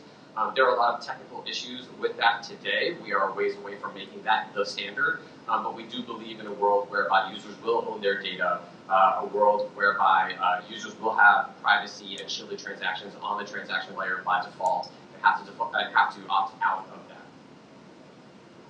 Thank you. So the last one, I know, Luke, in your fun fact, you talked about gaming. So like the applications of rollups and like how we extend L1s and L2s to like the actual consumers and users. Maybe you can give a little primer on the importance of that. Yeah, I was going to say, I do think a lot of applications make more sense living on L2 or a scaling solution rather than on L1, right? There are high fees, there are a number of factors. I mean, right now, I think the current state is you do have a lot of liquidity on L1, so it encourages filters to go there. But at the end of the day, things like gaming just make a lot more sense being on L2. We've designed Arbitrum Nova to be a chain that transacts, transaction fees are under a cent. So if you have such a turn-based game, that there's actually game logic living on-chain, then it makes a lot of sense to use that, right? Say, of course, a lot of the aspects are off-chain, then maybe you can use something else. But, we do see a future where the costs become so cheap that you can see anything happen on-chain, which is, I think, a great dream. I think things that will help this would be the IP 4.4. That's a huge improvement using the transition call data into block data, and this will allow basically cheaper costs for that sort of thing while still selling to L1 or any solution. So yeah. Awesome, thank you. So then to come back to you, Alonzo, like the use cases for L1s and L2s, like the most immediate things that you guys at Miston are focused on as you're building it out. How do you prioritize and categorize kind of the use cases and serving kind of those different audiences, whether they be gaming or whether they be DeFi or whether they be other? Yeah, I mean, I think this is a good question, and at the risk of being a little bit controversial, I think that this whole discussion between layer 1s and layer 2s is a little bit of a historical anomaly that has really only occurred because Ethereum, has very limited space and it became very big, and now there's not enough space, and so we need to figure out other ways to add space, and so we have these things called layer 2s, and then we have this whole discussion of like what should happen at the layer 1, what should happen at the layer 2, what's cheaper at the layer 2 than at the layer 1, what are the security guarantees that are inherited or not. But if you look at how the new blockchains work, for example, Sui, to completely re-architect the way things work, you can have a layer 1 that gives you everything. And the reason is because the way modern blockchains work, like Sui, is you don't really have a blockchain in the sense that everything is ordered relative to each other, right? So imagine, you were on a highway and you're going to LA and another person is going to Chicago. Imagine that the person that's going to LA needs to wait for the person that's going to Chicago. That kind of like doesn't make any sense at all. They're going to different places. That's kind of how layer 1s or like Ethereum works, right? Like everything needs to be ordered relative to each other, even though they're very independent transactions. However, in Sui, the way things work is everything that lives on the blockchain is an independent object, whether that's an NFT, it's an in-game asset, it's a financial token, it's a housing deed that's been tokenized. All these are independent objects. And the way the blockchain works is that it operates at the object level, which means that if someone is going to LA, that transaction has nothing to do with someone going to Chicago, and they can be parallelized. And once you have parallelization, you stop thinking about this world of vertical scalability, which you have a layer 1 and then you layer a layer 2 or whatever you want on top, but rather you have a single layer 1 that can scale horizontally. And so, we have a layer 1 that has the security guarantees. It has, this term atomic composability, which basically just means that everything can talk to each other if it needed to at the base layer, and it can scale because of this parallelization, basically in an unlimited degree. And in terms of cost, which I think is really what's important, it's also scalable because the way that the blockchain is operated is whenever there is more demand for that space, then the operators of the blockchain just add more computing power. They're literally just parallelizing. I always have a lost trouble with this word. It's scaling the blockchain. And so I think if you look about the future, like who knows what's going to happen, right? Like honestly, nobody can predict anything. Like I'm an economist, and you look at inflation and GDP and interest rates. Like nobody knows anything. I don't think anyone knows how to forecast technological innovation either. And so I would say, who knows what's going to happen? It's very possible that we live in a world in which layer 1s and layer 2s in different types of applications sort of coexist, and there's just good ways of them talking to each other. But I would say for the vast majority of applications, like this is honestly a thing they don't need to even think about. They can just go to a very performant layer 1, do all their stuff there, and they don't need to worry about the congestion that is happening in the other parts of the blockchain because there is no risk of that spilling over to them because of the new architecture. So I don't know what's going to happen, but I would say like if we're here in 5 or 10 years, I would say like this layer 1, layer 2 discussion might be a little bit less relevant. And then I hope that was not too controversial, but I'll leave it there. It's getting spicy up here. I don't know if that's not too spicy, so we're good. I know in the pre-brief we did talk about infrastructure, like economics. So like Sean, I know you had a couple of takes on the financial and like other types of considerations at both L1 and the L2 level. So maybe you want to touch there. Yeah, I think there's a lot of room for improvement in the state of infrastructure economics, especially looking at Ethereum mainnet. Looking towards the roadmap, like you mentioned, proto-gang sharding is on the horizon, and that assumes a really robust infrastructure layer. And there's not necessarily the robust economics to fund an infrastructure layer like that right now. So there's this relay market that's going on Ethereum every single day. Roughly 95% of all Ethereum transactions go through one of the MEV boost relays. And today the economics for running a relay are negative. So not only do we pay Amazon tens of thousands of dollars a month for EC2 to operate our relay, if we miss a slot, we love you. Yeah, we love you guys too. Your infrastructure makes it easy. If we miss a slot, the validator who was connected to our relay that doesn't pay us for the relay expects us to reimburse them for that. So there's a ton of downside for operating a relay, and no economics. Now, Ethereum is starting to address this and starting to talk about the problem because it turns out you want a competitive relay market and you want more people operating relays for diverse code bases so there's not centralization. But I think for every single infrastructure upgrade that Ethereum is contemplating, which if you look at the roadmap is a lot over the next 5 to 10 years, we need to be having a corresponding discussion about how are we funding this? How is it baked into the protocol, and how do we ensure that there's a diverse infrastructure layer? Because we all kind of got fooled by the Googles and the Facebooks of the world to assuming infrastructure is free and that Gmail shouldn't cost anything, that storing photos online shouldn't cost anything. And if we want to own our own data, we're going to have to pay to own our own data. Yeah, that's, I mean, as a paying customer of Gmail, $1.99 every single month, you like never thought that you would get to the place where, you know, they would actually have to monetize, you know, the free service. So we're at the cusp of kind of a different way to think about how big corporations are like giving you infrastructure to do your thing on. So thank you for the response there on infrastructure economics. Brian, I want to ask you a question about, like, when you think about ZK EVM and the actual real world use cases and some like examples of customer stories or things that maybe no one out there knows, like the details of proto-dank sharding, but like what are some like stories that you can tell your mom or dad or people that are just getting into this space to make it make sense for them? Cool. I'll try to get to the mom and dad level. By way of example, by way of certain commercial deals that we have in flight, some of which have been announced today. We did a partnership with the Palm Network to bring their layer 1 sidechain into our ZK EVM superchain program and essentially turn them into a layer 2 built upon our ZK stack. So that's something that's in flight right now.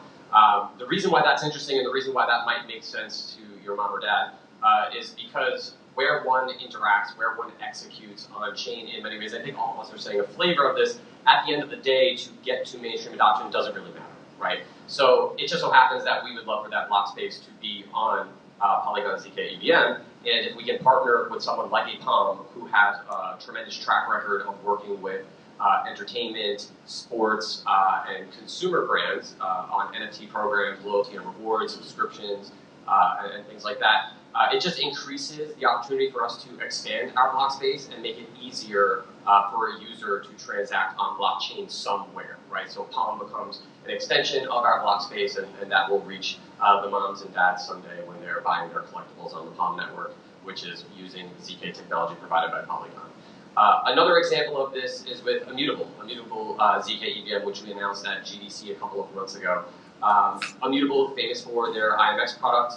They have been licensing technology from another Ethereum scaling solution, Starkware. That product still exists, but in giving more choice to developers, because Immutable has a wonderful middleware stack from APIs and SDKs to on-ramping solutions, wallets, their passport, features, loyalty, reward subscriptions, all those interesting flywheels that are coming into Web3. By building on ZK EVM, that just provides more block space, more opportunities for their game developers to make better games that will reach our moms and dads if they play games, of course.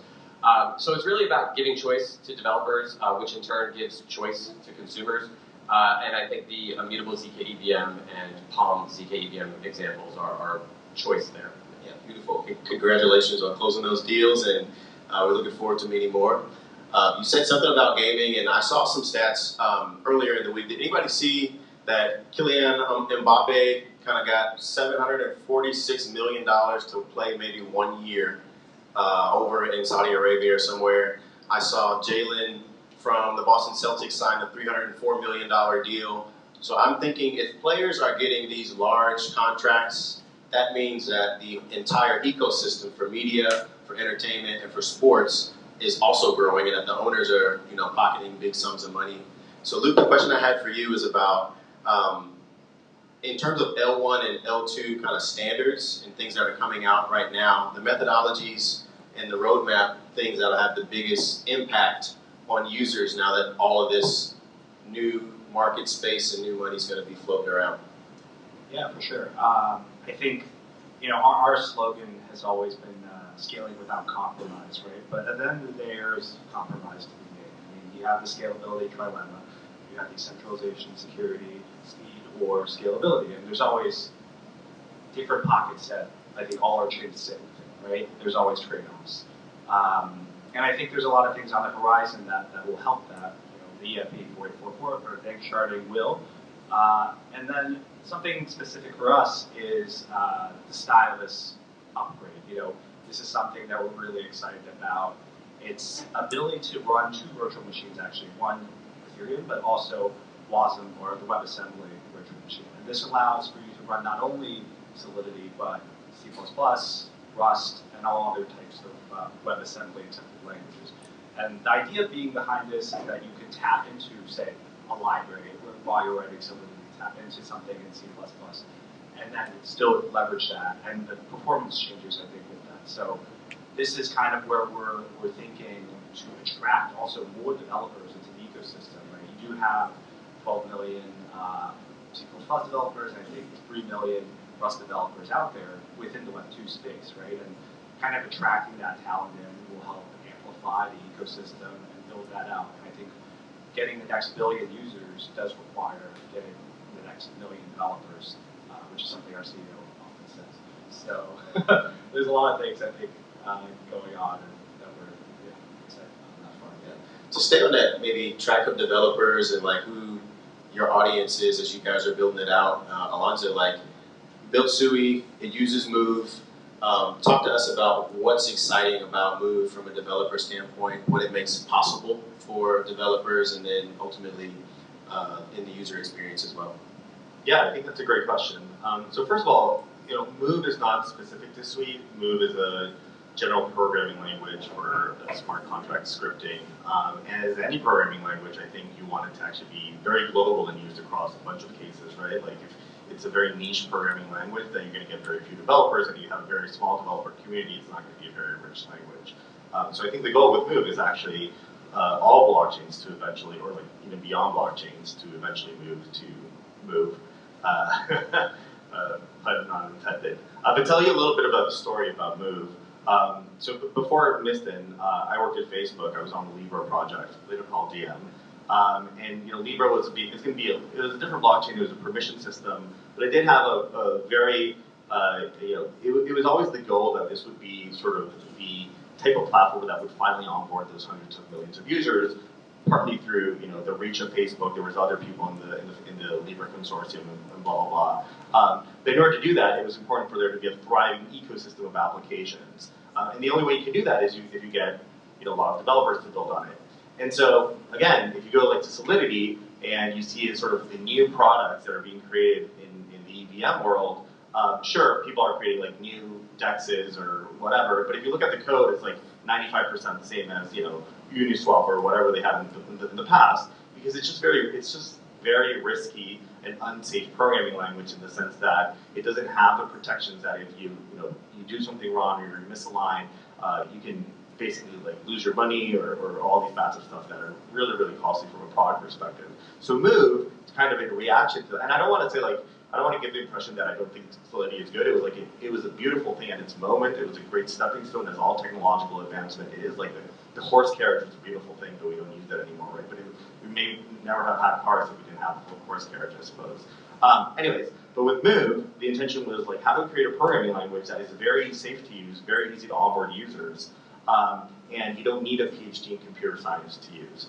And that was the original intent of it. Sam, who's our CTO, was the original creator of Move, and now that was ported over to the Sui blockchain. There's a couple of other blockchains, for example, Aptos, that also uses Solana, has an integration with Move, and I think you're going to start seeing this because what's important from a product perspective is, for example, me, who come from Mexico, I think people in the U.S. don't realize a lot of the pain points of people in Mexico, right? Like, if you hear like financial regulators in the United States, they will say like, oh, the banking system works fine. Well, it turns out that in Mexico, 50% of the people don't even have a banking account. Why? Because the banking system just doesn't work, right? And other types of products like that. So there's a lot of developers in Mexico that perhaps don't have PhDs in computer science, but they know a lot of their local populations and their pain points. And you want these guys to be able to say like, okay, I figured out like a small startup or product that I want to prototype, I want to build it, I want to launch it on Sui, and start seeing if people like this product. In the Solidity world, you can't do that, because if you do that, most likely than not, either you copy something that was done before, which is literally by definition not what you want to do because you want to create something new, or you just don't do it because it's too hard. So in Move, it's very easy to prototype, very easy to onboard, very easy to learn, And that will slowly start creating this developer community that will grow the language, but more importantly, it will lead people to build real products that are not the stuff that we hear in stages talk about, like, oh, this is the promise of Web3 and whatever, right? It's the stuff that people on the ground see and that we haven't even imagined. And through that product experimentation and innovation, we'll finally deliver the products that really have value, not the products that us in stages talk about. So I think that's really the core value of having a programming language like Move that is really, again, just sort of one other layer of improving user experience, in this case for the developer community, who I think is actually the main audience for the developers of blockchain platforms such as ourselves. I think it's a both-and approach. Like, we need kind of solidity to be extended and like interoperability between different types of programming languages, and then new stuff like Move. We need the adoption there in order to grow the entire like Web3 ecosystem and get our moms and dads and our friends who are not crypto natives into it. Sean, I know the genesis story for Block Native had something to do with gaming. I wonder if you kind of rewind and tell, this is to like the point about maybe putting prototypes out there for developers and like letting them dictate what's cool to them and what they're going to use it for. The story of Block Native from the beginning and how it pivoted to what it is today is particularly interesting. I wonder if you would share some of that with the audience here. Yeah, so this was predated even my time at Block Native, and I'm coming up on 5 years on the project. But our CEO has a really rich background in design thinking, led the global design thinking transformation at Cisco, thinking about Cisco as a design company, which might seem laughable to some of you, but it actually is. It's a router and communication design company. So when he was getting involved in Block Native, the other co-founders had been building a crypto collectible game, and it was frankly unusable. Why? Because the state of the art of Ethereum in 2016 was like pretty freaking bad. So they started building tooling to help users connect MetaMask, to make sure they were on the right network, to make sure they had the right gas fee, to make sure their transaction was composed, and then importantly, to tell them what was going on in the time between when they clicked submit and the transaction was broadcast to the peer-to-peer layer, and monitoring that all the way through to completion and letting the end user know, like, hey, it's all going to be okay. Your transaction got confirmed. And it turned out people cared way more about the company, or about the infrastructure, the tooling, than they did about the crypto collectible game. So that's when the company officially became Block Native, got its C-check from Foundry Group to go start building infrastructure, and we launched at ETH Denver roughly 4.5 years ago, that initial tooling. And Block Native is largely a success story of being at the cutting edge of an emerging technology market and closely listening to what our users, i.e. end developers and leading protocols, wanted, and understanding their pain points and building value at APIs and open source libraries to solve that. Yeah, beautiful answer. And to extend that one, now that we're talking about design and design thinking and like users maybe who are non-technical, like the Starbucks Odyssey story, and like how some users don't even know that they're using Polygon underneath. Maybe you could talk about that journey and how that comes about, and whether people actually need to be technical or need to know, or whether it's better to kind of abstract that away as we move forward here. And I think the more you can abstract away the blockchain, the better. Because at the end of the day, no one's going to care what blockchain they're using, what execution environment they're in. They're not going to want to fuss with wallets and APIs and all sorts of things that we deal with today, even though it's gotten much, much, much better since 2016, 2017. So I think the more anything can be abstracted away, the better, and I think that that's not a spicy take at all. I think everyone would agree with that. What's really interesting about the Starbucks case, but also other consumer applications that are building on Polygon, is that it further helps us in our mission to tuck away the technology, right? We have this sort of existential, almost ironic situation whereby we will not achieve mainstream adoption until we phase out of the conversation, right? If users are talking to each other about Matic that they need for gas, or the fact that they are on the right RPC, we are nowhere near the chasm, never mind gearing up to cross it, right? So Starbucks was a big sort of jump forward in that. Web3 purists, crypto purists will poke holes in it, talk about the fact that it's custodial, and there's a lot of data that's not being available on chain, and it's very easy, obviously, to play Monday morning quarterback and make those comments, right? And be blind to the fact that it has onboarded dozens of thousands of people into Web3 who may not even know that they're really using Web3. The most rabid of those fans certainly know, right? And they're hoping that some of the NFTs that they're earning, mostly earning, it's not a hyper-financialized product, right? They're not like slinging NFTs per se. It's not about collectibles. But a lot of those folks are hopeful that what they are collecting will become cultural relics of a moment and accrue value in the future. So there is a financial aspect to what they're doing. But I think the more we can abstract away, the better. I think Nike also did a tremendous job of that. Nike also did a tremendous job of signaling to the market that they're here for the long haul. The first Web3 product that they put forth was a soulbound token that one owned and earned. There was no financial aspect to it whatsoever. You cannot trade it or sell it on the open marketplace. They didn't start selling anything inside Web3 until they linked up with Fortnite to do a Web2 activation, right? So it's signaling to the mainstream consumer that they're here for the long haul, abstracting away most, if not all, of the pain points. Of course, we're not there yet, so some of it may not be quote-unquote crypto pure to a lot of folks using custodial tools and things like that, but this is a marathon, not a sprint. So I see we've got about 5 or 6 minutes left. What I wanted to do is looking into the future. Like, I am cautiously optimistic about like where we're going and what we're gonna be able to get into as kind of a Web3 infrastructure ecosystem. So maybe starting with Luke and then coming back down the line, a couple of things that you're excited about looking into the future. Yeah, I think that I'm excited to see more enterprises, more institutions get involved in it. I think that's a key thing, and I think Polygon's done a good job of that with getting more users. I think people who aren't crypto native, not maybe a lot of people in this room, but getting the standard user base to interact, and to the extent that Brian mentioned, not having to interact with a MetaMask and doing all those steps is something we support as well. We work with Reddit closely on their community points, and that's a system where 2 of the subreddits you just sort of interact with, but you don't know it's there, but you're using the Arbitrum Nova blockchain infrastructure to tip other members of that subreddit. So it's really cool, and that's, I think, a great example of what we like to see from enterprise use cases that they pull it out, because it is decentralizing sort of their subreddit, right? Like, you have points, you're awarded points for doing tasks, various tasks throughout that subreddit, and then as it continues, you can award them to other members for doing other things. So it's a great example, and yeah, we'd love to see more of that. Beautiful. Brian, 1 or 2 things as we look into the future. For me, it's the emerging use cases that are blockchain agnostic, right? It'll be across all chains. Looking at some of the flywheels that have developed within blockchain, from DeFi and DAOs as core primitives, moving forward to collectibles and then games and then loyalty rewards. Last year when Starbucks really burst on the scene, we're sort of in this place right now where we're looking for the new primitives and the new use cases. And something that I find interesting personally is blockchain as a great check and balance to AI. I feel like a panel in 2023 is not a panel if someone doesn't say AI. I don't pretend to be an AI expert. I'm just saying I find it interesting. And that's to say, in pacing towards a world where one can generate 500,000 articles that say Brian Trunzo is an awful human being.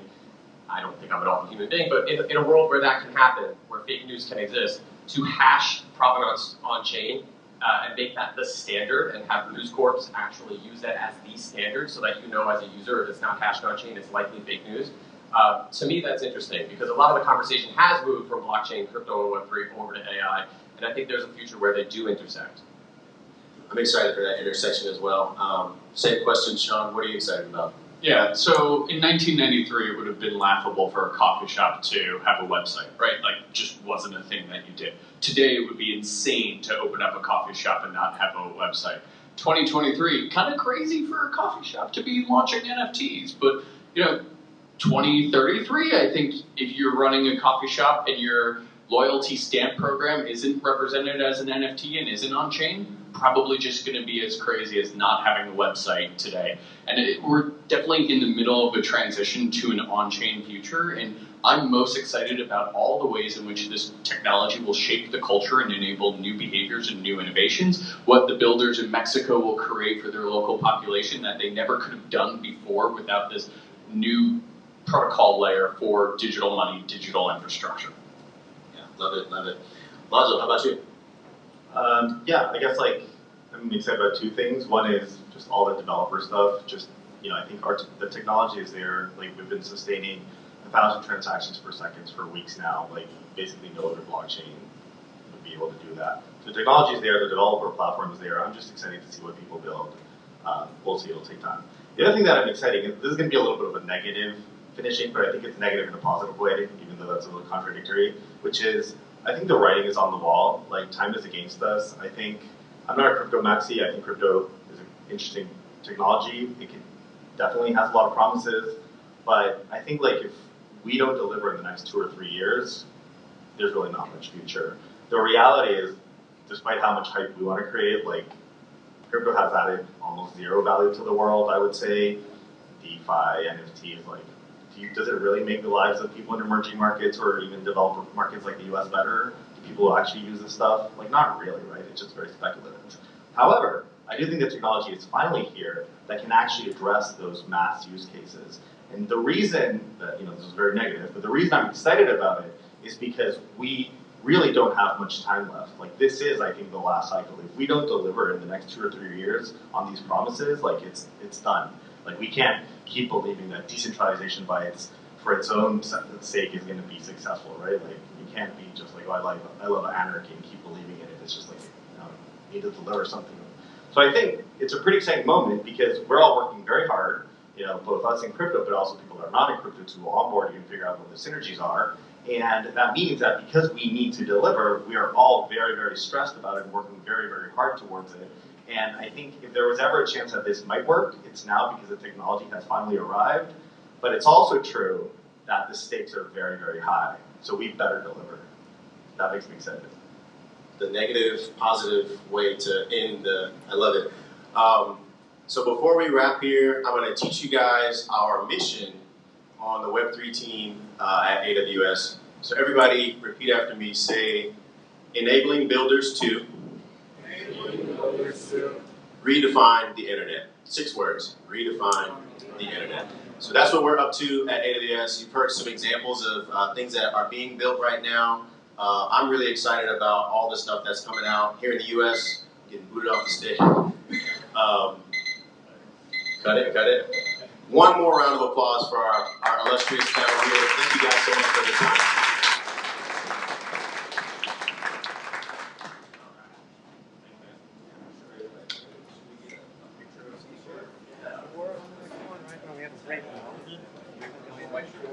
Yeah, maybe.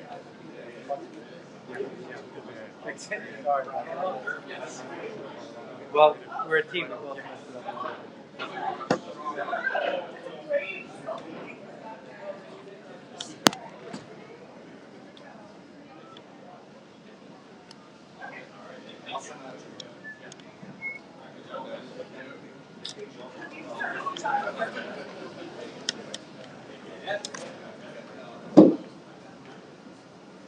All right, guys, we're going to take a short break for 10 minutes. So if you guys want to grab some coffee, some more pizza just arrived. So if you guys want to grab like a snack or something. But please be back by 2:10 for the next session.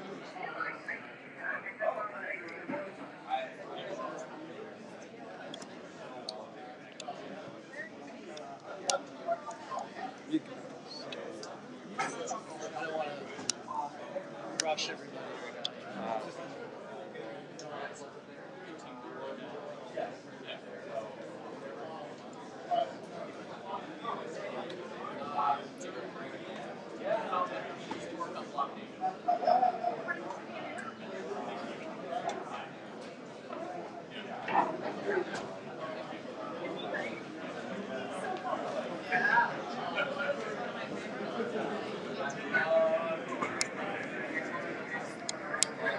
You must be an expert at this, right? Yeah, I'm very good at balancing now. That's one.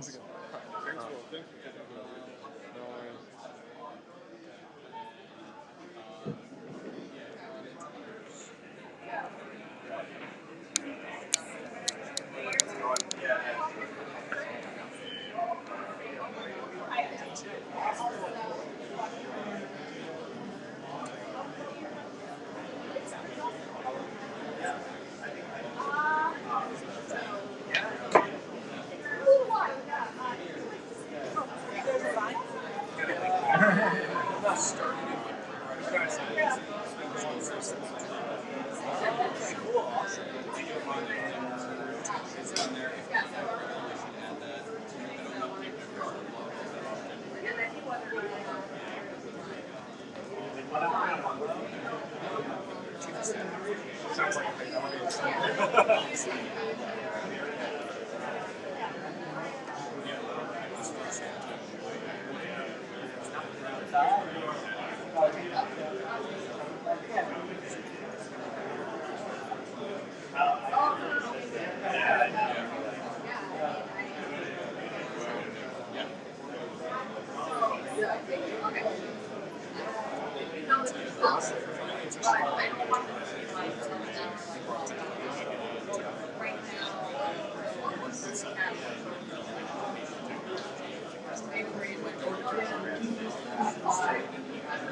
I'm just sharing information. It's not an app. So, they basically have all so we're basically right now Or has some aspirations.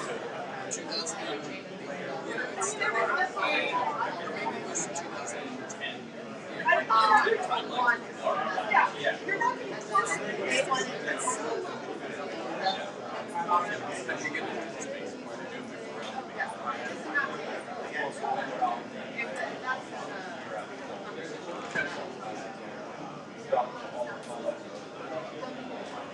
Okay, gotcha. Congrats on breaking into tech. Yeah. It only took you a year after congrats. That's great.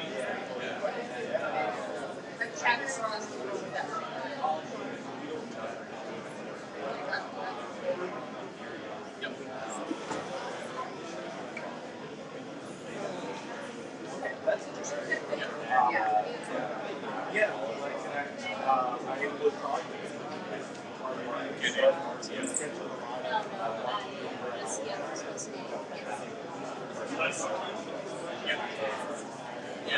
yeah.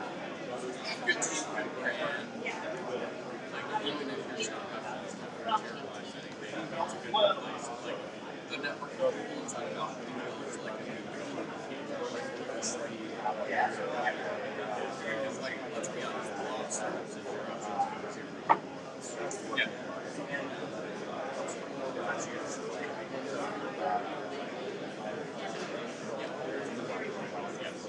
Yeah, and like create some shovels. But yeah, we're like adjacent to Web3. I would say 10% of our population is no overlaps, but 90% is totally in parallel. You're very Yeah, we see that.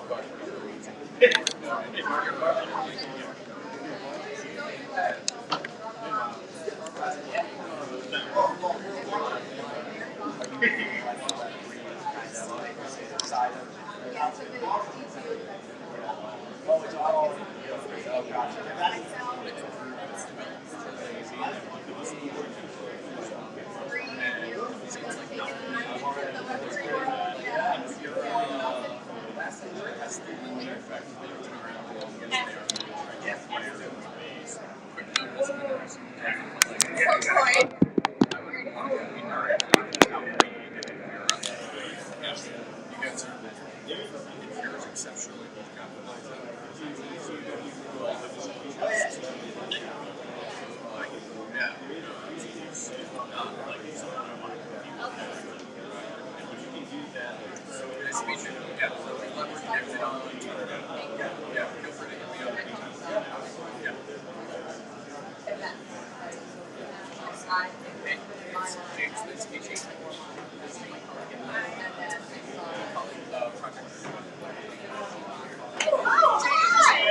I've seen yours too. I just didn't connect months ago. Yeah. Didn't realize it's always like meeting a celebrity.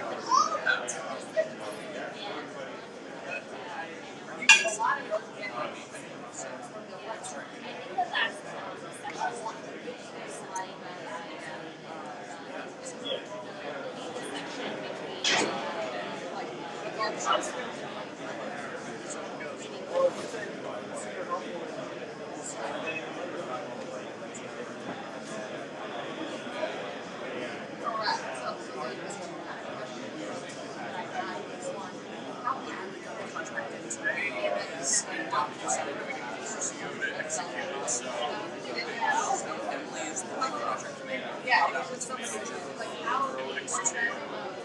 We've rewritten the data set and like structured so it's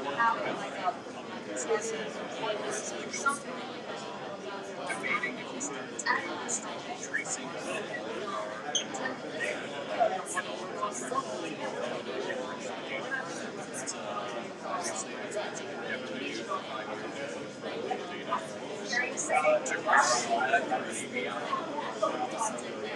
we're doing that in batches.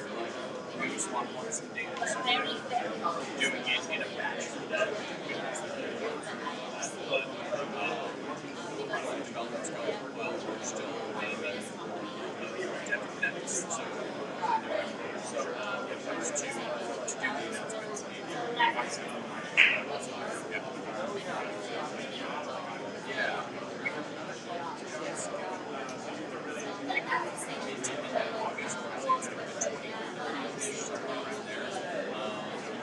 Still want to keep the conversation going.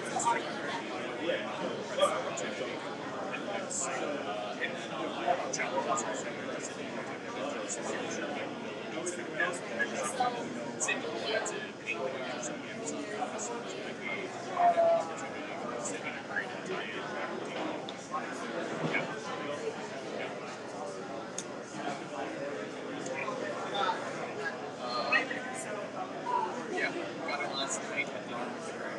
It was nice.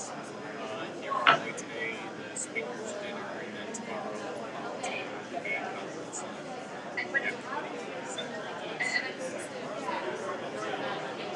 Conference here, and then trade show. There's stuff going on too. Nice. Quite yeah. Please go with the dream for all of us. I'm prepared to tell. And stay there. I assume it's not as hell as this week. Yeah.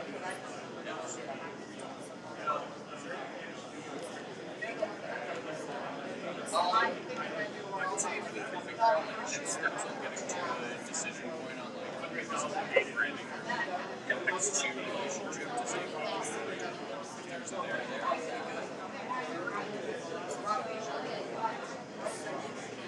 Yeah. It will be fun today, and I think the team also wanted to get to the place before they see like the teams.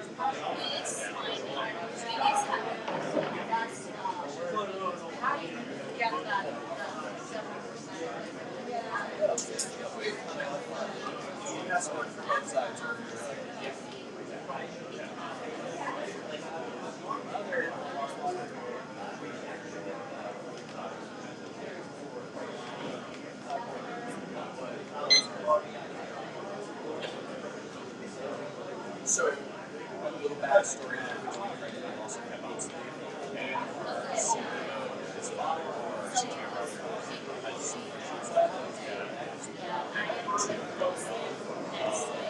So, next month, he's hired starting to understand your thoughts.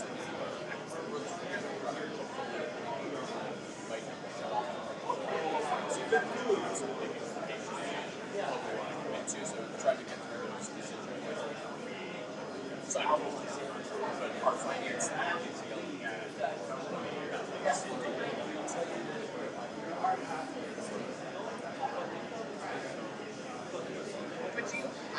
okay. Yeah, I talked to my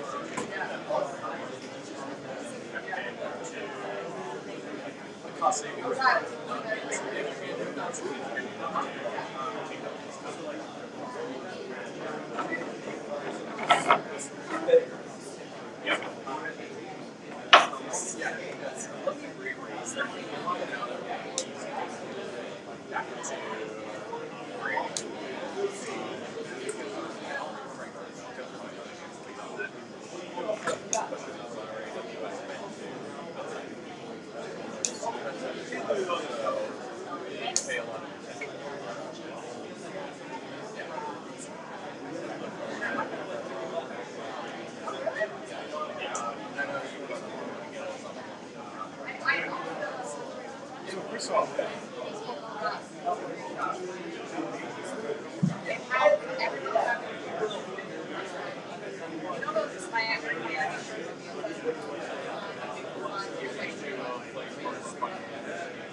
Hello, everybody. We're on to our next session, and this session will be about protecting crypto assets. And our moderator for today will be Christoph Niemann, who is one of our senior solutions architects, and covering Web3 and blockchain. Please give a round of applause to Christoph.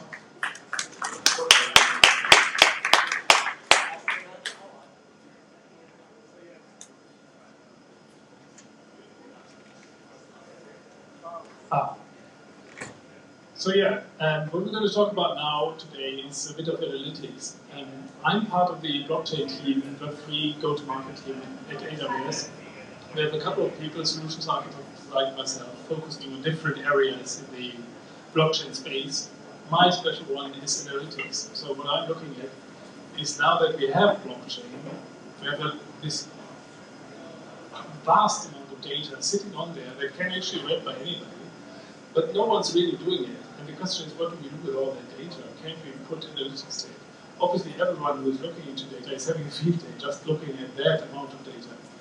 And with me on the panel are actually two people who are doing that for a living.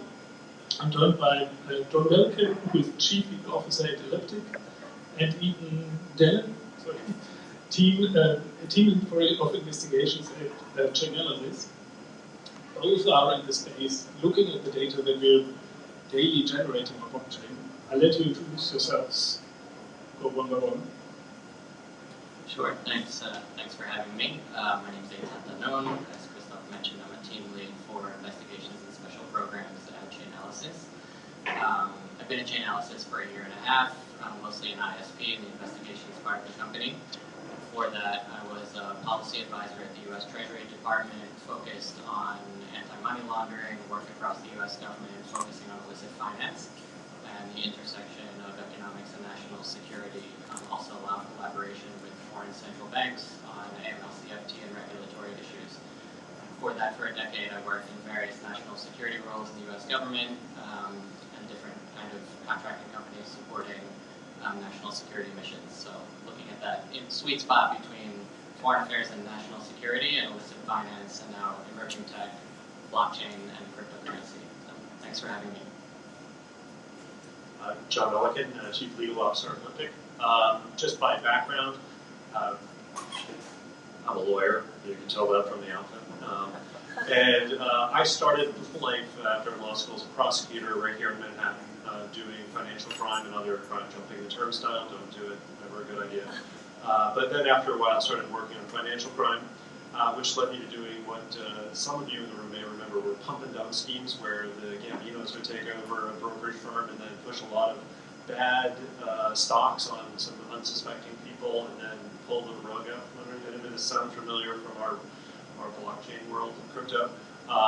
Same thing, money laundering has not changed probably in 100 years, probably won't change in another 100 years, it's just going to morph a little bit. So I started out as a prosecutor, then started working with banks, American Express, JP Morgan, Bank Tokyo, Mitsubishi, and then spent a few years on the HSBC monitorship before joining Elliptic. And at Elliptic, I work, much like Eitan, between working with customers on how to implement policies around anti-money laundering and detection of illicit finance or sanctions evasion. And we work with them on their programs and how to use tools like Elliptic and Chainalysis to help identify illicit activity that's happening in their company or on their protocol. So it would be very interesting to know what, if you're seeing on a blockchain with all the data, what are you actually doing with it to then help us against sanctions and the like? Maybe either one of you. Sure. I group our use cases into 3 broad buckets. The first would be complex investigations and compliance. The second bucket would be mainstreaming. Some might even say evangelizing, but providing that education to the ecosystem. And the third bucket would be leveraging on-chain data to share insights about macro market movements. And I can provide a few examples of what each of those look like. So, you know, our bread and butter is focusing on nation-state actors who are abusing the financial system through digital assets, as well as transnational cybercrime networks. And so, two recent examples would be, actually I think a month ago to the day, the Israeli government announced the seizure of $1.7 million of worth of crypto from Hezbollah. It was the first known example of that group having cryptocurrency, first of all, used in a public way and then seized by a government. What's interesting about that case is that all of the addresses were for USDT Tether on the Tron blockchain, which is, I think, a trend that we're seeing, and not only in the illicit and high-risk world, but more broadly, certainly the adoption of stablecoins in that part of the world and globally. The other example, or the other interesting aspect, is that the money launderer is kind of active in the network. Instead of your traditional following the money to how many hops and an off-ramp, they were using an OTC, an over-the-counter broker, who was providing liquidity at a nested source of liquidity nested at an exchange. The other example would be the Ronin hack last year. So our crypto incident response team played a role in the recovery of $30 million. The value of the hack was to the tune of $625 million, so not nothing. And using our investigative software and tools, including in the Web3 space, and looking at how the hack was attributed to North Korea. So looking at how North Korean hackers were chain hopping and trying to move assets around, we were able to do that. On the mainstreaming front, I would say a few examples are our integration with Coinbase Commerce. Given market tumult over the past 12 months, we want to make sure that customers, especially in the DeFi space, are able to settle their invoices using cryptocurrency. And Michael this morning mentioned the art space and the NFT space is something that's come up in numerous panels, and our partnership with Christie's that launched something last year, a few days after the Ethereum merge, called Christie's 3.0, which is a fully on-chain NFT marketplace from soup to nuts, and that allows users to engage safely, to take advantage of the Christie's name while meeting their compliance requirements. I think that's really interesting because not only for the obvious complying with AML laws, but it establishes a precedent, I think, in the art world, the NFT space, for documenting provenance and seeing ownership over time, and has applications beyond money and cryptocurrency.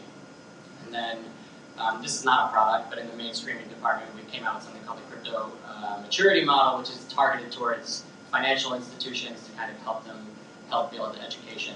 In the last bucket, I would say,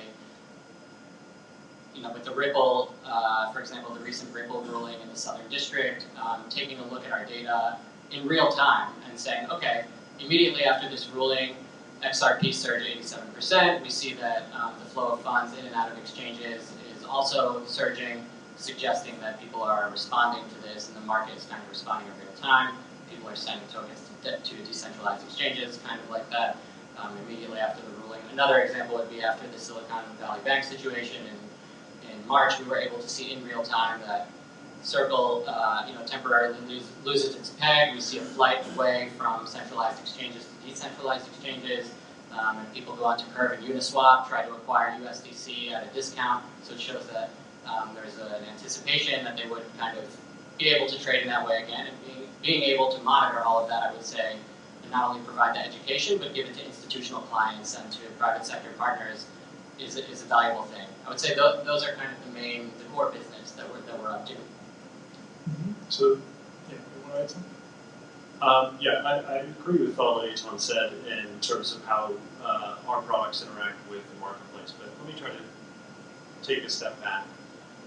Essentially, all marketplaces eventually, Web3, every marketplace in the history of man is operating the same way, which is we want to attract business, we want to bring people in here. In order to get the most people in the door and to get the most commerce flowing, the most value moving between makers and buyers, we need to make that process easy. It sounds like that's a lot of what we talked about this morning. Now, products like ours, blockchain analytics, are part of that infrastructure that's going to make that happen. So we were talking before, when you go onto Amazon and you go out to buy something, you're making two decisions. One, why am I at Amazon and not on a Chinese website where I can buy it for a third less? Because I don't trust the Chinese website. I don't know that the product is going to be delivered, and I don't know that it's going to be the product that I want. And two, if I go to Amazon, the other factor I look at is what is the sort of the rating of that seller? You know, has everybody else had a good experience with it? Am I likely to get what I paid for? Now, when you're transacting in crypto, you have sort of the same thing in that marketplace. I'm dealing with another wallet. I'm either sending funds to a wallet or receiving funds from a wallet. And what our product does, Elliptic and others like Chainalysis does, is it tells you, essentially, is that a good idea or a bad idea?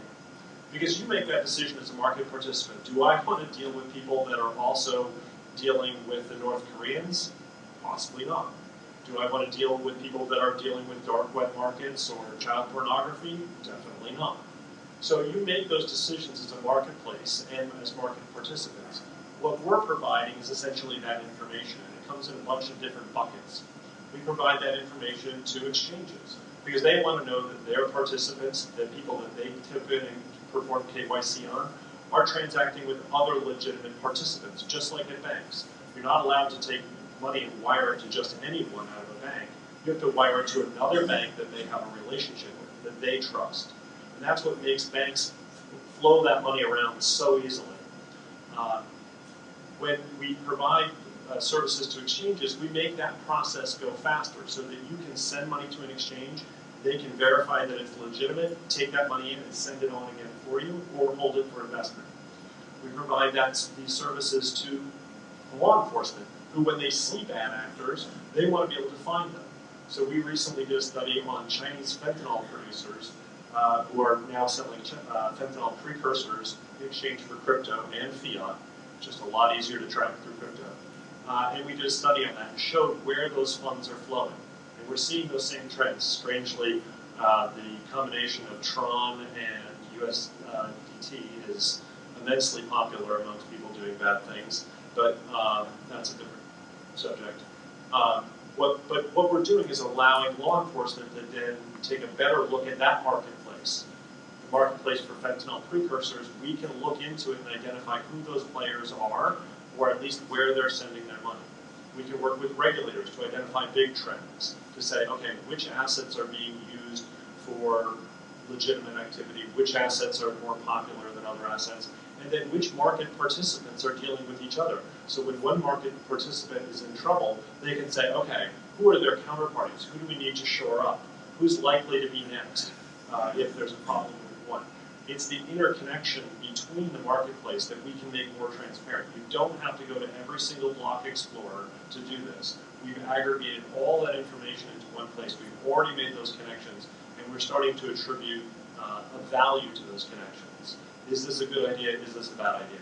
It's nothing really tremendously new. It's just like every other marketplace. It's almost exactly like Amazon Prime.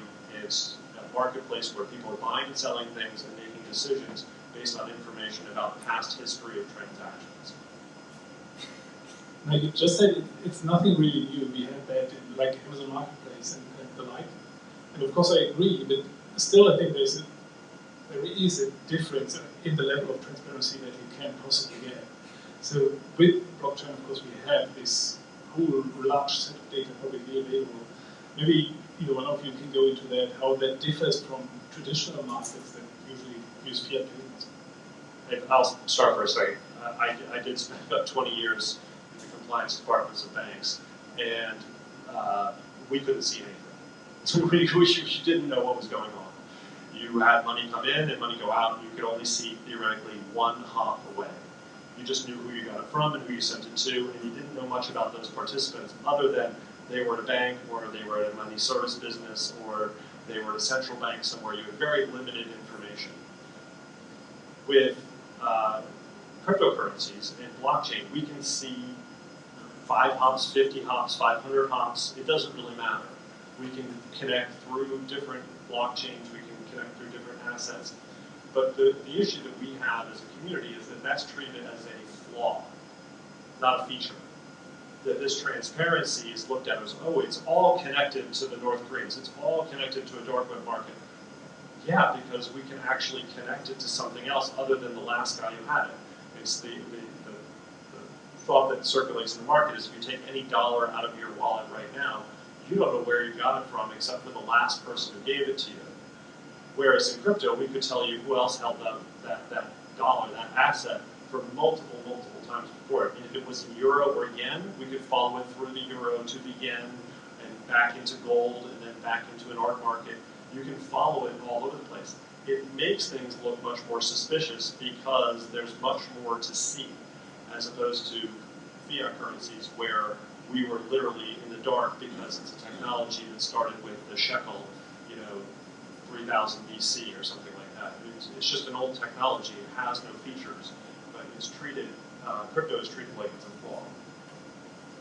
Yeah, I mean, agree to agree. I would say it's definitely not a bug. The transparency of the blockchain is the defining characteristic of cryptocurrency, and that's really what opens up and unleashes our ability to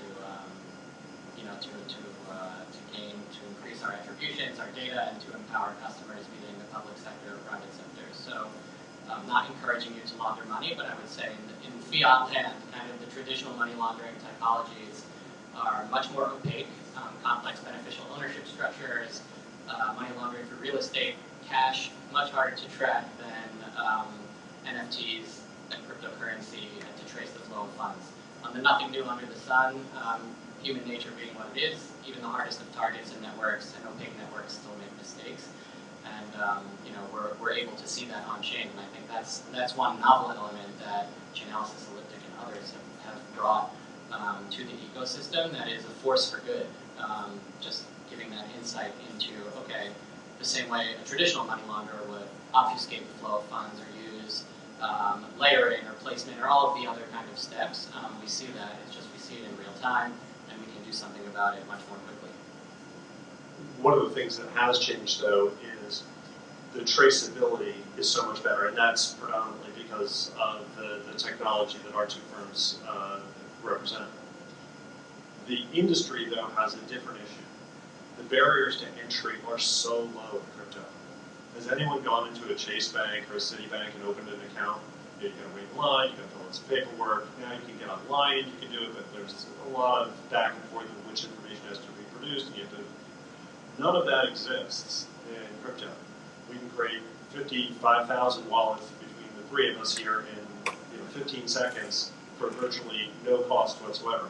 Transfers of assets, instead of having to request it from your bank and go through a centralized processor into the SWIFT network or go through an ACH or a SEPA payment, all these things that are well controlled, those barriers to money laundering don't exist. So the surveillance has been vastly better in crypto, but the barriers to entry to money launderers are much lower. The gas fees aren't really much of a deterrent.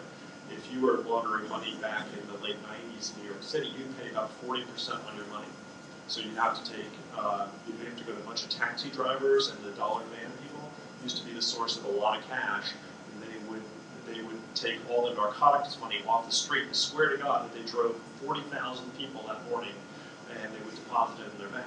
So, but you had to go to a bank with the cash and try to explain where you got it from. Here in crypto, those barriers are not there. So it's very different atmosphere, and there are great things about it, and in terms of the ability to trace, but there are some things about it that make it a lot more susceptible to money launderers, and that's the low barriers to entry. So of course, crypto, if we ever want to get normal fiat money into crypto, we have to go through exchanges which have these KYC requirements. So if I'm going to use Coinbase or Kraken in Europe, then I have to provide my passport, picture IDs and whatnot to actually do business with them. And understandably so, because they of course need to know who they're dealing with. Now, once we are on blockchain, as you said, these things are so much easier, because once we know this is the account where it originates from, it goes to there and get all those. So, do you think your technology then is an addition to the existing thing to make it closer to what we see in the fiat world, where we know much, or at least probably in the banking system, much better how the money flows through the system? Or is it obviously a replacement for these KYC AML things that we have? I definitely would say that our two firms are at the epicenter of crypto compliance, And if you take as an example last year, 2022, which was a banner year for sanctions, and I think that's a trend that we anticipate will continue. We are able to provide customers and partners with insight that then they can operationalize. So a couple of examples of that, there's kind of a spectrum, 3 different examples I've thought of in this domain. The first one was Hydro Market, which was the largest darknet market, was seized in a joint US-German law enforcement operation. And because the servers were seized, activity plummeted immediately. Part of the same designation was Garantex, a high-risk exchange based in Federation Tower, which is in Moscow, kind of headquarters of Russian crypto crime and money laundering. So after the designation, they wore the designation as a badge of honor. Liquidity increased.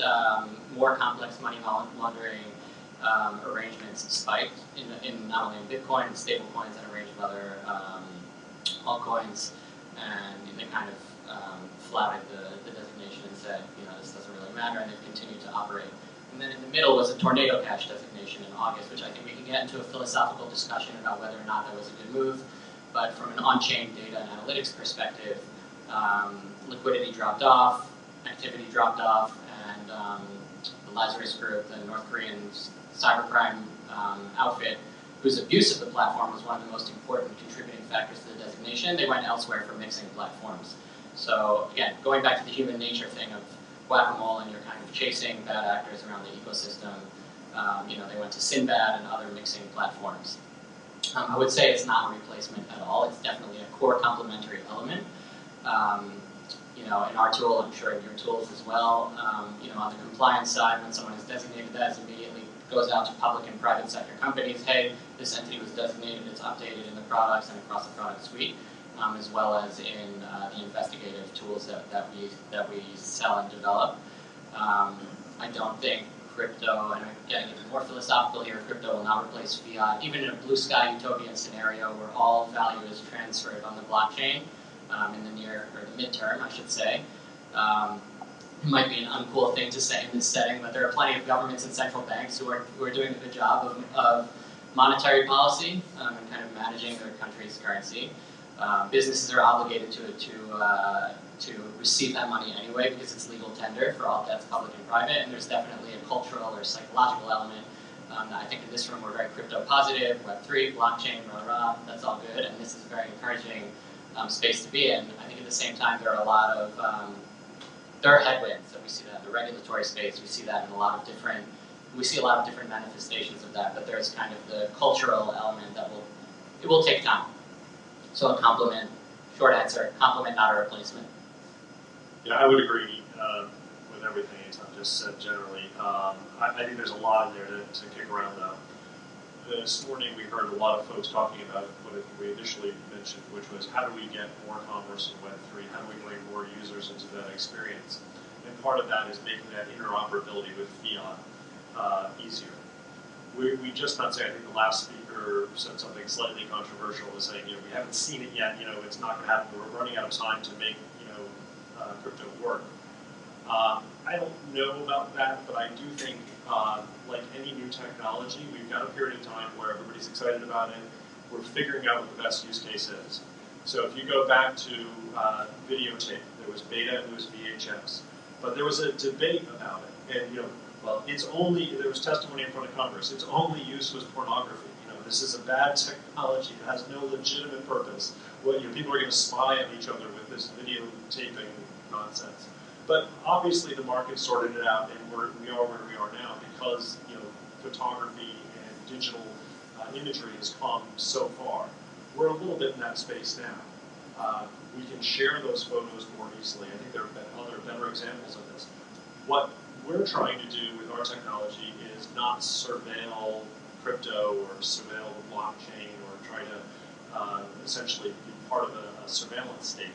What we're trying to do is make that marketplace have better decision-making capability and be able to follow the applicable laws in whatever jurisdiction you're in. Crypto is not going to change the fact that there are sovereign nations out there that are going to have different opinions on how to control their money. And what we're doing is trying to give the people the ability to make those decisions based on the regulations that apply to them where they exist.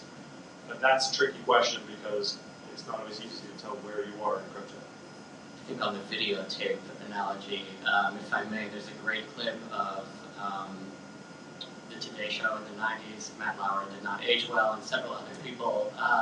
You watch the clip and they're like, yeah, what is internet anyway? What is email? Apparently you type something up and you send it to someone else. It's really wild, and how does that work? I think in the DeFi space, if you look at some recent trends, according to our crypto crime report from last year, for example, 82% of all stolen value came from DeFi, 64% of which came from cross-chain bridges. And so what does that mean? It means there's a problem that needs to be addressed. It doesn't mean we should root it out of the ecosystem.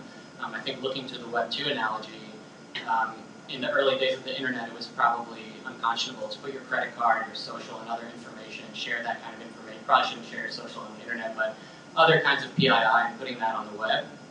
But with the development of SSL and encrypted payment gateways, e-commerce could flourish, and look where we are today. And we're doing everything from mobile telephony, and the convergence of tech is staggering and continues to trend in that direction.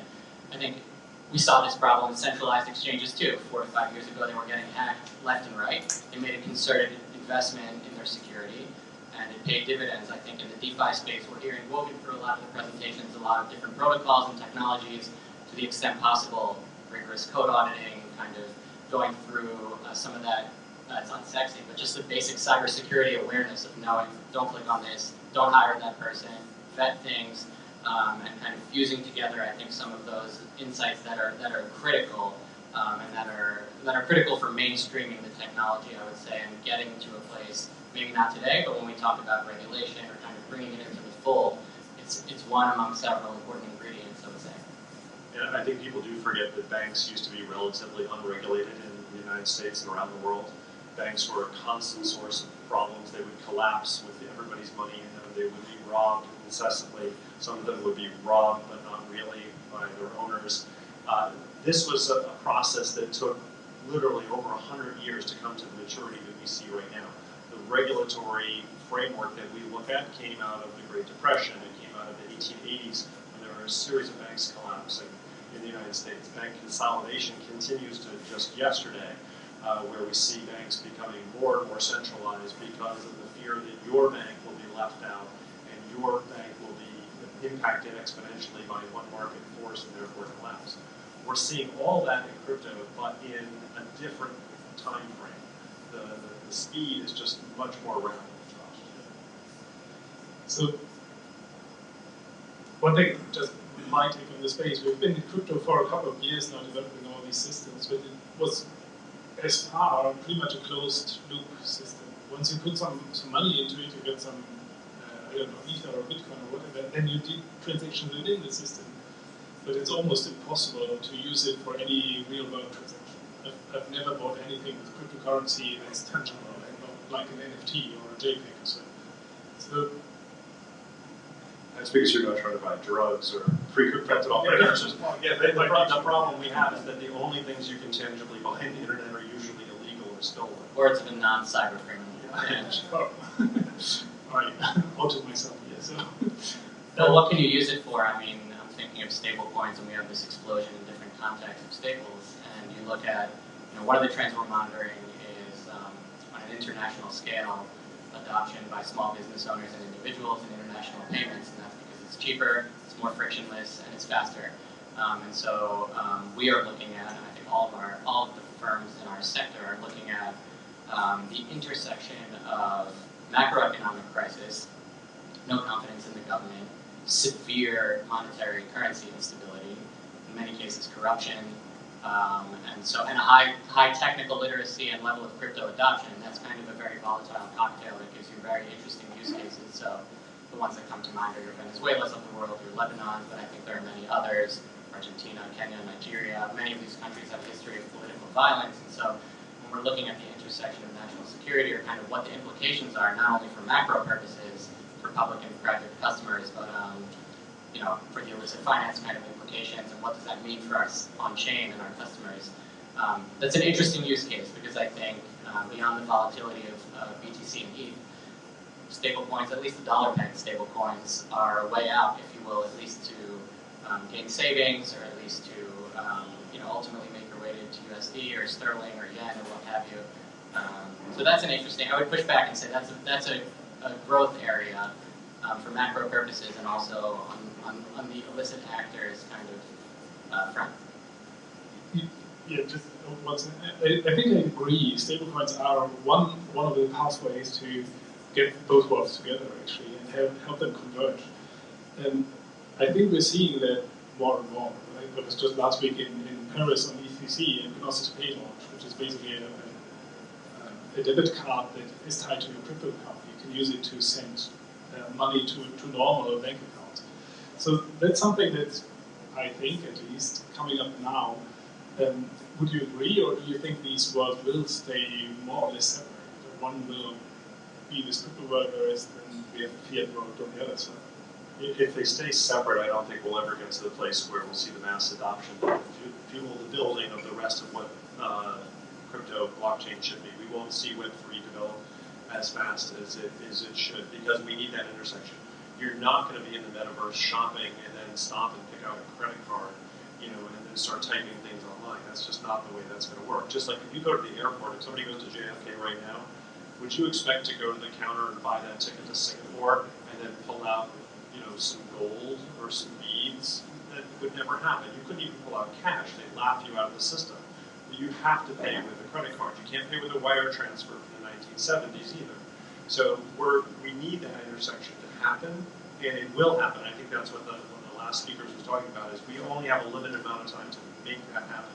I think the advance of stablecoins is a great way to see people adopting and putting their funds into something that they don't necessarily have to understand, to trust. It has a value that they can recognize in their brain. But I do think the place we're going to see it first is the avoidance of rent-seeking behavior. So it's going to be the micropayments. You cannot afford to send money home to your parents in a different country if it costs you $40 to send $50. It just doesn't work. So people are finding those ways of getting it to. We're seeing the payment sector use stablecoins, use bitcoins, using liquid assets that have much lower rents than fiat to start as an easy and very successful means of quickly transacting value. And by the way, 24 hours a day, 365 days a year. You don't have to wait for the wire room in Australia to open before you can send your parents money. It's a stupid concept. It shouldn't take you 3 days to send money. And that's why I think the success of it is inevitable. It's just how we get there and how long it takes and what that regulatory framework is ever going to look like, particularly in the U.S. I'm glad you brought up remittances. I would say, John and Christoph also, charitable donations. And so progress is incremental, and I would say one very compelling use case that we've seen in the past year in the context of the war on Ukraine is, I think it was something like $56 million worth of crypto donated in a variety of tokens on different blockchains and airdrops, et cetera, in Ukraine. We saw it after the horrible earthquake in February in southeastern Turkey, northwestern Syria. And so these are real-life use cases that are using viable payment rails and getting value to people who are in need and who are users and who will help normalize. So what else is missing? We said stablecoins are a good thing that we have. They enable donations like we have. What else is missing from mass adoption? And I'm asking that because you already mentioned regulation. So is that something that's missing? Is that something that's coming? Should we be happy about it?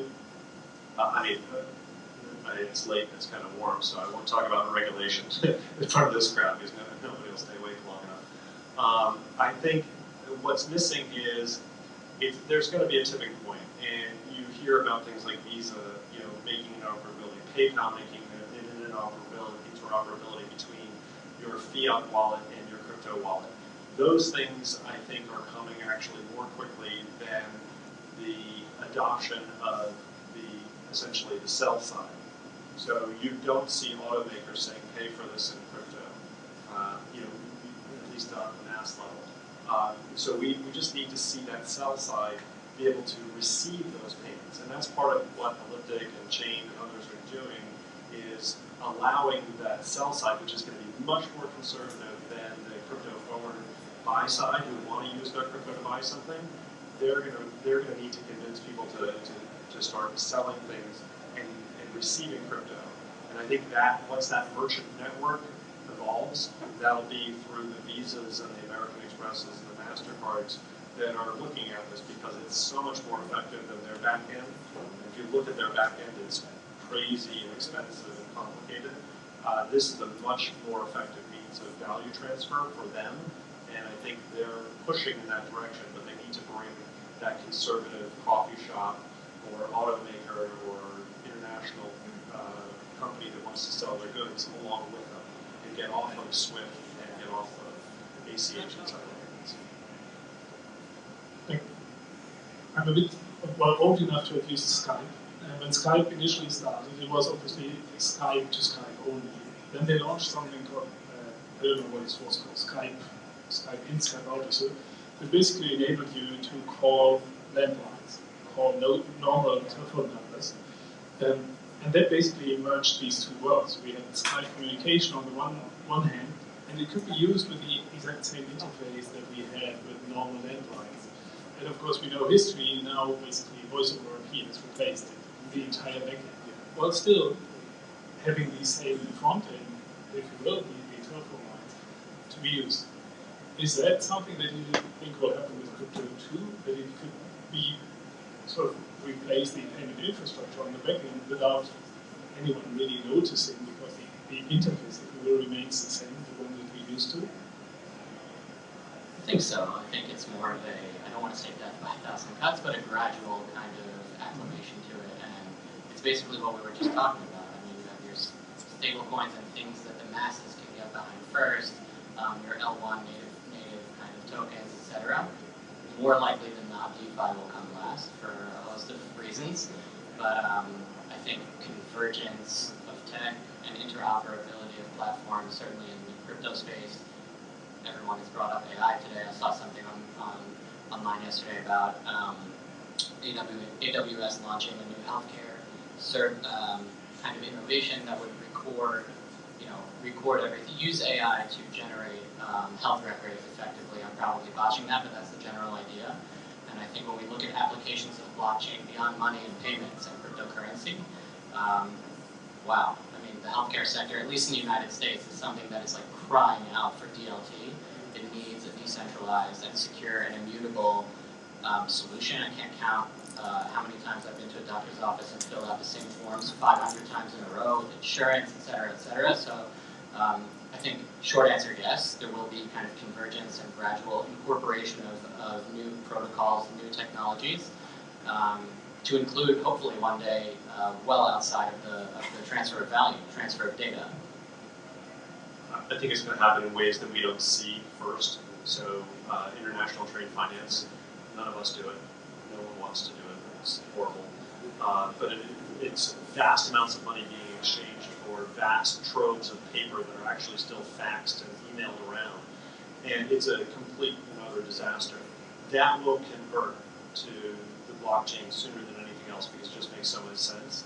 And once that's done, once you're transferring literally trillions of dollars of value on that type of blockchain, and it'll likely be closed to some level, but or permissioned, that will start the adoption. The banks will get much more comfortable. We saw with Signature Bank, which unfortunately went under, but they had Signet. They were already exchanging value between customers and certain other banks on a permissioned blockchain. So that's where we're going to see it in ways that we don't see it first, and then it'll become a retail process. I think the failure of Diem or whatever that initially started out with Facebook, I think that project was the one opportunity we saw for retail to come out really quickly, but that was scuttled for various other reasons. But I think we're going to have to go the route where we see the back end is going to transform, where big money payments are going to move to the blockchain because it's more efficient, and then we'll see retail payments come second. You did mention data or blockchain, especially healthcare data. It's of course one of the most sensitive data that's out there. Is there, let's say, a risk for blockchain if you put that there and it never can be deleted? I mean, we can get really philosophical right now. I know it's a little Christian. It's corrupted information that's recorded immutably, garbage in, garbage out, so that's one risk. I think we were talking before the panel about verified users and ZK and zero trust. That's certainly, with the advent of advanced biometrics and AI, it's a whole new world. It's also a dangerous frontier, I would say. And I think you just said that your iris, scanning your iris, that's the most sensitive. That's the most P of the PII, right? So that's you can't really, once that's immutably recorded, if a bad actor were to gain access or something like that. So I'm not saying that it should be kind of laughed out of the conversation, but it's extremely serious. And when we talk about the threat actors that we focus on a daily basis, both on the criminal side, the national security side, and otherwise, the stakes are high. Whether you're looking at a bank-to-bank or an international trade scenario, or a DeFi protocol, or kind of across the entire ecosystem. But yeah, it should be included one day. It's my personal opinion. Just to pick up on one thing you said, when everybody in the room, later talks, in a later conversation, you're going to talk about blockchain analytics and is it surveillance? Is it a good idea, a bad idea for this industry? You have to think about, the regulators are going to push regulation on it. It's going to kill creativity. It's going to do all these bad things, and whether or not our companies are helping the government do that surveillance, those are conversations that people will have. But the thing that most people don't understand when they have that conversation is that there are real people working really hard to prevent things from happening. The North Koreans are hacking into protocols and stealing wallets, and they're stealing information, they're stealing currency. They are doing everything they can to fuel a missile program that is designed to threaten everybody else in the world to get their way. Now, we can politically differ on that. Not many people will, but that's probably not a good idea to threaten the rest of the world with nuclear weapons. But that's how they're funding that project, is they are building that technology off of funds that are stolen in large degree from other places. And trying to stop that is something that the government's going to try to do. The government is going to try to prevent the importation of incredibly dangerous and powerful drugs like fentanyl into this country that are literally killing hundreds of people a day. If this was a singular incident, we would all be outside protesting, but it's happening, unfortunately, in little dark corners to people who are generally pretty marginalized, but they're killing themselves with horrible products in this world. And the government in this surveillance process is trying to help that process. And crypto has to be a portion of that has to be supportive of the notion that we can't just say, we're not going to do that. That's all bad, that's all surveillance, it's going to kill our creativity, it's going to ruin our industry. But so when that discussion does come up, you don't have to agree or disagree fundamentally or wholly, but recognize that there are good people working on really important processes that are fueled by bad people who have been laundering money forever. And that's why money laundering has been around since they invented money, is to hide the source, nature, or origin of the proceeds of criminal activity. That is the literal definition, the legal definition of money laundering, and that's what our companies are trying to help stop in this new industry. And that's why a lot of us got into it, because it is exciting, it is new, and we have to develop the technology and develop the consensus and the regulation that will allow us to do that and make this a healthy marketplace, where we started. It's got to be a healthy marketplace with informed decisions that can separate bad actors and bad ideas from good people and good marketplaces. Sorry, I think I wouldn't say it's surveillance also. I think this information is publicly accessible on block explorers who could stay up all night and get a big whiteboard and try to map out cluster A, sending to wallet address B, sending onward and onward. That would be very boring overnight slumber party, but I think where does Chainalysis come in? Where does Elliptic come in? It's our attribution, it's the power of hard investigative work, and our global intelligence teams are hard at work at this, trying to prevent real-life activity that we are mapping out on the blockchain. I think the only thing that's truly anonymous about Bitcoin is Satoshi Nakamoto's true identity. Everything else seems to be, available, you could call it, for discovery. And the more we all learn about the internet, the more we understand that if you really don't, if you want to have a secure conversation, you should go for a walk with someone and leave your phone behind. I think if you put something on the internet, there are ways to secure, there are ways to encrypt, but I think with the development of quantum, and there's some other kind of countermeasures and interesting applications, doesn't mean that things can't be secured, but I think people should think twice about that. And so that doesn't deter the DPRK, that doesn't deter Russian money launderers or ransomware operators and scammers, but I would not say it's surveillance though. I think the key phrase is really enabling informed decisions, just as example. Being able to actually make that decision based on data points and not just sort of hand-waving your way through. I think that's I couldn't say it any other way. So we'll have 5 minutes left. I'll open it up for any questions from the podium if there are any. Anybody? Yeah, there's one. So with the advent of CK technology, does that throw you guys a curveball? I think you get the mic bits better. Hey guys, quick question. So with the advent of ZK technology, right, does that throw you guys a curveball as far as your products are concerned when it comes to tracing transactions and whatnot?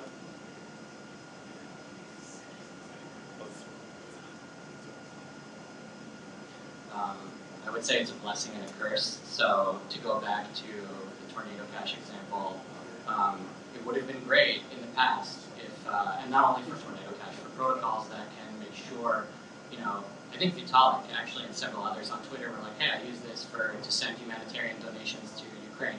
So it would be great for there not to be that collateral damage, and to have a designation. I mean, that's always the problem with designations and kind of sweeping economic, it's basically ordinance that's dropped from the Treasury Department and through other means. So having the ability to parse and separate the wheat from the chaff, I think in DeFi would be great.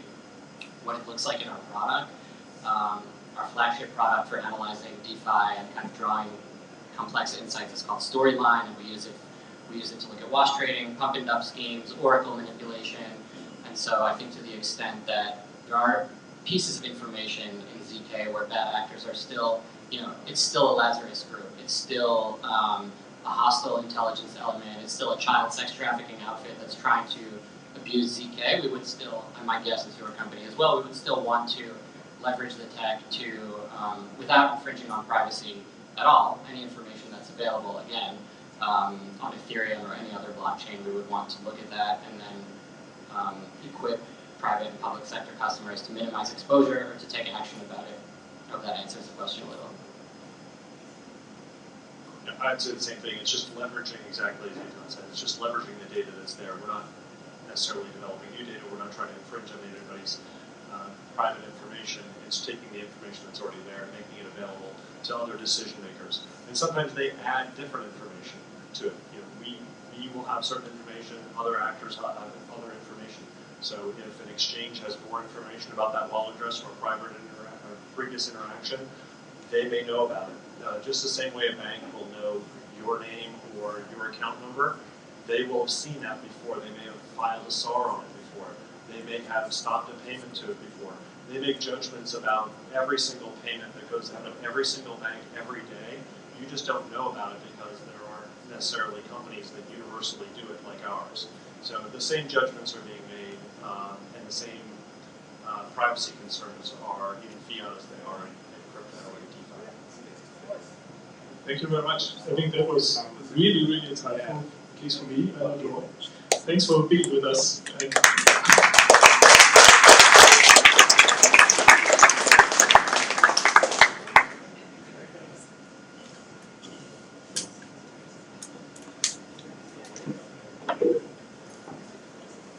That was a very, very interesting session. So now we're going to switch gears, and actually I'm actually excited about the next session. It's titled Unleashing the Power of Web3, Exploring Games and the Future of Play.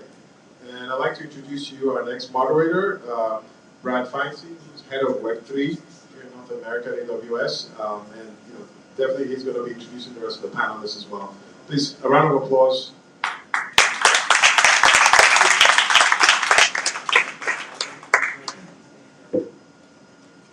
Thank you all. Good afternoon. So, from perhaps our most serious panel of the day to let's introduce some fun here. Right? Our panel is going to be about games. Excellent. So thank you. I am Brad, the head of Web3 for North America.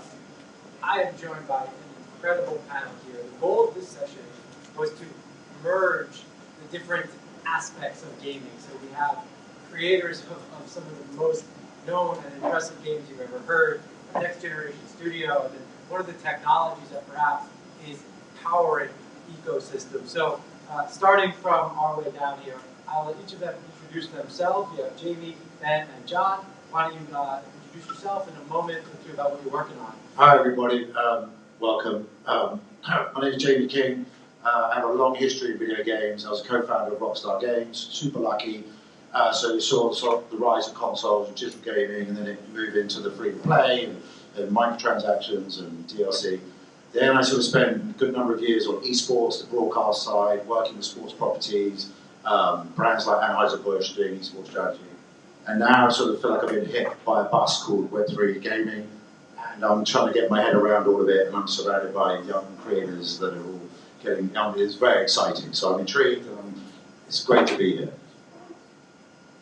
Hey, I'm Ben Rosenberg. I'm a SVP of Technology at Orange Comet and also the head of Orange Comet Labs. And we basically started out as a creative company that wanted to see if we could make NFTs, and we wanted to create very high-end NFTs, a bit of a departure from the still 8-bit PFPs. And we also wanted to take these NFTs, create some utility around them, and turn this into a gaming company. So we've done many dozens of drops so far, and we've moved to the gaming development phase of our company. So we're working on a lot of games right now for some very high-end IP companies. We're partnering with companies like Netflix, DreamWorks, Paramount, Warner Brothers. Great. I'm John Wu, president of Ava Labs. Ava Labs is the team behind Avalanche. Most of you know, but for those who don't, Avalanche is a layer 1 blockchain. It's most well known for the technology, the strength of the technology, and the mission. The mission is to actually create usefulness with real world assets as well as utility for different industries. I think what people like about Avalanche the most from the tech perspective is that the chain itself has instant finality, and the consensus protocol is really novel. And for this room and for the panelists here, the architecture allows it for what we call subnetworks. Think of them as application chains, where it allows developers to have their own execution environment and ultimately be able to focus on their applications instead of worrying about the underlying network. Excellent. Thank you. So today's panel is going to be about understanding what's here today and what we hypothesize the future is going to be. It's the biggest game publishers like Square Enix and Ubisoft exploring this new technology, and the new emerging players introducing themselves into the ecosystem. I'm excited to today get to talk to these panelists about what they're working on and what's to come. So my first question is, user adoption is critical for the success of any game. Is Web3 gaming too complex? What is the feature that needs to be introduced so that Web3 games are easy to play? We'll start with Jamie and work our way down. Blow it all up and start again. No, I think there's a lot of friction. I'm like an average gamer as a consumer, and I don't want to have to think about it. I don't want to have to worry about how do I get a wallet and do this, and I just want to get in the game, and I also want to have fun. I don't want to talk about GameFi. I don't want to talk about and I don't have, there's the insecurity of, oh, I'm going to get robbed or I'm going to lose my stuff. But at the flip side, I just want to have a great experience, have fun, and then I love the idea of personalization and what that can offer me. But I think there's a lot of friction still in the architecture, the infrastructure, and we need to make it a lot more simple for a casual gamer. Yeah, I mean the wallet, it has been such an obstacle to onboard new users. I mean, we've done so many drops, and what we would find is that, we would monitor, how many active wallets there were on the ETH network, and first of all, at one point they plateaued. They really seem to be dropping a lot, and as we're going after people who are gamers, this cross section of people that understand NFTs and crypto and gamers. It's not like this great Venn diagram where they intersect. They really are completely separate users in many ways. And when you speak to gamers, I mean, the first thing that they want to have is fun. That's what they care about. These games need to be interesting. And when they get involved with trying to connect to a game and they use a wallet like a MetaMask, first of all, they have to understand what this wallet is. How do they get a wallet? What's a custodial versus a non-custodial wallet? They have to understand how to fill their wallet with the cryptocurrency of the chain that they're interacting with. Where do you have to find an exchange to help you do this. You have to understand what gas is and what transaction fees are. We would have instances where we were always trying to reach new people. We were trying to onboard people that they were buying their very first NFT. So they would come on to one of our drops and they go, okay, something is 0.2 ETH. I want to buy one. They'd go in, they'd figure out how to get 0.2 ETH into their wallet. They'd go onto the chain, they would try to buy something and they didn't have enough money to cover the transaction fee. So really this, any good product manager, any good product developer, they're trying to reduce the amount of obstacles to onboard you onto their game. And the way it works right now is we still have this big obstacle of the wallet. So we've been, and it's been great. I got here early. I've been listening to a lot of the talks, and I've heard quite a number of people talk about solutions for this. And it's something we're developing at Orange Comet as well. We are building on top of AWS technology. We're using Amazon Cognito so that people can sign up, they can play our games using email, password, single sign-on, and then we will create a custodial wallet on their behalf so that they don't actually have to interact with the blockchain. So I will agree with Jamie and Ben that there is or has been a lot of friction to make adoption easy. However, I do think we're at an inflection point now. I think there's also a mental model that people should think about in Web 2, and they're starting to do this now. The first generation of Web 3 games, it was almost like everyone thought there was like two parallel paths. There is like traditional Web 2 gaming, high density, great graphics, and lots of high quality activity on the gameplay.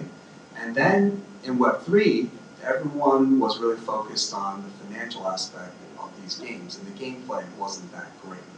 So but it's really not two parallel paths. I think that's the first generation of Web 3 games. The Web 3 now is starting to percolate into people's mental mindset is Web 3 is kind of like a upgrade in the technology stack with new features and new things that can help the user actually have more engagement in the game itself, more loyalty, ultimately leading to better monetization for the developers. That is just starting to, people will realize, wait, Web3 is not its own world. It's actually an upgrade to the existing stack in the way we develop in Web2, and it can be better if we incorporate some of these features. So as we do that, the product set to make it easier to onboard, whether it's the custodial wallet or a self-custody wallet, or whether it's the marketplaces for in-game economics to trade, all of these products are actually being developed already. And we're getting to the point where, at least at Ava Labs and in Avalanche, we can even abstract away the gas transaction from a token perspective, so it's completely seamless to the actual user. So we are actually at an inflection point where the onboarding for the users of these games are now going to be a lot easier, and the publishers and developer of the games realize, wait, I still have to be like Jamie and create just unbelievably great content. But now I can add these features and products on top to increase the monetization and enhance the gameplay for the users. Developers do love new revenue streams. And new revenue streams potentially. Absolutely. Yeah, it's interesting. You want to So talk when about I some new revenue streams? No, but well, this is all going to get worked out. I think you're right. There is an inflection point. We're now there's a flushing out of the first wave. I didn't have the worst time trying to register for the beta of Illuvium and do my Mask wallet, and it wasn't actually the worst experience. I think doing Coinbase wallet gave me a little bit more anxiety. And I think, to your point, there's been a lot of investment in the infrastructure vertically. Now sort of gather the horizontal cross-chain, okay, cool. And I think there is a much bigger emphasis on fun and gameplay and the experience and abstraction, to your point, like for all of the money, the complications, the gas fees, transactions, and it's just, how do I get in and play? And there is that goal. I think when we look at sports and travel and what the brands are doing, what Nike's doing, in terms of all the loyalty and for games, trophies, badges, and how do I now, we mentioned it earlier, have that permanent record, shirt to your kids, whatever, but I think we're going to just now see creativity explode in terms of what can be done from utility or usefulness perspective. As we frame up what this world is going to be, step one, build a game people want to play. Step two, it's got to be easy. Then we enter in the messaging phase. So that's an important aspect when marketing a game.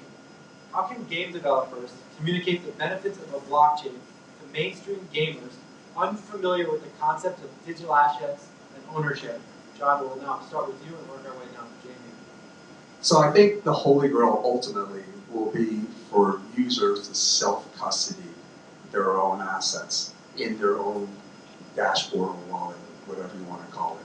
Because once they start doing that, they see the benefit of taking their identity and their assets from one game into another, and to be able to really have, think about it as more relationship with the game itself and relationship with the assets that they acquire, and really feel what ownership is like.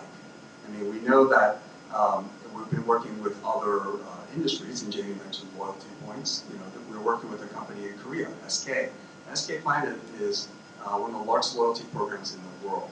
They have over 24 million people in this loyalty pool, and they have over 100,000 unique merchants. And they all share one loyalty point, so to speak. So you can go drink 100 cups of Starbucks coffee effectively and go get one hotel room in Korea somewhere. It's not like this here. You know, the monetary systems of each loyalty program is controlled by that corporation alone. But when you have a situation like that, think about the user. The user who wants to try a new fast fashion brand may not care about the loyalty point. But if they think, wait, you know what, I'm going to go out on a limb and try that new brand, that new clothing, that new shirt, because I'm going to receive a loyalty point here that I can actually use for a Gucci bag or something. That actually creates increased spend on that individual level, as opposed to, well, I'm not going to try that brand because that brand may not, who cares if I get loyalty points, because that brand won't be here tomorrow. So that business clustering effect virtually has been known to increase total spend and engagement of users, and that can be applied in gaming as well. Yeah, so you know, when we think about the custodial versus the non-custodial wallet, you know, the non-custodial wallet gives users more of a feeling that they actually own the assets that they're purchasing in the game, where the custodial wallet makes it a lot easier for them typically to own assets and not have to know much about the blockchain. So I think that it's really a case-by-case instance. I find that games that are centered more around a reward system, the custodial wallet works much better, especially because you know, you don't have to hold money on behalf of a user. The second you start doing that, you get into all kinds of, have to deal with different forms of compliance and regulation. So it's a good use for non-custodial. A lot of the games that we're developing now at Orange Comet, I think, have more of the custodial use case. They're less around the reward system, and we're emphasizing more the actual gameplay.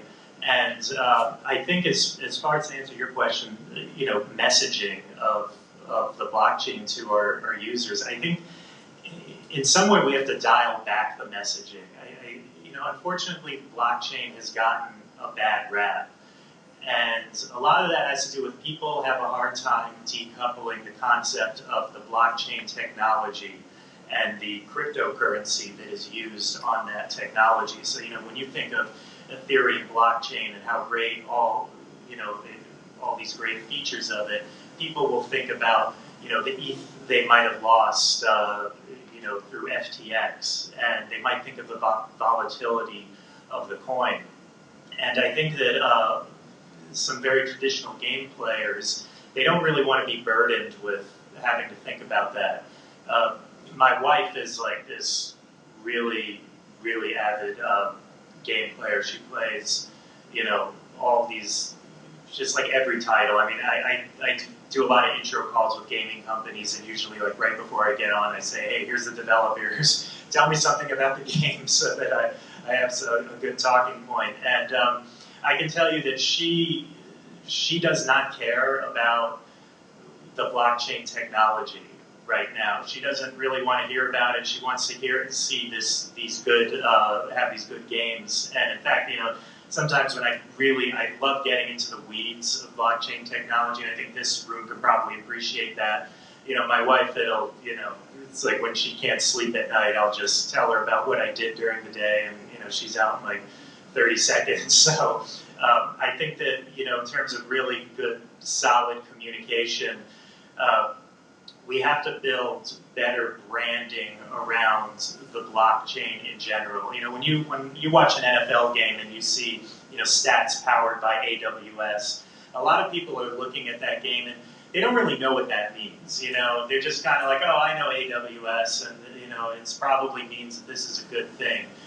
We need to figure out how to get to that point where we can say, this game is powered by Avalanche, or powered by Sui, and where it feels like that actually adds value to the game. I mean, I think you're already seeing it. No one's talking about play to earn, whatever. It's all about fun.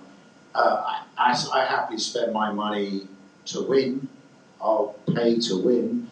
Maybe that's not thrown at me as a slogan by the publisher or the developers, and so there is subtle language where that's actually acceptable as a concept to me as a gamer. But I think, I don't need to know about the blockchain or any of it. Certainly not until way deeper into the experience.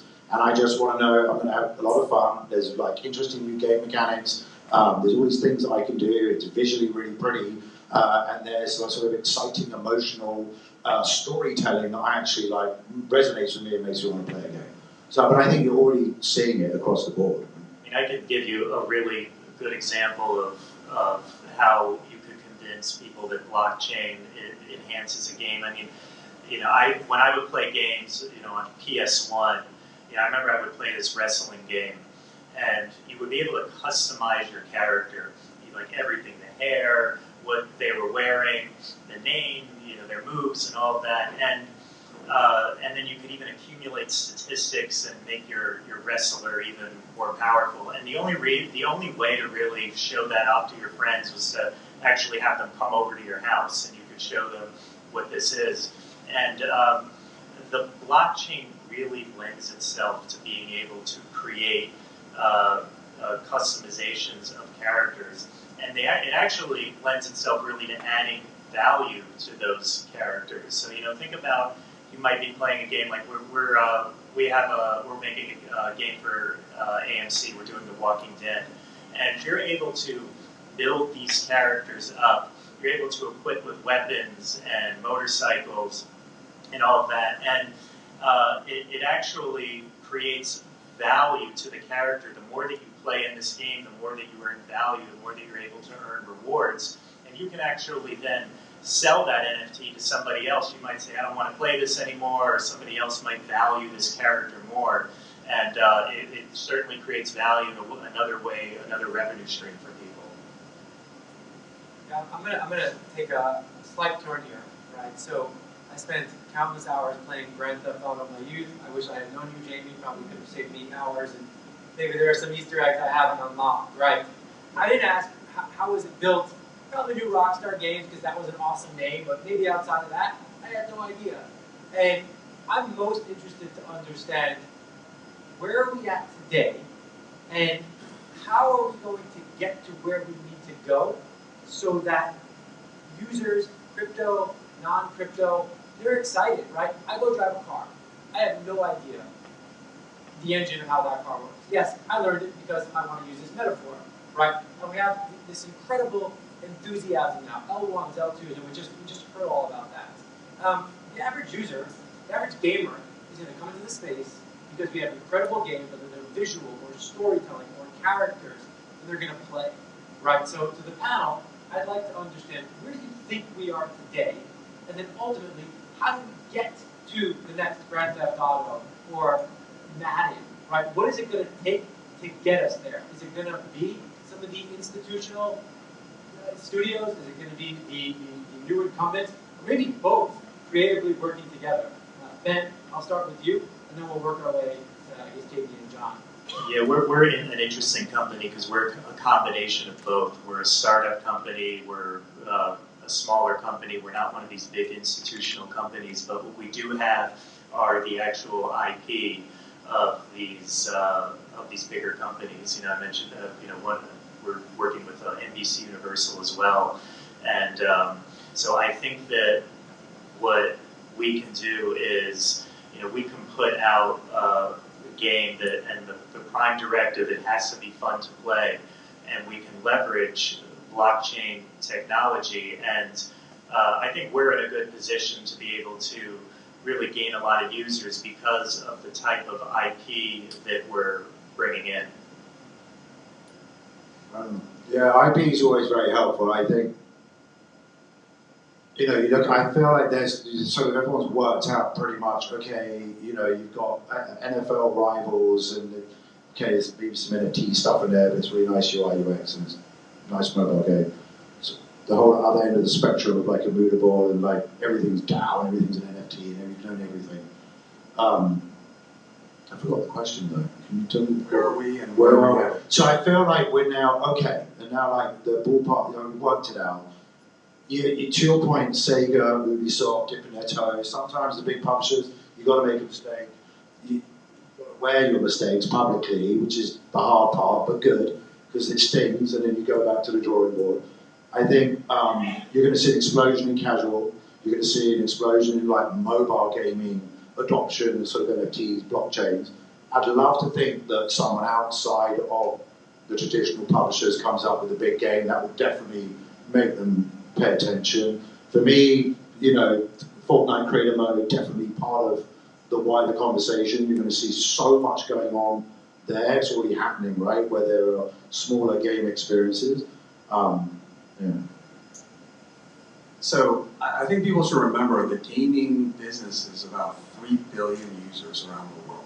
1.5 of them are in Asia, and then North America has a lot. So gaming's already here, $350 billion industry. And it's not like gaming needs Web3 because gaming is here.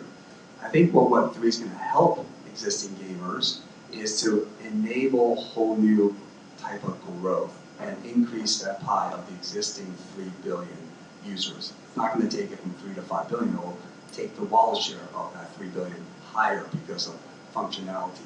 Where we are, I think, right now is there's a lot of AAA type publishers experimenting with those products and features I talked about earlier that enhance engagement for their existing users on the blockchain.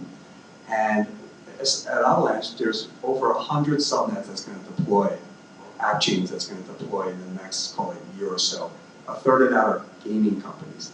And in September, you're going to have a couple of these AAA publishers launch their app chain or subnet on Avalanche.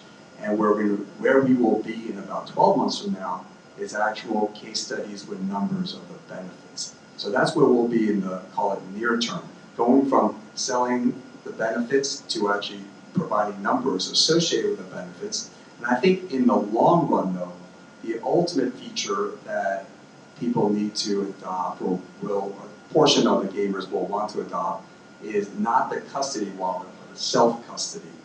And when they have self-custody, Go back to, Ben, your example of you creating that character in wrestling.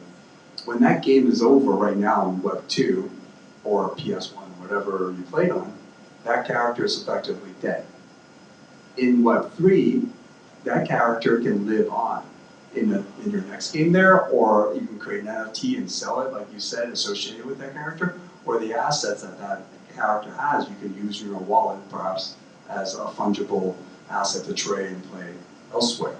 So that's where we will ultimately be, and that's the longer term, I think. Yeah. John, could you tell us a bit about how and why these AAA publishers are choosing to build on Avalanche?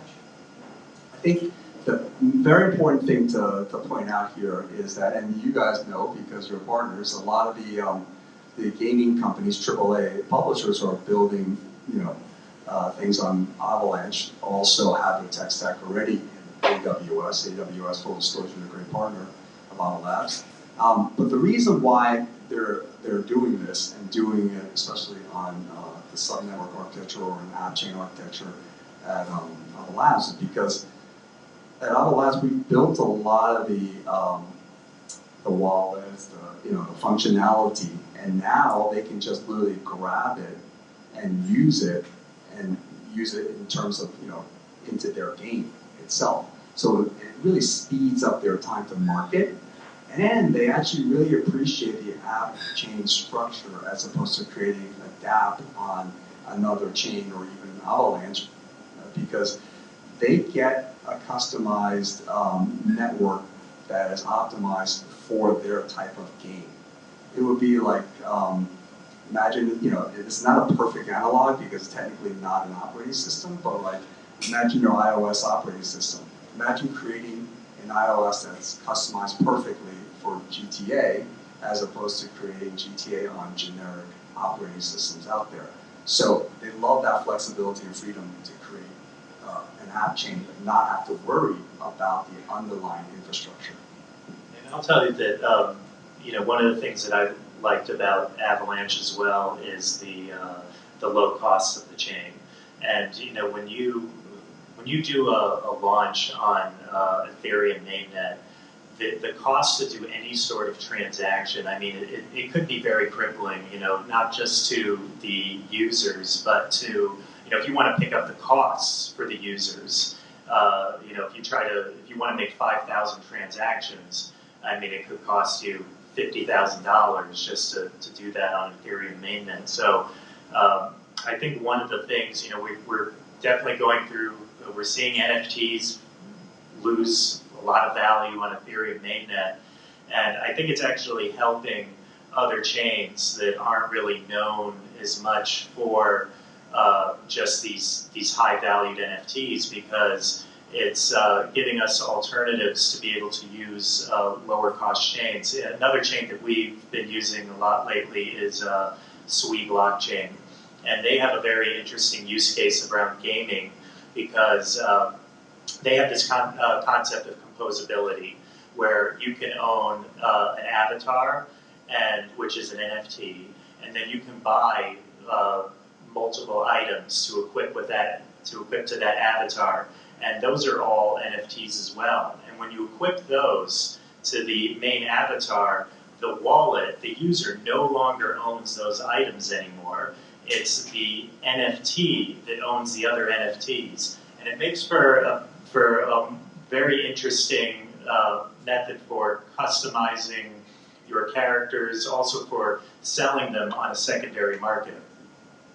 Continue with my engine analogy. If I wanted to go haul 100 pounds of concrete, I'm going to use a truck. I'm going to use a car that is built to do that. Similarly, if I wanted to go race or cared about safety, right? I have kids that want to make sure I'm in this. There are cars that we choose our car based on the features we're looking for. And I do think that we're going to have the same concepts, right, gaming and other industries, which actually leads me to my favorite question here. So each of you, pretend your microphone is your Lord of the Rings seeing stone, right? So we're going to look into the future here. And we are back on this panel in 12 months, right? what do you think happened in the industry? And as you think about that, I will start, because this is something I want to happen. And I'm a gamer, as you probably figured out. And, I'm enthusiastic for one day to be able to share that with my children. And all of the progress, whether it was Final Fantasy or these profiles that I built, exist in a style. I'm a cool dad, I want them to think so. So being able to share that experience, whether it is universal fandom, right? Being that I attended Knicks games, when they weren't great, or also participated when they were. Call it a soulbound, call it a non-transferable token, call it whatever you like. The idea that something can anchor onto my profile, and then the brand, the publisher, whatever entities there are, can create these new surprise and delight experiences based on my fandom is the singular thing I'm most enthusiastic about, and then being able to share those experiences with both my friends and family. I'll leave it open, so whoever wants to take that one first, go right ahead. You make a really good point about personalization, customization, and being able to show off your prowess, your progress, your achievements as like a badge of honor. And I think that's where it gets exciting when we think about digital identity and NFTs and being on the blockchain. The idea that I can own my stuff. I've still yet to see, okay, how do I actually go from game to game?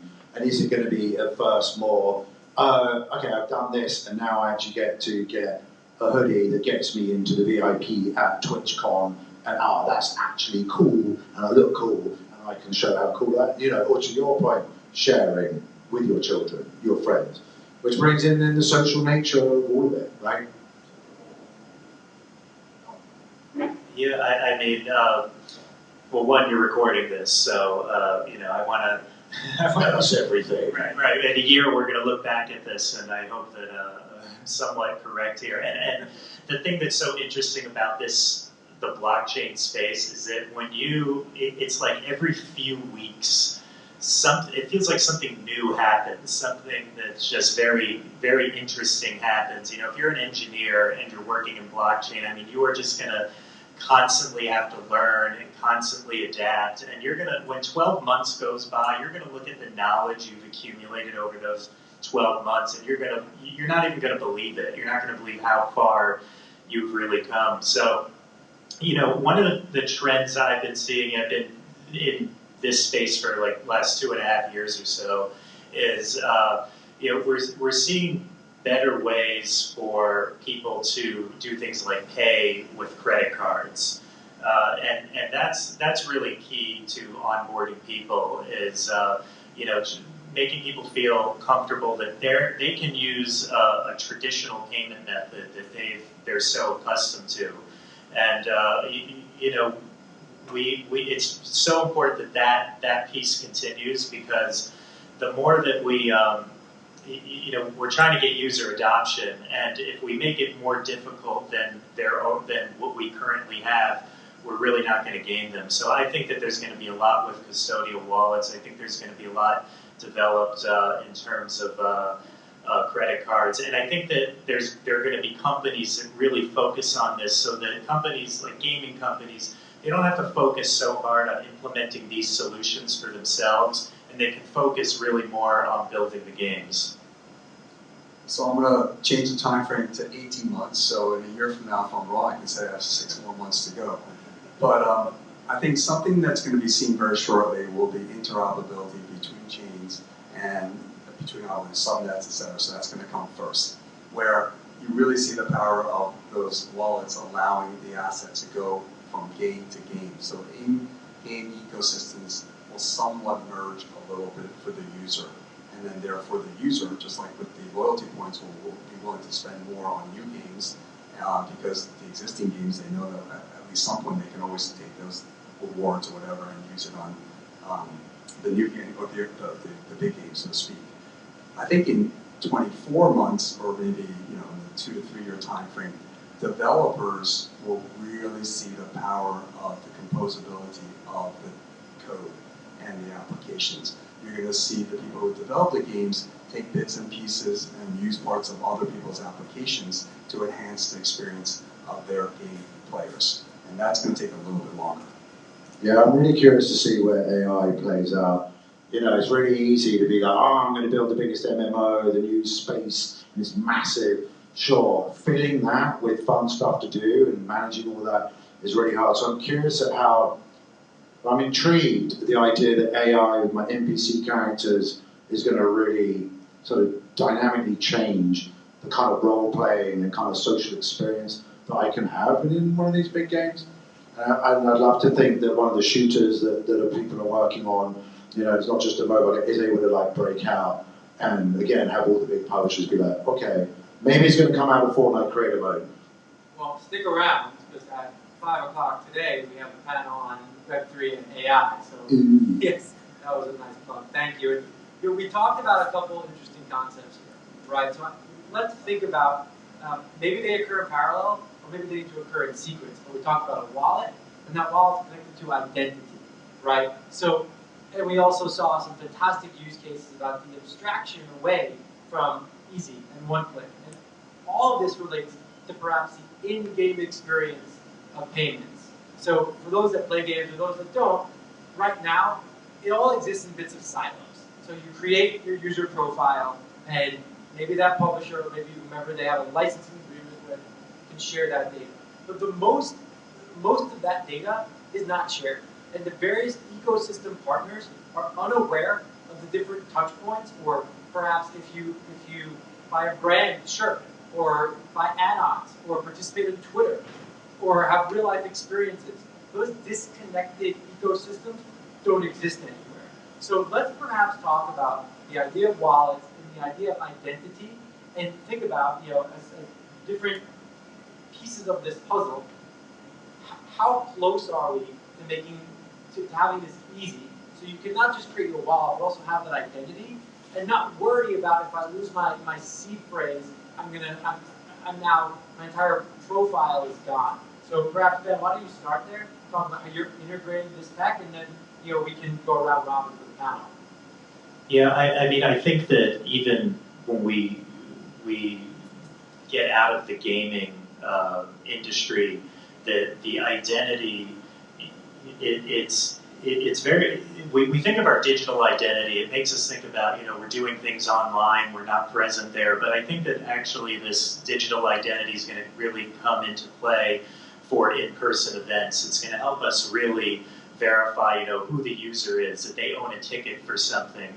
And I think one of the things that's going to really turn, you know, some of the negativity towards blockchains and cryptocurrency around is technology that's going to help us, help the individual, and maybe, you know, in some ways, you know, like I think about tech that when you think about the expensive middleman that can be templatized, it's such a perfect use for blockchain technology. And for that, you know, you think about, you know, a deed to a house, or a lease agreement, or a ticket to an event.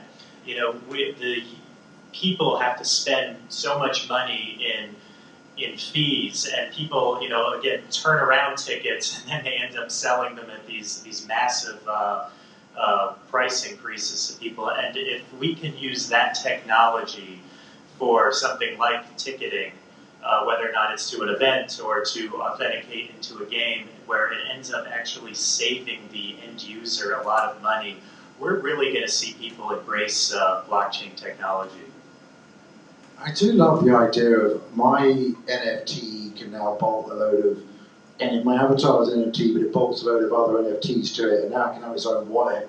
And then I'm like, oh, so like if it gets AI, is it going to run away from me, and I'm going to like lose control? I think when we talk about identity, right now we're talking about primarily the digital fingerprint and creating something, whether it's in an NFT form or that represents who you are. But associated with that identity is also the assets of that person, or, you know, and how they're able to get more value out of those assets by exchanging and trading. So one of the things that a lot of publishers are asking us about when they talk about identity is, in association with the assets of that person, is KYC AML. How do we have compliance embedded into the identity? You know, we are constantly working with publishers and working with their, you know, and creating KYC/ML capability in the sub-network architecture, so that the games, primarily AAA type games, can feel comfortable that they're not doing anything that will be, as the last panel said, aiding money laundering for illicit purposes. So that's become very much part of the conversation when you talk about identity.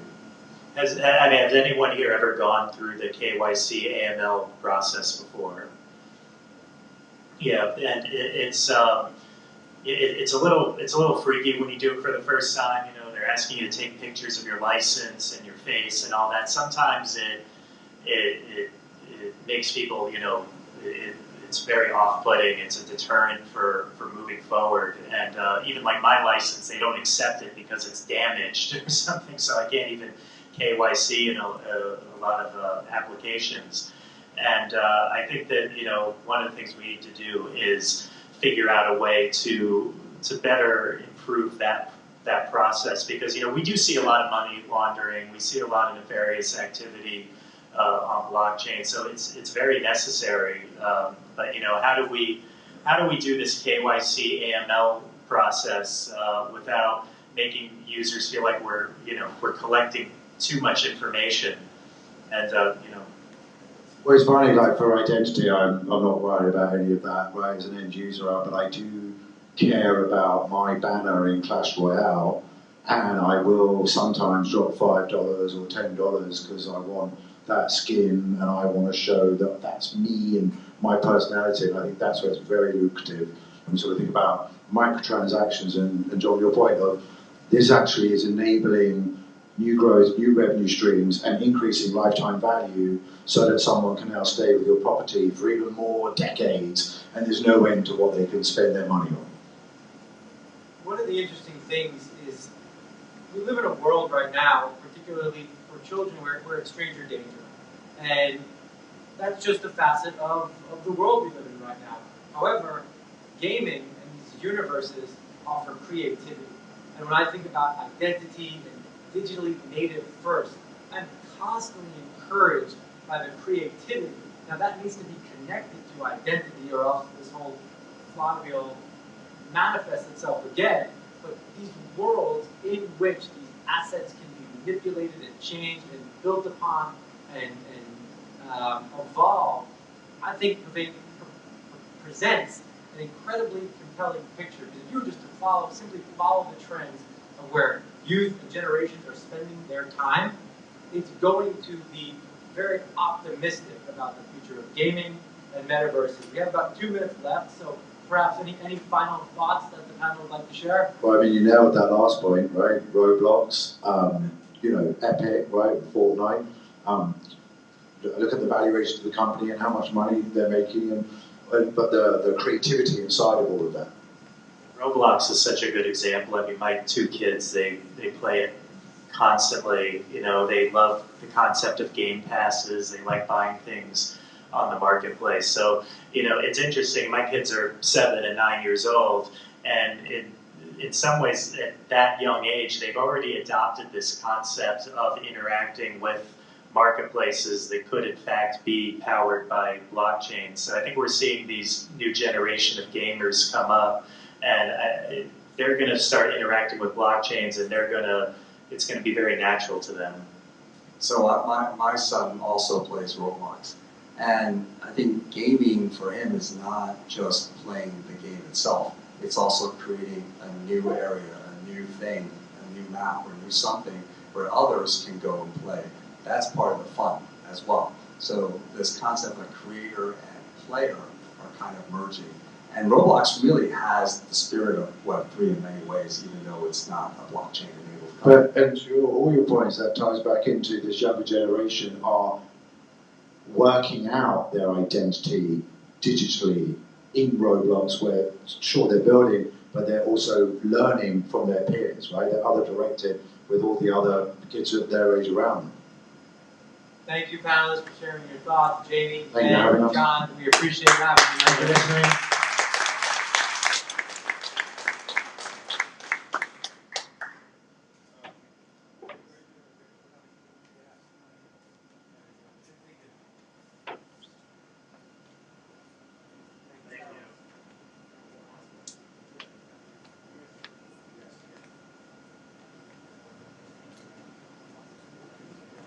Thank you very much.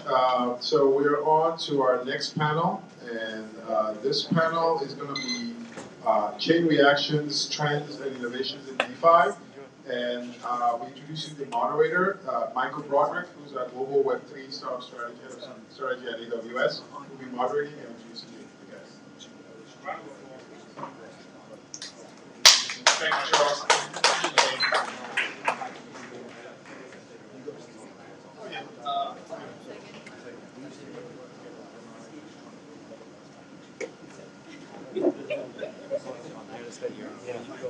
All right, everyone. Thank you so much for sticking around today. A little bit later in the afternoon. Hopefully, everyone's excited to have a drink with us after everything wraps up.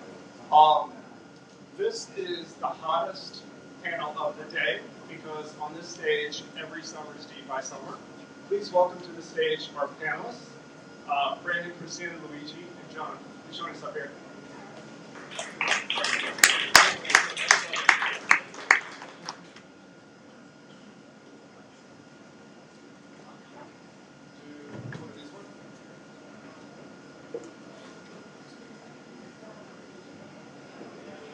Hi, everyone. My name is Michael Broderick. I look after our global Web3 startup strategy at AWS. Let's start with a few introductions here. Let's start with John. John, is your mic working? Yes, it is. There you go. Hello, everyone. John, the head of product for Amazon Web3 blockchain services. Nice to speak with everyone. Everybody. Right. All right, there we go. Hey everybody, Luigi De Maio. I'm head of DeFi and DevRel over at Apple Labs, which is basically a company that helps power the Avalanche blockchain, the layer 1 blockchain. Hey everyone, my name is Christina Chung. I'm senior counsel at DYDX, and we are one of the largest decentralized or non-custodial crypto exchanges. And I guess I have to give a legal disclaimer that everything I say today is going to be my own opinion and not my company's opinion, and no legal advice given. Okay, I'll pass it on. Same. Yeah, very smart. Hey everyone, Brandon Goodwin. I am the Director of Strategic Alliances over at Fireblocks. We're a platform for institutions to build any digital asset strategy or business on top of. Founded in 2018 by a group of cybersecurity experts. We now have over 2,000 customers around the globe and have secured $4 trillion in transactions across the platform, supporting custom use cases across custody and trading, tokenizing assets, managing stablecoins, NFTs, crypto payments, etc. I'm a former Amazonian, so it's great to be back in the fold. Thank you for having me. And disclaimer, I'm a former Fireblocks student, so we've swapped in and out. So since today's theme is on DeFi, just kind of want to start reflecting on the state of the market. I think DeFi Llama says we're about at 43 billion TLD right now. It's down a lot from where we were 2 years ago. I think we can all acknowledge that. However, things have been kind of picking up recently. So I want to pass to the panel. Maybe we'll start down with John again. Looking at the DeFi landscape, like, what are you most excited about? Are we in another renaissance? Are we in for another DeFi summer, as they said? Yeah, the renaissance hasn't actually stopped. It's just in the background, right? The saying builders always going to build is actually quite true. And what excites me about what's happening is both the technology at the lowest level, which is the protocol level, layer 2. Right? That's actually enabled a lot of the use cases that we're going to hear about today, DeFi use cases. And also the innovation that's actually happening at the app layer as well. Something like DYDX, for example, what they're able to do with not just, I'll let Christina get into the details of it, but from the early days of derivatives trading and just having a leverage long to a leverage short to where we are today, right? Having order books, having limit books. These are all things that are current now. It's very exciting. How about you, Luigi? Yeah, I mean, I think in general, like when you look at sort of the decline, when you talk about a metric like TVL or something like that, it's measured in dollars, right? So crypto assets in general are down, 80 to 90% in general. So a lot of that value is really, just the value of the tokens itself. But with that said, I do think there has been some decline in usership, which is usually, accustomed with the crypto bull market disappearing. But I think what's really interesting is that we've seen more interesting products being built over the last year or so. Like you mentioned, we're seeing central limit order book exchanges. Those weren't really possible. If anybody remembers, like the days of like Ether Delta, it was like a fake one. But we have one like Dexalot, for example, which is spot exchange on a subnet on Avalanche. That's really hard to do 2 years ago. So I think we're seeing things like tranched structured products, really complex financial innovation, and that's I think where the space will continue to move forward. And so we'll actually be able to bring in more sophisticated funds because like the first DeFi 1.0 was like, all right, swap, borrow, and lend. Very cool primitive, but like after you do it 3 times, it's like, okay, we need to kind of push the ball down the field a little bit. So I think that's what's happening right now. Agreed with the previous panelists, and I think if you look on this on a high level, a lot of the recent events that kind of occurred that led to sort of this this sort of like down phase in the crypto space, you can see that actually it really actually proves the point why DeFi is very, very important and very, very key. So for example, we saw the downfall of a very important centralized exchange, and that showed how important it is to have decentralized finance where you have transparency on the chain and allow users to really be able to see and control and self-custody their own funds and know exactly what's happening, where code is law rather than humans making up the law, where things could potentially go wrong because of human error. So I think this is like a very exciting phase, and as like prior panelists has mentioned, there's a lot of technology that's being developed to actually enable this, such as you see, for example, in the past where when there are only layer 1 blockchain solutions, you really couldn't do things like order books, where it requires a lot of high throughput, or else it becomes very expensive with the gas fees you have to pay. But now there's all these exciting innovations in the layer 2 world, where it allows people to do the same amount of transactions and even more without paying that amount of gas fees and making it expensive for the users themselves. And further, you have, for example, in the DYDX space, in the next version of our protocol, we're going to become an open source software provider where we are releasing an open source software that's an app chain on the Cosmos ecosystem. And that's super cool because you're able to be sovereign and essentially control what you want for your chain and the kind of details. And on top of that, because the Cosmos ecosystem has a great way called IBC, where it allows different chains on there to communicate easily, you have this great composability where you can kind of take from different aspects of Cosmos onto your own app chain. Yeah, great. Agree with all of that.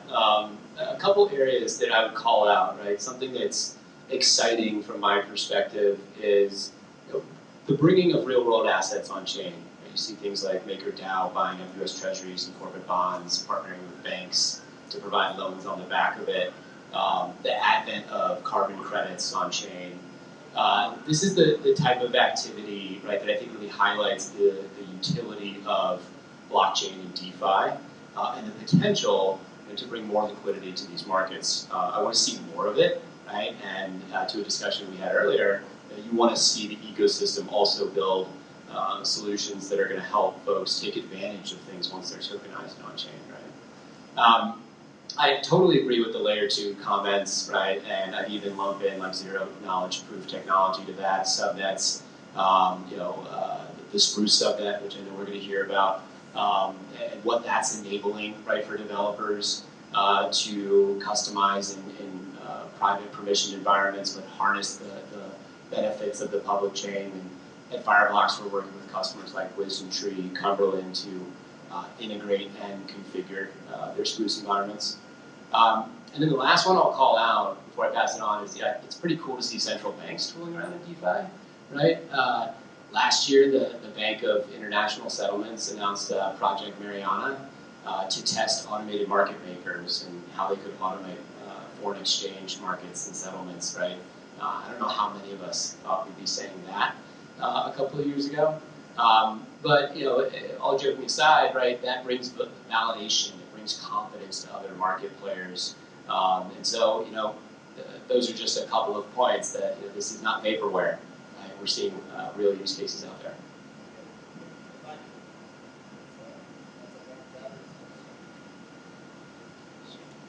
So if I can add on, DeFi is not a mysterious thing, right? Yes, thanks.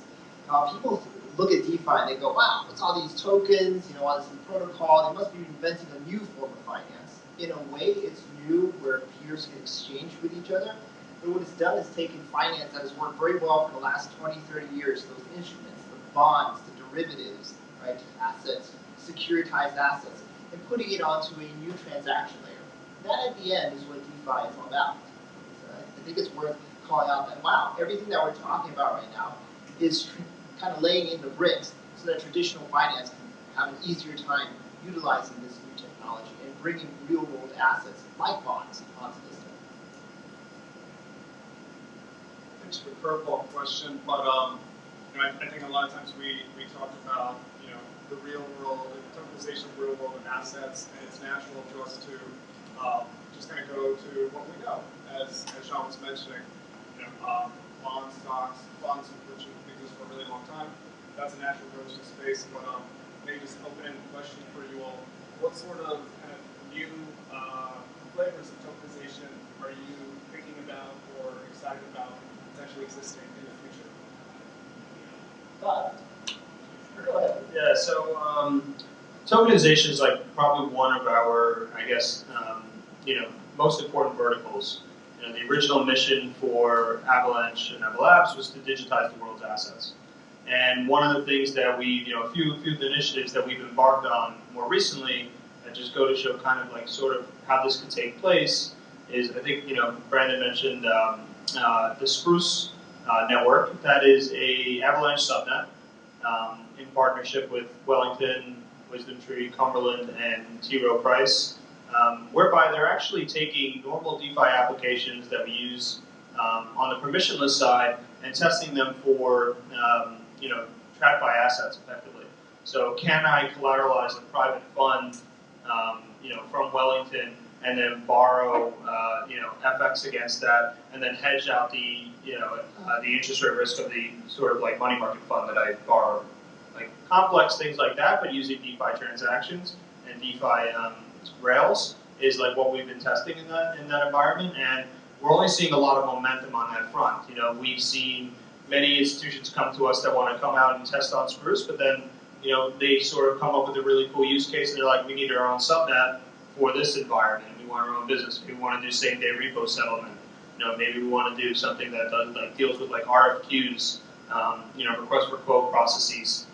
So all this is possible to automate, and so I think if you really take a step back, there's like two ways this goes. One is there's this, and I think they're both going to coexist. One is there's this DeFi route, it's public good for the world. You have an internet connection, you can basically transact online. Massive innovation, something that people couldn't do, especially in third world countries and areas that are very oppressed. That's going to continue to grow, and that's always going to be there, in my opinion, like the internet. And then there's this other path, which is really about, how do we upgrade the financial market infrastructure that's basically been band-aid together over the last 50 years or so. I worked at Citigroup for about 6 years. Basically saw like every acquisition we made, we basically acquired more tech debt, and as that continues to go, you basically end up with a system that's quite antiquated. And one of the things that blockchains and in particular DeFi rails could do is introduce atomic transactions, which is not possible in TradFi, without any intermediaries, not possible in TradFi. So you can kind of really upgrade the financial market infrastructure in that front. And then lastly is tokenization. We're starting to hear a lot about tokenization, like, hey, let's get some T-bills on chain. That's cool. Like, that's a really great start for us. And I think that's interesting because yields are higher, but the next part will be interesting. What can you do with that asset that once it's tokenized? And that's what I'm excited about. Yeah, agreed. There's been a lot of excitement over, especially the tokenization of real-world assets, and as Brandon alluded to earlier as well, regarding like carbon credits. And I think one of the major areas of opportunity in the tokenization of real-world assets is where there are things that are still not fully set in the real world with respect to these assets. For example, in the case of carbon credits, there's a lot of difficulties right now in terms of the real world setting where there's not a lack of transparency and sometimes trust in how people do their own accounting to figure out these carbon credits. And by moving it potentially onto the blockchain and onto this tokenization format, then it could also resolve a lot of these like concerns and issues that people are facing today and really like move that forward. And also there could be less obstacles because nothing has been formed and stabilized at that moment. So it gives this kind of open, loose space for people to jump into. Yeah, those are both really valid. I think someone in the earlier session said that it's not a tech panel right now if you don't talk about AI. So to that end, and maybe a little further off, but certain AI use cases as it relates to tokenization could be really exciting, right? And not necessarily what you're tokenizing, but when you apply AI to things like fraud detection, right, and combing through trends in tokenization fraud or what have you, or asset fraud. Things like using LLMs to read metadata and make it much more translatable for non-technical users, right, when they're trying to interact with smart contracts and not having to actually read the code. So just some quick highlights. I think AI use cases, as soon as our CISO offices start to understand how they want to bring it to market, would be really cool with tokenization. Michael, coming back to your question on to what's exciting about the tokenized assets, the fact that we're tokenizing T-bills, as you were saying, while that might sound boring, is an immense step forward. And here's why I get very excited when I'm talking to customers about this. Early on, when customers were trying to tokenize assets, real estate was often the first things you heard about. Wow, what a great opportunity to tokenize this liquid market. As they tried to do that, they ran into an issue, which is they couldn't get enough supply of real estate to tokenize. It wasn't actually that easy to get all these buildings up. And now you've got a very liquid market, fungible market. T-bills come out, hundreds of millions, 100 millions every month, and that can get tokenized. And it's being backed by big names like Franklin Templeton, their venture and whatnot. And as that gets onto the token, onto the blockchain itself, I'm very confident we're going to see this space develop just like a traditional bond market, where now you have interest rate swaps, basically derivatives on top of all these bonds. You're going to have baskets of bonds that are coming out, and they're all going to be done on these very safe type of securities. One other example, actually, I was speaking with Kelly about earlier that could be really interesting is in the future, instead of simply purchasing a stock and you've got the entire company with it, with tokenization, we can nuance a little bit more. Maybe you can buy a certain portion of the business and kind of take a bet on, that. All right, so I want to pivot a little bit, kind of coming back to institutions. We heard a lot of great stuff earlier from the panelists. But Brandon, I want to start with you because in your position working at Fireblocks, you're front and center with a lot of the institutions who, in some cases, are century old, and they're experimenting with DeFi. What from your perspective, like, what are you seeing as kind of the prime opportunities and challenges with these massive institutions to really, go all in on DeFi? Yeah, it's a great question, and I think, the mantra of blockchain and DeFi being able to democratize financial services is still very much the thesis, right? And if you look at DeFi for institutions, it's an opportunity to be the next wave of fintech, right, for institutions. Whether it's creating new services, right, or broadening access to new markets, new products, what have you. And this concept of reducing intermediaries, right, I actually think it's much more of an opportunity for institutions than anything else. When you look at the opportunity to reduce human error, right, break down silos in any organization, or just generally make things more efficient. Right? And then there'll always be that little sub-bullet too of institutions looking for diversification will look to DeFi depending on the economic cycle or Fed funds rate for the high return. But to summarize kind of the opportunity, looking at the elements of smart contracts, right, for automation, tokenization for that digital representation of ownership, transparency through distributed ledgers, interoperability, these are the guts of what is really what I would consider an innovation opportunity for institutions, right? So pivoting to the challenges, and I think we'll all agree there are certainly a number of challenges out there. And you can point to really critical things like the need for regulatory clarity. We'll talk about that. Some levels of anonymity that are just untenable for institutions, and there's a lot of good projects and initiatives addressing that. At Fireblocks, we're very much focused on the challenge of security, right, and the ease of operations within the DeFi space. The technology's come a long way, certainly, but there's still question marks on how a participant is managing their digital assets and their private key, right? It opens up hacking risks, fraud risks, what have you, that institutions just can't afford, right? And we look at this in several layers, like a multi-layered security approach, right? The first being this level of secure access to DeFi.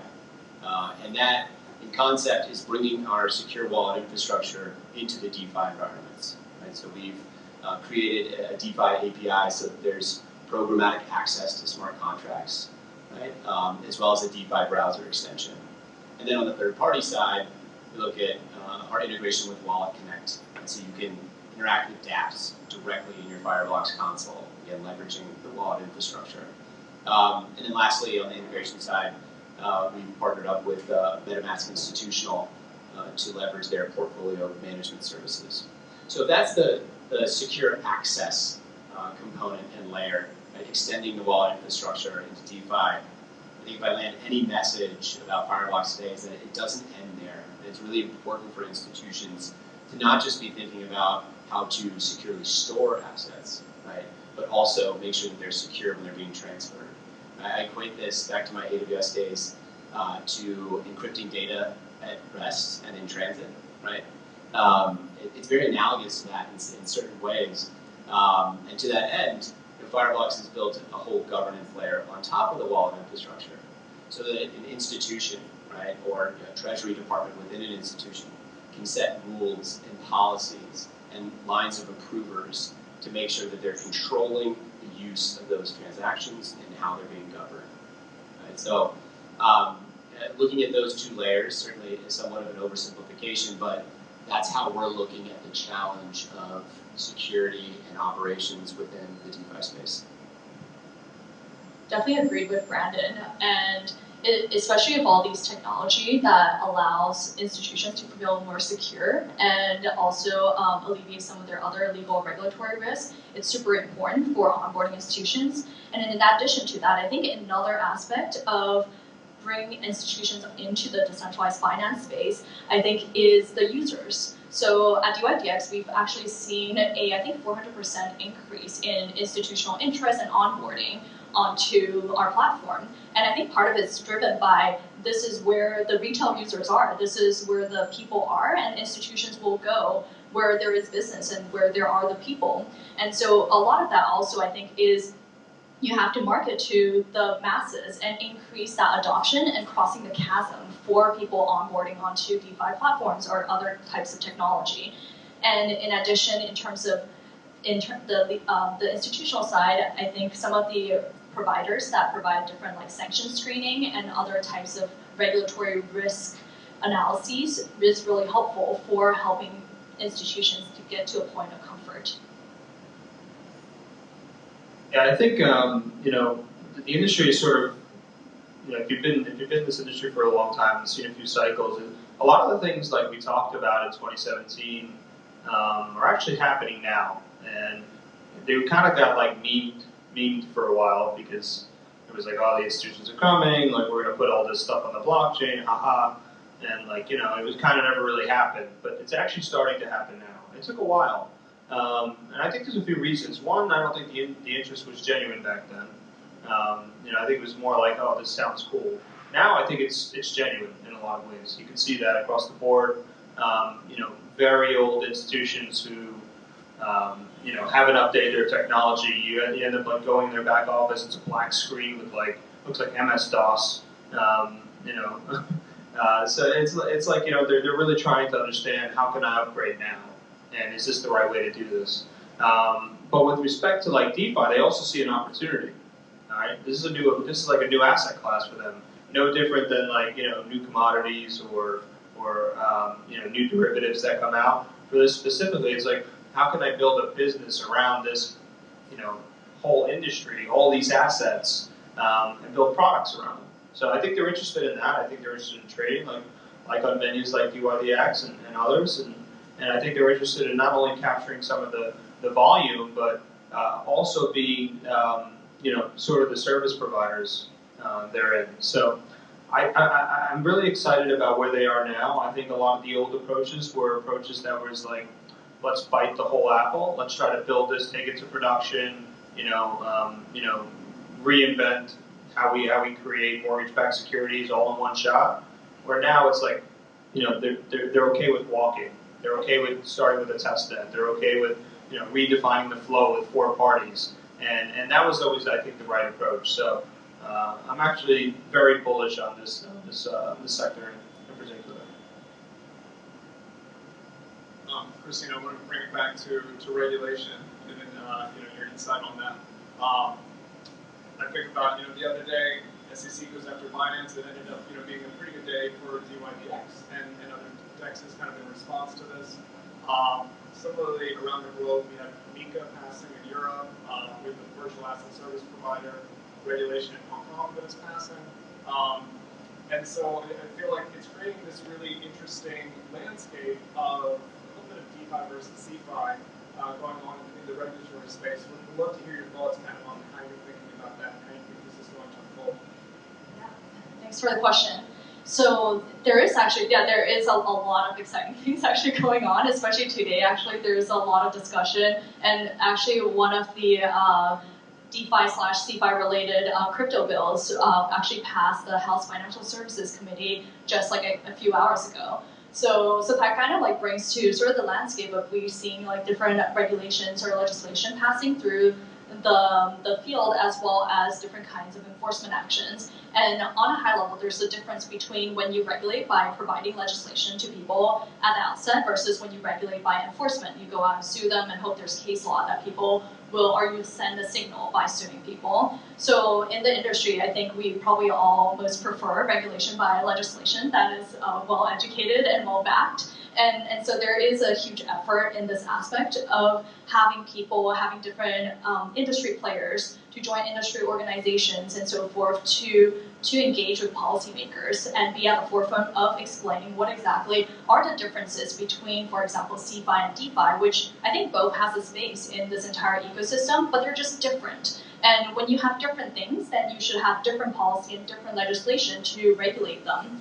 And in terms of today, I think it's been pretty exciting and very historical because it is actually the first crypto bill that has actually passed any committees in the House. So that's really exciting because this means that potential will get more certainty in the industry overall as to where things lie with regulation and be able to comply with them and work with them in a great way. And on top of that, recently I think a lot of you may have heard of that the Ripple decision came out. And that was also a very exciting and great thing in this industry because it was actually defined that XRP in and of itself is not a security, but the decision and the judge analyzed the facts and circumstances of the different types of ways people have interacted with XRP and made a determination based on that. And although the Ripple case can still potentially go to be appealed by the SEC, but we'll have this kind of really great precedent for at least the next 2 years. So that's all very exciting. And as Michael alluded to, there's a lot happening in the international space. And although MiCA has passed, there's actually a lot of people, if you're interested in the regulation in the EU, there's a lot to do there because after the passage, they're still coming up with different technical specifications that will build on top of the different sections in MiCA. So if you're interested, definitely look into that and see how you can provide feedback to the regulators so that they create good policy for the industry to continue to grow, to innovate, and serve everyone better with all the benefits of decentralized finance. Thanks, Aisha. Curious, maybe for John and Luigi as well. When we're thinking about regulation, like how are you guys embedding that into your product strategies? As I know, Ava Labs is working close with CTC, Fireblocks as well. But how do you guys integrate that into your strategy? Yeah, I mean, regulation has always kind of been an interesting thing. We've always taken the approach that, we try to do everything with what we know. With respect to I think the institutions in particular, this is what's really held them back in a lot of ways. Like that's really the conversation. Most of the time, we can't hold crypto, can't validate networks that are public, can't participate in public networks. And really, a lot of that stuff is really not had exactly precedent to tell them whether or not they could. It was just, we assume we can, or some regulator told us we shouldn't. It's really good to get to a point where we actually have, whether it's case law precedent or legislation to point to, right? Because previous to that, it's all been going to some law firm and getting some opinion, and using that as sort of the reasoning and basis to how you conduct business. And that's really not really not going to allow this industry to grow, right? We need to get to a point where we can actually have certainty on what is okay and what is not okay. The hard part is there's a lot of jurisdictions, and they're all taking a different viewpoint, with respect to how you want to look at different assets and how you want to look at DeFi in particular.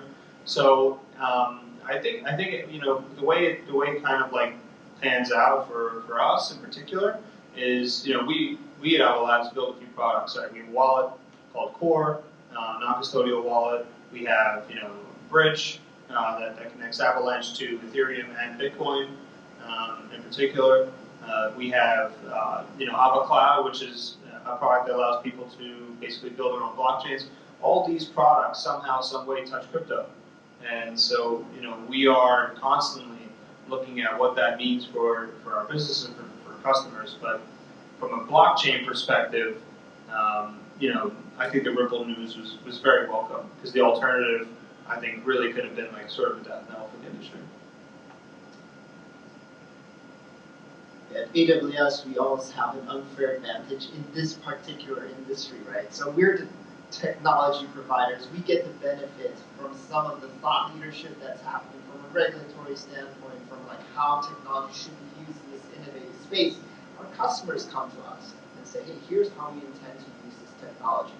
So of course, AWS has the scalability, has the security. We have that as our foundation. And as we choose to help our customers, whether it's through managed chains, such as we announced earlier, AMD Access, or through more data, right? This is all because they're trying to meet a need. Maybe sometimes it's regulatory driven, more KYC is needed, and sometimes it's more functionality driven. We need an easier way to transact on a particular chain to enable this. So that's what I'm saying. In a way, from a regulatory standpoint, we have that advantage of listening to our customers. So thank you very much.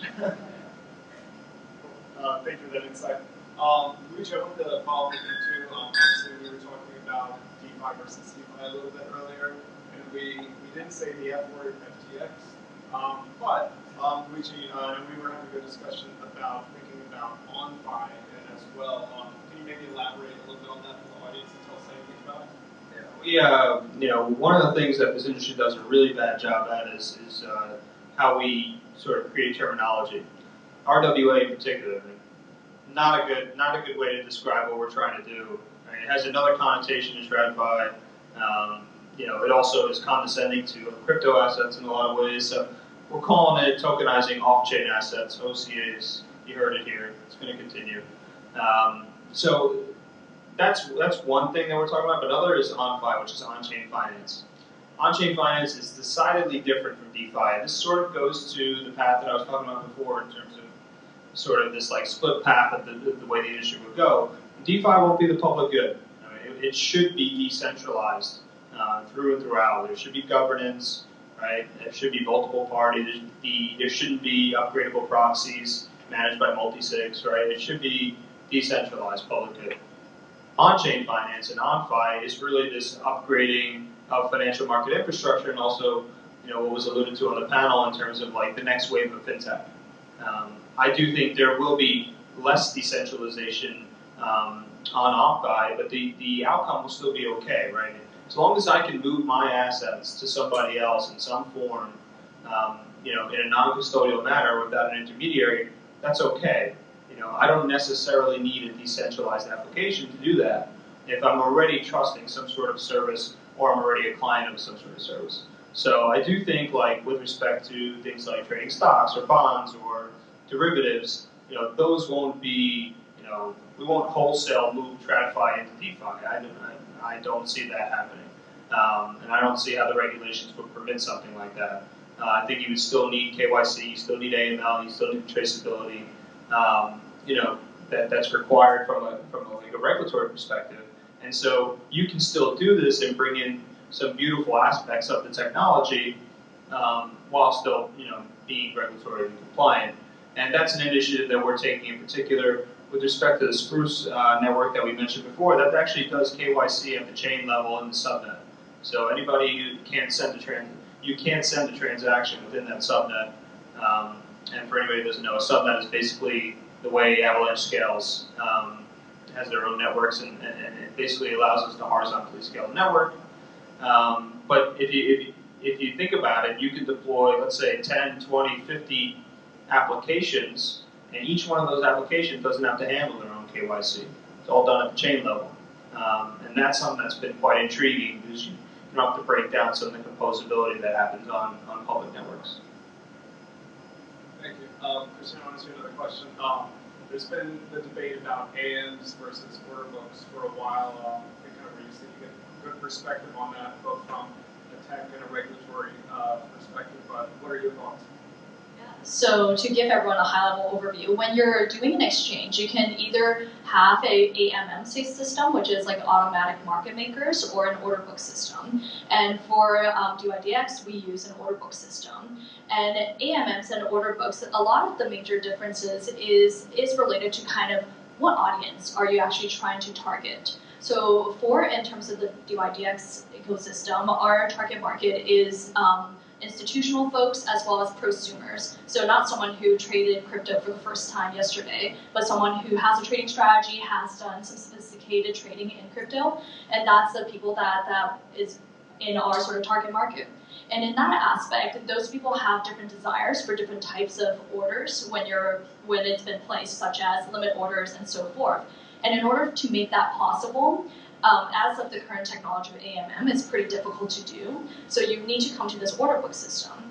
However, when you come to an order book system, then you need really high throughput, because a lot of that is a lot of institutions or other market makers essentially placing a bunch of orders and canceling them all the time. And that's through kind of these automated processes. So you might need a throughput of perhaps 1,000 transactions per second, whereas in the more without these, for the AMM systems, for example, it might be only like tens of transactions per second that you require, because all you need to do is essentially put in your LP position and then you're kind of done. So because of that, there's actually been, speaking of technology, a lot of difficulties in terms of how you would do that, especially on a layer 1 blockchain. And as we were talking before, layer 2s really help that out. And for a long time, DYDX is a little bit of a hybrid exchange, which we are still right now. So the matching engine and the order books are not decentralized, whereas everything else is in this decentralized ecosystem. But to kind of go to the next step of decentralization, how do you make these order books actually decentralized? Then you need to think about where's the new technology. And I think industry players such as AWS has all been many thought leaders in this space. And DYDX went through a lot of conversations with different, whether layer 2s or sort of layer 1 chains, and to try to figure out which chain could actually provide that kind of functionality. And ultimately it ended up being that we decided that the best way to go is actually to essentially create our own app chain on the Cosmos ecosystem and have that be open source. And your own sovereignty, so you have control in terms of the total amount of transactions that are occurring within your ecosystem, and you can build it specifically using, if we're going a little technical, it's we're putting essentially the order book onto this sort of mempool system, where it's not exactly all the orders are going to be always on chain, but in this mempool where it can be communicated between validators. So that kind of saves a lot of like the transaction cost when you're putting in orders that may not be executed, and you would only pay for orders that are actually executed. So 2 things I heard from that, aside from all the technology and promise, of course, is number 1, there's more data coming on chain, right? So getting access to this data is going to be even more important. It's one of those reasons why we prioritized earlier AMB Query to kind of serve these type of needs for institutions to easily access this type of valuable information that's being generated on chain. The second thing that really stood out to me with what you were saying is, wow, you're talking about centralized order books on chain. You know, it's like a hybrid system that you're mentioning. Versus in the early days, when I was playing around with DeFi, it was like, all right, if it's centralized, it means you're custodian. It means you can't do anything, right? So the progress that's been made from a regulatory standpoint, it just shows in the fact that you're having this type of conversation already. So that's great. Oh, and one more thing. Even with the AMMs, however you want to call them, like even those have advanced in the past couple of years. I remember when I started, it was X, Y, K done, right? And now in the last year, you can start configuring where you want to concentrate your liquidity and start approximating almost limit orders across the book. That's another exciting progress in DeFi. Thank you. Looking at the time, I definitely want to hear what's in the crystal ball of each of your heads. Maybe we'll start with Brandon. You know, how does the landscape for DeFi look? And I'm not going to flash forward to 5, 10 years like I had a few others ask earlier. Let's just do a year. Things change so quickly. Where are we? Yeah, fair enough. And I don't have any sort of massively hot take here and crystal ball in front of me. But if you take a look at what we've been talking about and the fact that DeFi is going to automate and commoditize a lot of different financial services, capabilities, and products, if you combine that with the fact that everything that's being built in the industry right now is still in this infrastructure and middleware layer, the hope here is that institutions start to come in, build on top of this stack, and start to push the boundaries of how users are engaging with DeFi in new and creative ways. I think that from my perspective, is something we're going to start to see soon. I think I'll start the answer by kind of quoting our CEO with a podcast that he actually just posted, where essentially I think the essence of DeFi, our decentralized exchanges, it's literally an exchange built by the people, of the people, for the people. It's the essence of democracy, and so congruent with all of our Western ideals. And I hope that in our industry within the next year, we are able to communicate that to people in governments and let them realize how great all the values are of DeFi and create great regulation and policy for us. So as an industry, we're not afraid to be innovating. We're not constantly worried, is this gray, is this black, is this white? We know exactly where the line is, and we can provide great stability for the consumers and great products for them to use. Yeah, I think over the next year, you're going to see an increase in the sophistication of the finance within DeFi. That's going to be, I think, like the big theme going forward. A lot of the stuff has been quite basic so far, but I think now is sort of the time where you're going to see interesting structured products and derivatives. We still haven't done options on chain very well, so I think there's a lot of like advancements to come on that front, and we'll start to bring in like those prosumers that you have in TradFi, that like to sit there, think or swim terminals all day, and we'll start to bring them into crypto. All right, I'll wrap up then for here. I'm looking forward to a sustainable gamified system, right? A fun game that has tokenomics that actually sustains itself for more than just a year. Right? All the things are in place now. Scalable technology. We got big gaming studios working on the system. Better understanding of how tokenomics are supposed to work. So that's what I would like to see. I love it. It gets me excited for next year. Hopefully we'll see you all again then. Thank you all for sticking around and listening to us. Please give a round of applause for our panelists. And I think they'll probably stick around a little bit. If you do have any questions, please feel free. Otherwise, I'll pass it over to our next panel.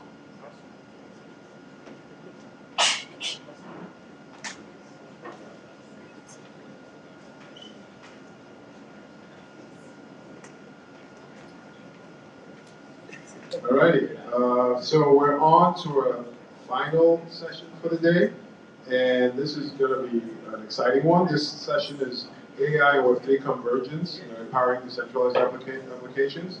And our moderator will be Brad Feinstein, who you met earlier.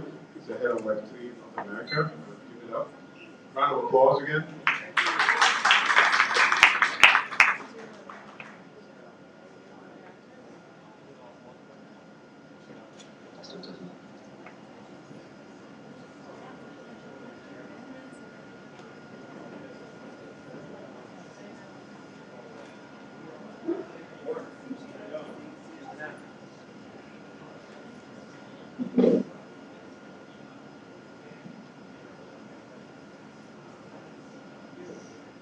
Hello again, and thank you. We're nearly there. What would a day be like without a final panel on AI and Web3? It is time, folks. We're going to talk about it. So thank you all for this tremendous day. Please stick around for closing remarks after this panel.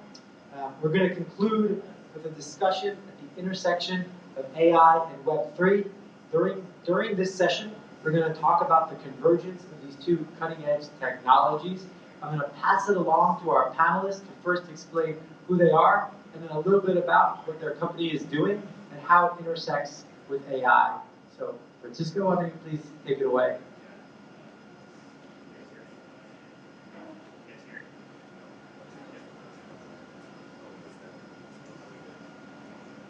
Hello? Gotta be doing. Better? Yeah. Francesco here. I run the product development team at Unchained AI. We are a startup based out of the San Francisco Bay Area, 5 years old. We just did our 5-year anniversary a couple of weeks ago. We focus specifically on security and compliance for Web3. So we offer a suite of services and products around transaction monitoring, wallet screening, smart contract security before deployment, monitoring once the smart contract is deployed, and all the way to incident response and investigations when bad things do happen. We use AI in a couple of our internal products, specifically to rescore entities on the blockchain. We have some applications also on detecting vulnerabilities in smart contracts, GPT-4 integrations to detect automatically vulnerabilities in there. And we use AI also in a lot of our threat intelligence and expansion. So a couple of venues where we do that internally. And I realize we're also combining two very big buzzwords. So we have a dangerous game today to play here, AI and Web3, but hopefully we'll keep you entertained. Hey everyone, I'm Jake, CTO of ThirdWeb. At ThirdWeb, we offer development tools. Our goal and mission is really to empower developers to build decentralized internet products. So we very much focus on decentralization and Web3. And today, we have helped developers from all sizes and all team size. So from individual developers to startups to enterprise customer. All we do really is just to help developers build Web3 app. Make it easier for them, make it faster to build, make it easier to launch and go to market quicker. The intersection of AI and Web3 is very interesting because Web3 is pretty new, and so today internally we have used AI to help us educate our teams internally and also use it for education for external users to teach them about how they can use AI, how they can build with Web3 using our tools that we offer and using our platform as well. Happy to be here as I talk more about it. Hello, I'm Josh, founder and CEO at Bundler. So what is Bundler? Bundler is we're essentially building the only provenance layer in existence, and really what that means is one, scaling permanent on-chain data. So we are a protocol which is built upon a blockchain called Arweave, which allows permanent on-chain data at any scale. And then we also focus on things that relate to attribution. So tying it back to provenance, how are you attributing data to its origin, whether that's metadata tagging, high-speed timestamping of data, and timeline and data ordering essentially. So that's kind of the high level of what we do. We do around 95% of the transactions on Arweave. We do tens of thousands of transactions per second, reading and writing. So we really focus on performance, developer experience, and kind of as provenance relates to AI, and how I really kind of focus my time when it comes to AI is, I think, and I'm probably going to discuss this later, but I think Web3 is going to be the solution to a lot of the AI alignment problems. It's at least going to be a key component to solving a lot of the accountability problems that AI provides. So yeah, I'm looking forward to speaking about some of these things. Thank you. Now that we know a little bit about what each of your companies does, we want to hear what you think are the most promising applications between AI and Web3. Josh, why don't we start with you and work our way back down? Yeah, I guess I'll just continue what I was saying. Exactly. Yeah, so this is going to be a very biased perspective, again, because it ties into what we're building, but really where I think AI and Web3 are going to come together is because I think Web3 is going to solve a lot of problems in the AI space. I am pro AI, I'm not thinking AI is going to kill us, but I definitely think we need to solve a lot of these problems. And when it comes to AI, I think the most exciting thing that we can do is actually solve the key problems that are coming our way. So just to kind of talk about what those problems really are, I think when we're talking about what's going to happen in the next 10 years, we're going to have whole creative platforms which are essentially AI generated. And what I mean by that is we're already seeing the proliferation of AI generated content on Instagram and all the creative platforms. There are creators who have millions of followers, making millions of dollars a year just from AI generated content, which means they're spending very little amount of time creating content but making a lot of money from it.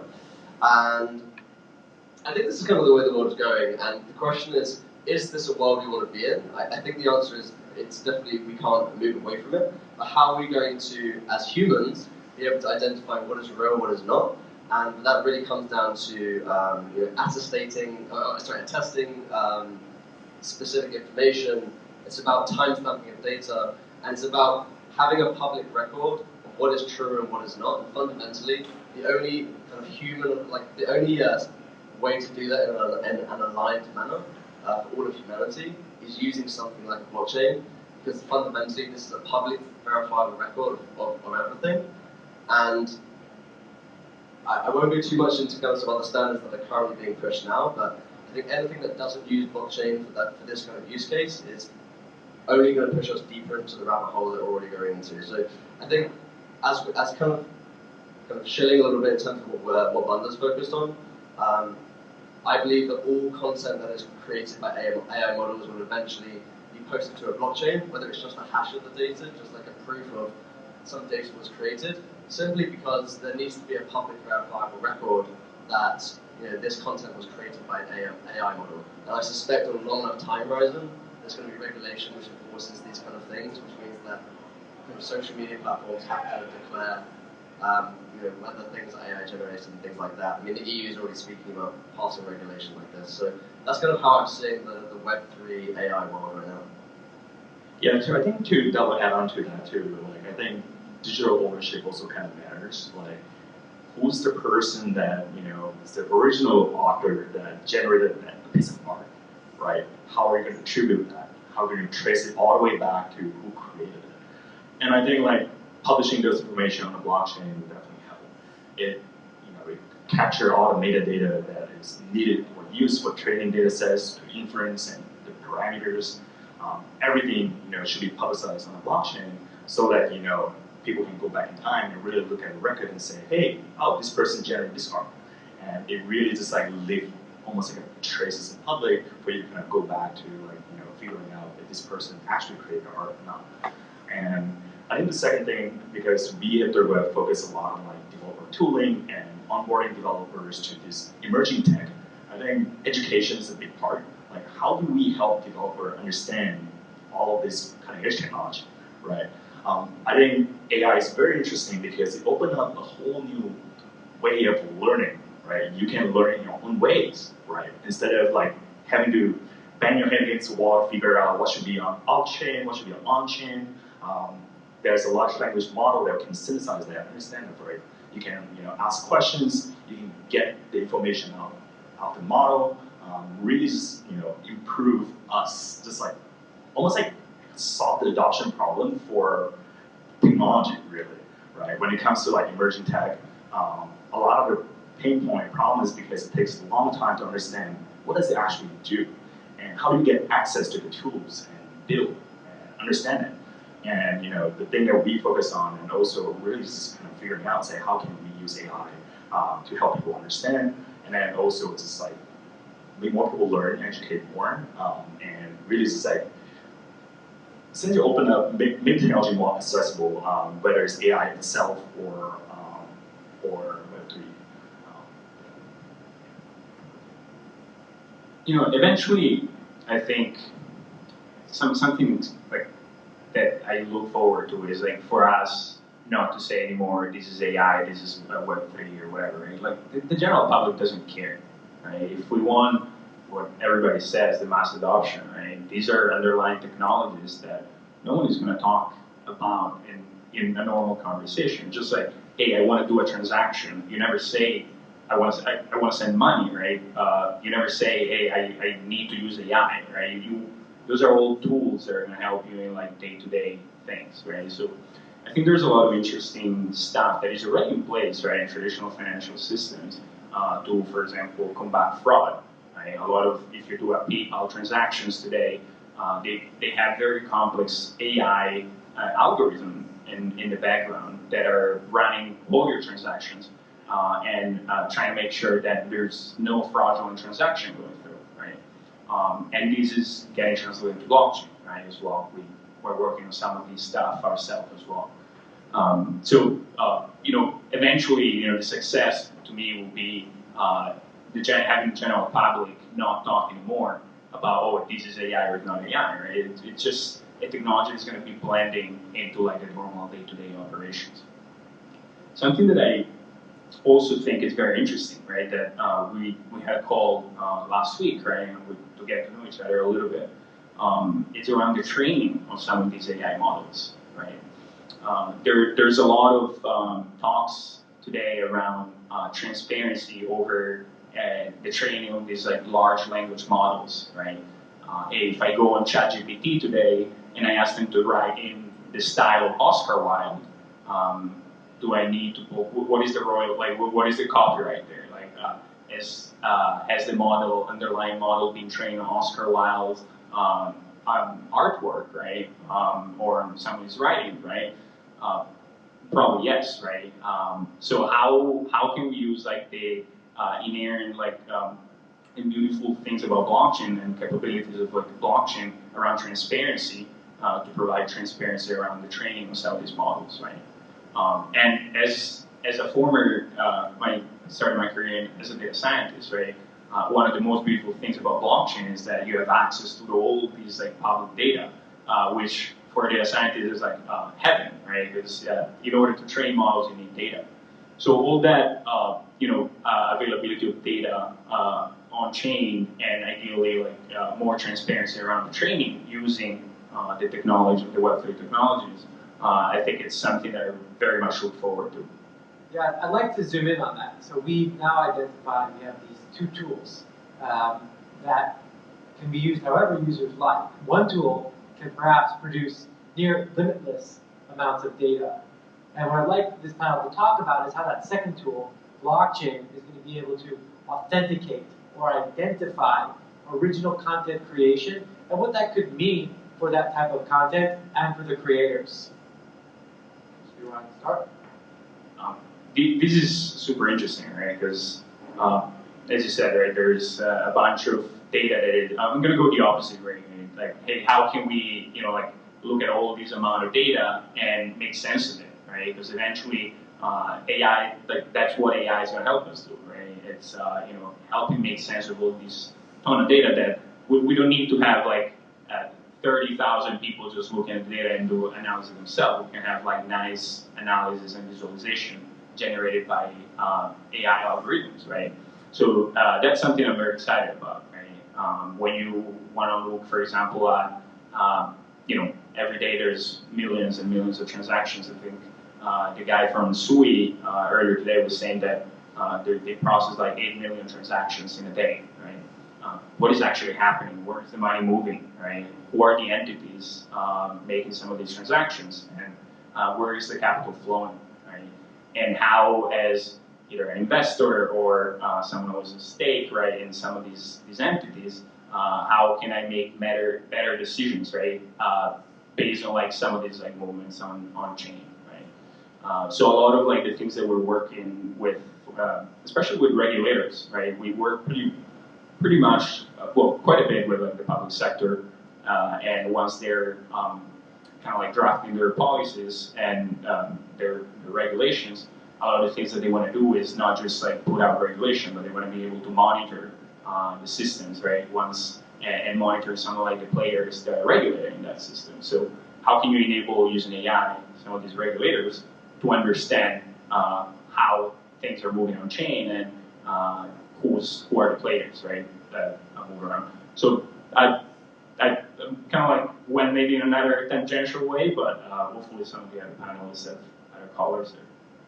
Yeah, I think fraud is actually something that is stopping us is some companies from adopting Web3 technology, and I think AI can hopefully be of help here. And I think, like I said, I think Web3 blockchain, the data is public. Who's the one that's sorting out those data and cleaning those data up and help us understand what those data mean, right? And I think AI is really good at like recognizing those patterns and help us understand what those data mean. And I think like for fraud, it's like look at a wallet. Is this a real wallet or not, right? When you see a wallet that's interacting on a blockchain, how do you know if that's just not someone running a script to execute on that blockchain? How do you actually identify if they're a real human or not, or they're they have like malicious intent or not? How are you going to categorize all of these users and label them? Wallet. I think the other side of Web3 too is like NFT. When we think about digital assets, there's a lot of latency problem. I think it's very clear that like blockchain definitely help in the sense that we provide you a timestamp, a contract address, and transparency into like just like when a contract gets created, and you can look back and understand that. But I think some is being able to detect and identify like potential malicious digital assets, right? And I think AI is useful, and I think like there's been a lot of technology in the past, I would say the last few years, really focused on using AI to identify I would say like not authentic content or potentially malicious content. And so I think AI can also be used to help us organize and sort out all of the Web3 data as well. And I think that will be interesting. And I think ultimately it provides us more, it gives us more insight of the blockchain itself, and then hopefully will also help us just like be more accepted to it. Like I think sometimes people associate crypto or Web3 to like it's all spams and it's all bad, it's all scams. But I think with enough education by using AI to organize this data, I think all of that will help with adoption as well. Yeah, I mean, talking about the general analysis problem, I mean, I'm pretty sure Chain Analysis, which is a very well-known Web3 analysis firm, who probably does some very suspicious things, probably works with every government on the planet, but nonetheless, they've probably been doing AI on this stuff for many years, so I don't think that's anything like particularly new. I don't think anything in the last 2 years has really affected their business at all. I think some other use cases of AI in the world of Web3, I'll actually show another project here. There's a project I used recently called Space and Time, which is like a warehouse, and they recently started using AI, which essentially you type in like give me all the transactions or whatever, and then it performs a SQL query in the background, and that's really just a language learning model application of AI to just do some from very basic form of analysis. And you can imagine that for growth people in the growth roles in specific companies will kind of find this more useful, because I can tell you, I'm on the technical side, I constantly have my BD team asking me like, what is like this stat, what is this stat, and I have to run a manual SQL query, and I'm like, I don't have time. And this is kind of one of the applications I think that AI will provide when it comes to just wider analysis.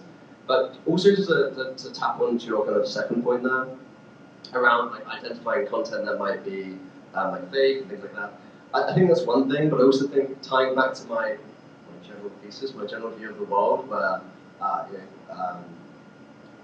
social media is going to be this place where lots of things are AI generated, but also a lot of content is going to be remixed.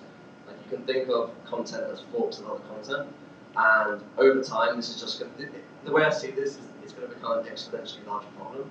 And I think as much as provenance is definitely like one way of solving attribution at the root level, I think when it comes to kind of imagine the world where everyone's remixing content, we need a way to know what content is being remixed from what content, and then be able to almost like funnel money back through the people who are contributing to the distribution of that content. So really tying into like almost the financial rails of these platforms as well. I want to build on that. And how can AI ensure they get accurate content and experience while still being open source? The spicy take. Yeah, I've been thinking about that. I was thinking about the fairness of AI overall. There are a lot of like misaligned incentives in the world of AI, especially on the side of value extraction.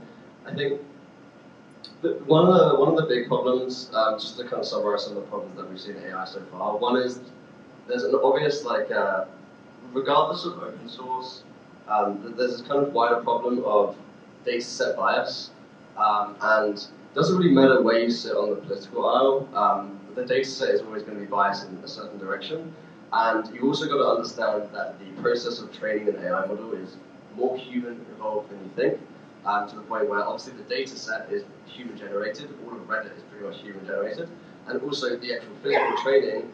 I don't know if you know this, one of the final steps of an AI training model is like a human like identifying stuff and manually, manually doing training, and that's kind of where we're seeing a lot of kind of core issues with a lot of fairness, and there kind of been some very viral, political things about AI making, very biased biased decisions around specific controversial topics. And I think that the second thing, which kind of ties into the AI fairness, is actually on the business side. I think one of the things we're seeing with NVIDIA and in general all of the AI startups, the cost of setting up an AI startup is what, in the hundreds of millions? I mean, the minimum valuation you have at AI companies is like almost $1 billion at this point, because the cost to set up is like so exceedingly high. So like there needs to be like more democratization of a lot of this software and a lot of this hardware, such that anyone can kind of be involved without having to have billions and billions of dollars like OpenAI. Yeah, I think like something that we kind of briefly discussed is like tokenization, right? I think Web3 allow democratizing like the GPUs for training, or even like the data sets, data cleaning, for example. It's a huge human labor work.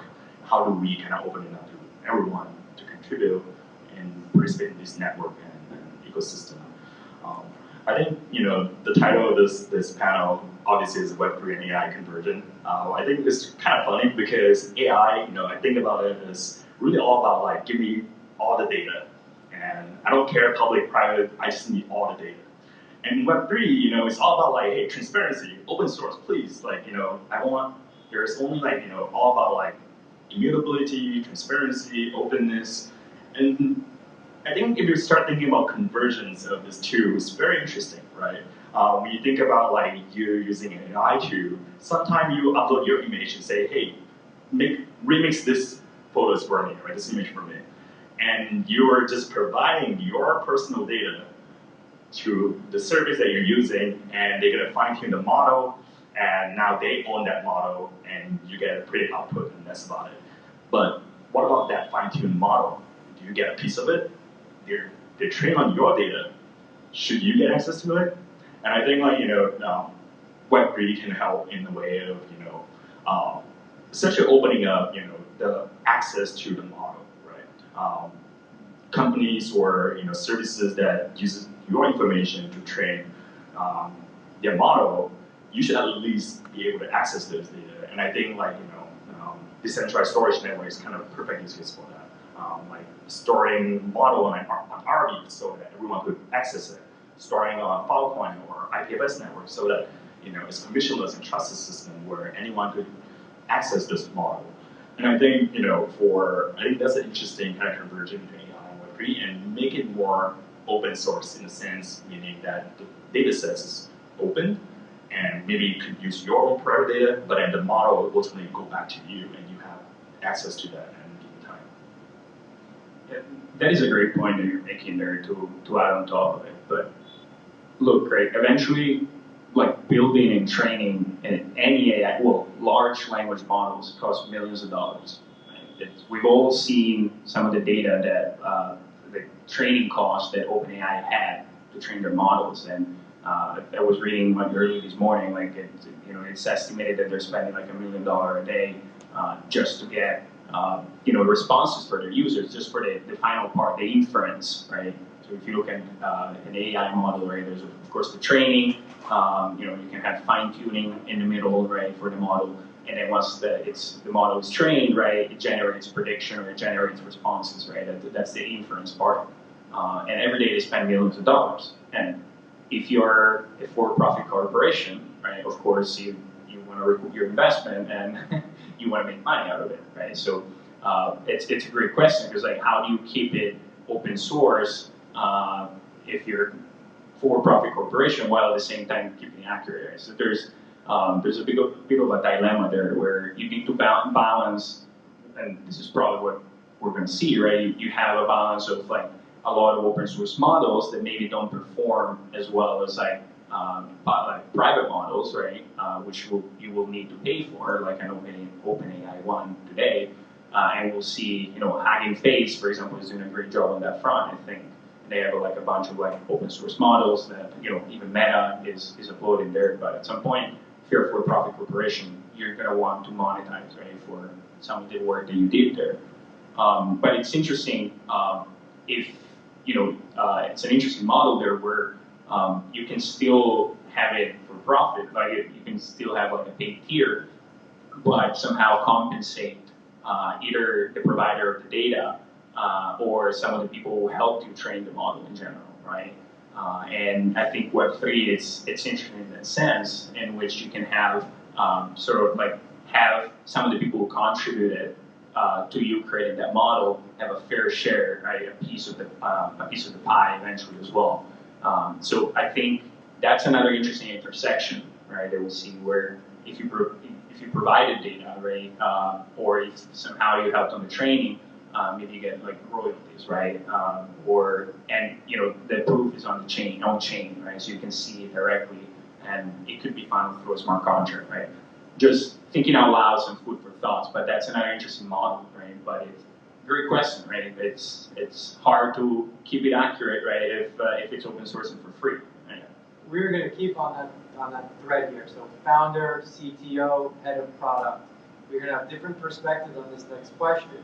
So we're going to be thinking about these experiences. Who and how is this data going to be owned? And then how are we going to create these experiences that offer accurate and fair, while maintaining accuracy and fairness for the consumer? Yeah, I guess so. I think that, I guess it depends on like what we're speaking about in terms of owning what data. There's kind of a lot of bits of data in the whole kind of pipeline. I think the first one, which I spoke about a little bit, was the actual data sets used to train the models. I think the big topic question in the last 6 months has been like, who owns all of Twitter's data, who owns all of Reddit's data, and I think tying this back to Web3, summarizing what was said earlier, a good mental model for Web3 as a whole is that it's simply a marketplace. Everything in Web3 is simply a marketplace, and I suspect that Web3 will become, again, just a marketplace for data. So currently, everyone is trying to silo their data. That's kind of the incentive, but I think over time, Web3 will act as essentially a marketplace for a lot of this data for training models. And again, it comes down to democratizing access to things. Like if you look at all of Web3, it is really just, like, if you give me anything in Web3, it really is democratizing access to some set thing. So I think that's kind of the first thing that really comes to mind when it comes to owning data. I think, one of the biggest reasons why I got into Web3 was data ownership. I think it is pretty important that, for us, we spend a lot of time every day, on digital, like Reddit, social media, whatever. I think it'll be interesting I think it's crazy to think that like those data and those content that we put out or consume not owned by us. And I think for me, I'm always just like pro kind of digital ownership, or like you own your data, whatever you put out there, you should own it. And I think there is definitely an argument to be made that, like, hey, every step along the process of training AI or actually getting an output from it, there are different involvement of individuals' data. Like, public data sets is what considered public, and then there's like the inference, and so a model, how do I making sure that you know what's the model actually doing, right? And I think like the execution of the inference also matters, and I think like transparency and kind of looking into that also matters, and then finally the output, a person who configured the model, a person who put in the parameters, the input parameters, and all of that, the output that they get, they should own that because they're creating that inference. But it's also tricky because like it ties back to like, hey, how's that model, executed, right? What's the transparency of that? And then it kind of go all the way back again. And so this is kind of a cycle of a problem, a chain of problem, like, hey, who's owns the ownership? It's a tricky subject, but I believe that we should own the data, and I believe that we spend all the time on digital, on social medias and all of that. The content we publish, we should have the right to own it. So. Spicy question. Yeah. Do you think Web3 has already solved the data ownership problem? Not really. I was talking about people seem to, like the mental model people seem to use for Web3 is like Web2 was, Web1 was like reading data, Web2 is like reading and writing data, and then Web3 is like reading, writing, and like owning data or something like that. I think the biggest difference is you have the ability to and option to. And I think in Web2 you really don't have a choice, and Web1 is even worse. But Web3, the default assumption, or at least you're given a way to, and I think that's a huge unlock, right? You went from like nothing at all to like, hey, now you suddenly can if you want to, and now there's a big question on like whether you individually care about it or not, and that up to individual that use the service. Eventually, owning that data is going to cost you, right? Because like where is it going to be stored, right? Now. Or the data is, the cost of storing that data is, eaten by like the big social media, right? Just talking about social media, for example, right? Facebook takes that cost, right? Meta takes that cost. Twitter X now takes that cost, right, for us, and they own it, right? But I think there's been a couple of experiments around social media specifically, right? I think Blue Sky is one. There's something with Lens.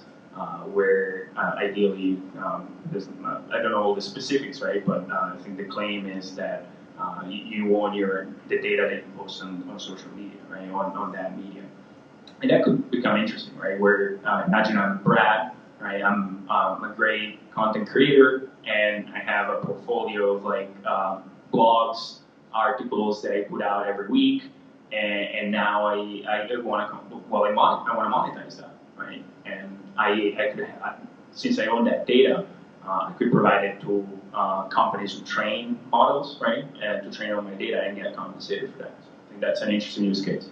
Yeah, I spend a lot of time thinking about this, whether it's the movies I love, maybe the Harry Potter universe, or the games I play, right, Final Fantasy. If there was perhaps unlimited opportunity to participate in those ecosystems, would I still want it? Or is there something to be said for the creation or finality of certain chapters? And then I find myself thinking about perhaps a different use case, maybe medical research, where some of the most specialized doctors are in certain pockets of the world where other people may never see them. But imagine you could compile all of this knowledge and perhaps be able to offer new, never before possible medical insights. And that is why we are at this incredible nexus. And I'm going to ask the question that has been asked and that I absolutely love is we're going to look into our chatbot, I'm typing into a chatbot, right, in I'll say 6 months, because I can't even go out to a year,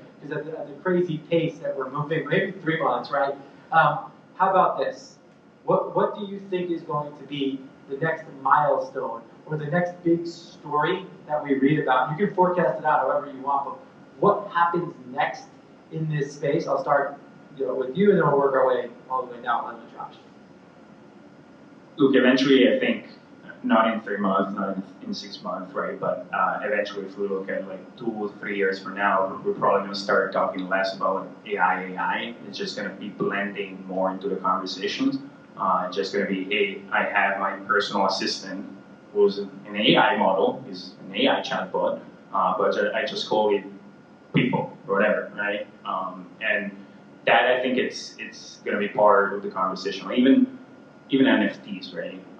Like no one is going to, I don't think anybody's going to talk about NFTs or the standard or behind it. Like nobody talks about like HTTPS, right? Or like some other email standards. Like I think someone was making examples with email earlier this morning. So I think that that's gonna happen probably in the next couple of years, right? If we look at 3 to 6 months, I think a big challenge that some of these models are facing is actually like the decline in accuracy. There's a lot of articles and studies that have been published recently that show how ChatGPT is getting dumber, right? And it's getting like responses that are like worse compared to like 3 months ago, especially for certain problems, right? So how do you keep getting these models to a level that is acceptable? How do you keep improving on those? That I think it's a very interesting thing that we're going to see, and hopefully in 3 to 6 months we're going to see new models coming out that are going to be more integrated into some of the workflows that we see in our daily life. So that's eventually what AI and Web3 are going to help, right? They're just tools. They're just tools to help on some of the tasks that we do on a day-to-day basis. Help us automate, help us make it more efficient or faster, whatever it is, right? But I think we're going to see a lot of like enterprises like adopting the technologies, and it's just going to get more integrated, right? In either your email workflow, right, or your LinkedIn post, right? LinkedIn just released an integration with an LLM models, right? So that's my prediction. I think 3 to 6 months, AI, ML, and large language model, Web3, they're all emerging tech, move really, really quickly. I think something that still hasn't really been cracked is like the amazing use case or product that you built with it. And kind of to your point, like I think AI or Web3, it almost feels like tools, and someone will still need to know how to tap into the potential of those tools, right? How, like I think AI fundamentally increase the efficiency and productivity, but what is it increasing it for? I think over 6 months will be kind of a true test to finding real use case of those. I think that'll be interesting. And then I think to kind of second part of your questions on like milestone or turning point. I always believe that like regulation will at some point catch up, and that will kind of bring us back to this question of like how do we know what goes into this black box? And if you're going on a court, you just say, hey, there's this piece of code that just do things, and you need to be able to prove it. And I think Web3 will kind of come in play. And I also believe that like ZK/ML is a kind of a project that has been going. Hopefully, it will increase transparency and kind of give us some view into like, hey, what kind of data sets goes in, and we can tackle that separately. What happened, which model being executed, what's the proof, and what's the output.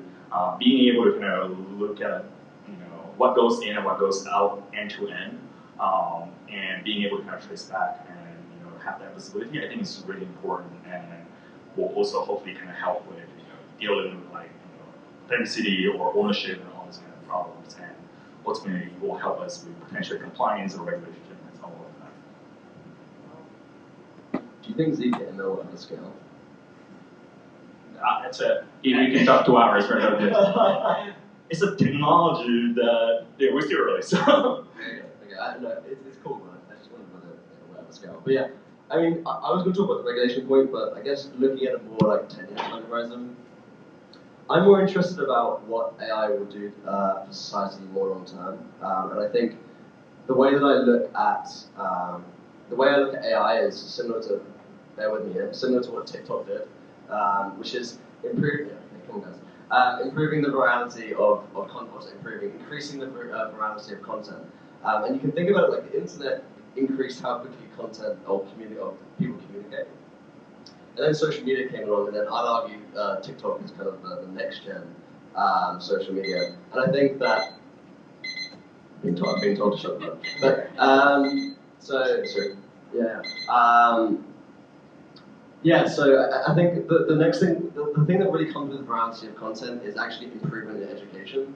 And I think in the next 10 years, we're going to see the democratization of content and education across the world, which I think we're going to see essentially all of the developing countries develop at a much quicker rate. I think we're going to see it kind of tends towards this kind of globalist, kind of growing ecosystem, and I think everyone's kind of quality of life will improve far quicker actually when it comes to just using education. So I think that's what I'm excited for. It's not really answering the question, but what a time to be a technologist. Yeah. All right, we're going to thank them all for being here, and then I'm going to just give some closing remarks.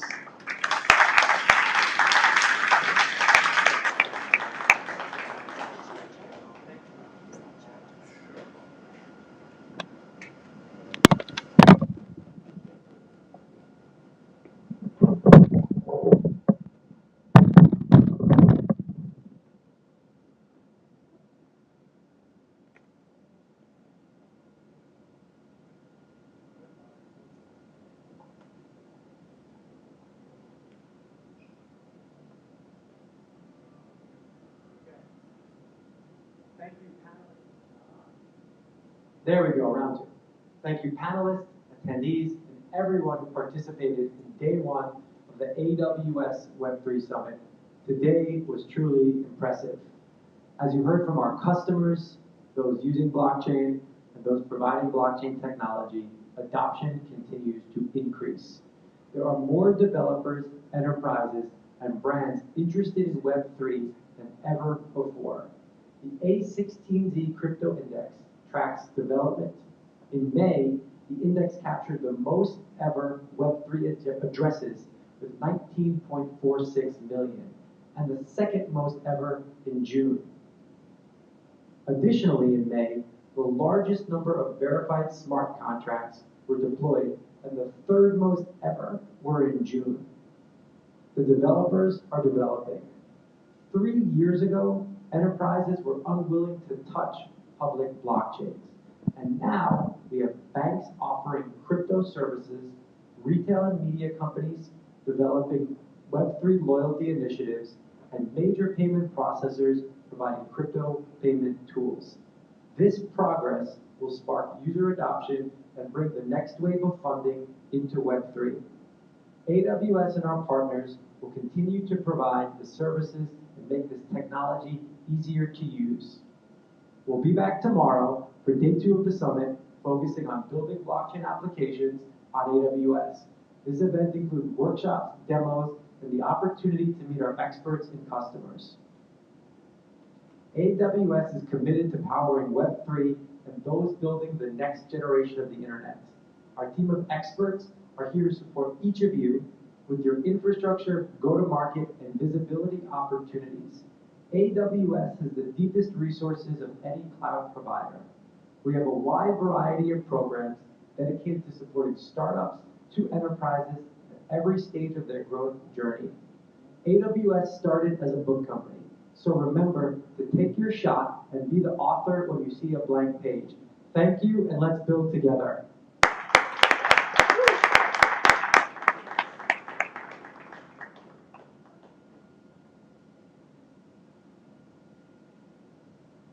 Thank you very much, everybody, for attending. I think we're going to bring this proceedings to a close, but hopefully you can join us tomorrow for the Technical Developer Day tomorrow at JFK 14, 7 West 34th Street.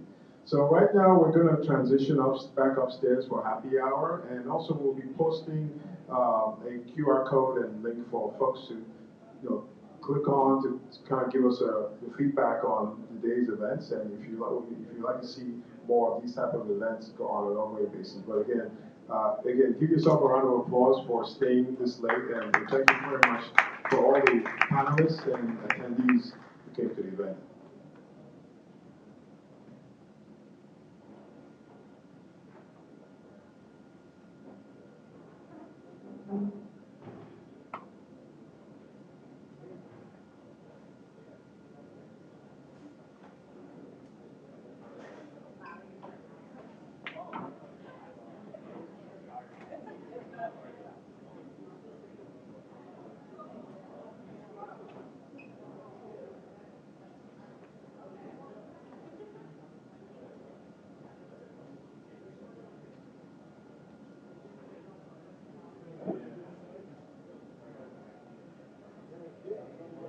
think it's also the other one.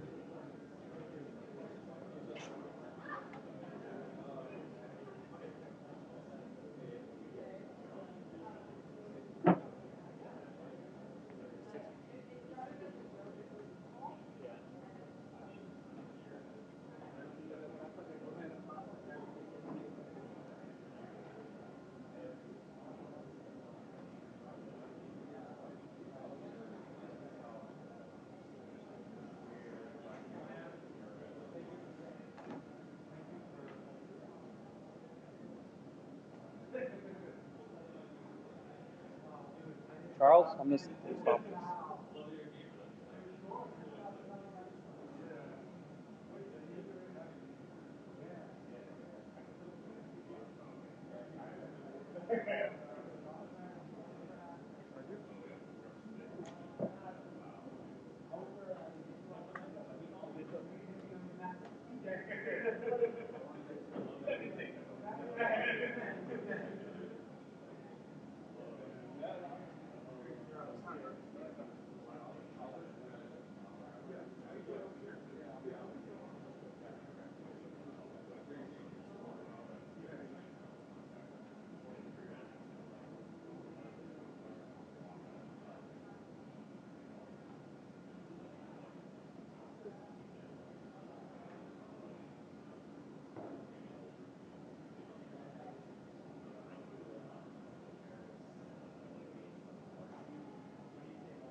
hooked into a few things.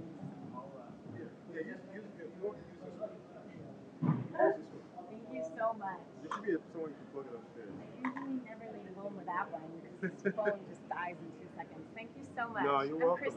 Christy. Charles. You're with AWS? Yes. Thank you. What a great event. Oh, thank So you. the one tomorrow is kind of more just for developers. It's for developers, but you're going to go more guys. Economist is going to be there. Circle is going to be there. Is it worth going to any part of it? If you're into like learning more about like how wallets, things like that, wallets and How deep dive is it? Like I work in sales for the Australian government. Okay. You guys have offices all over.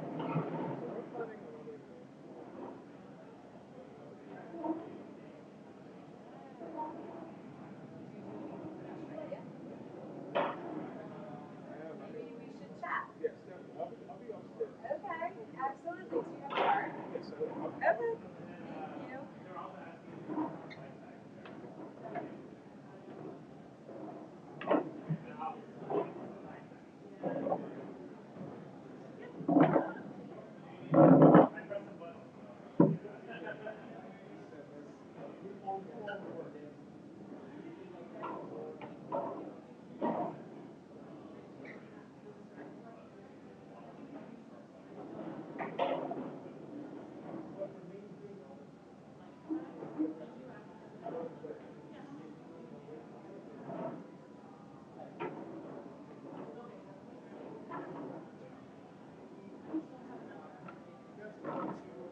you.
Charles, we're doing photo op upstairs.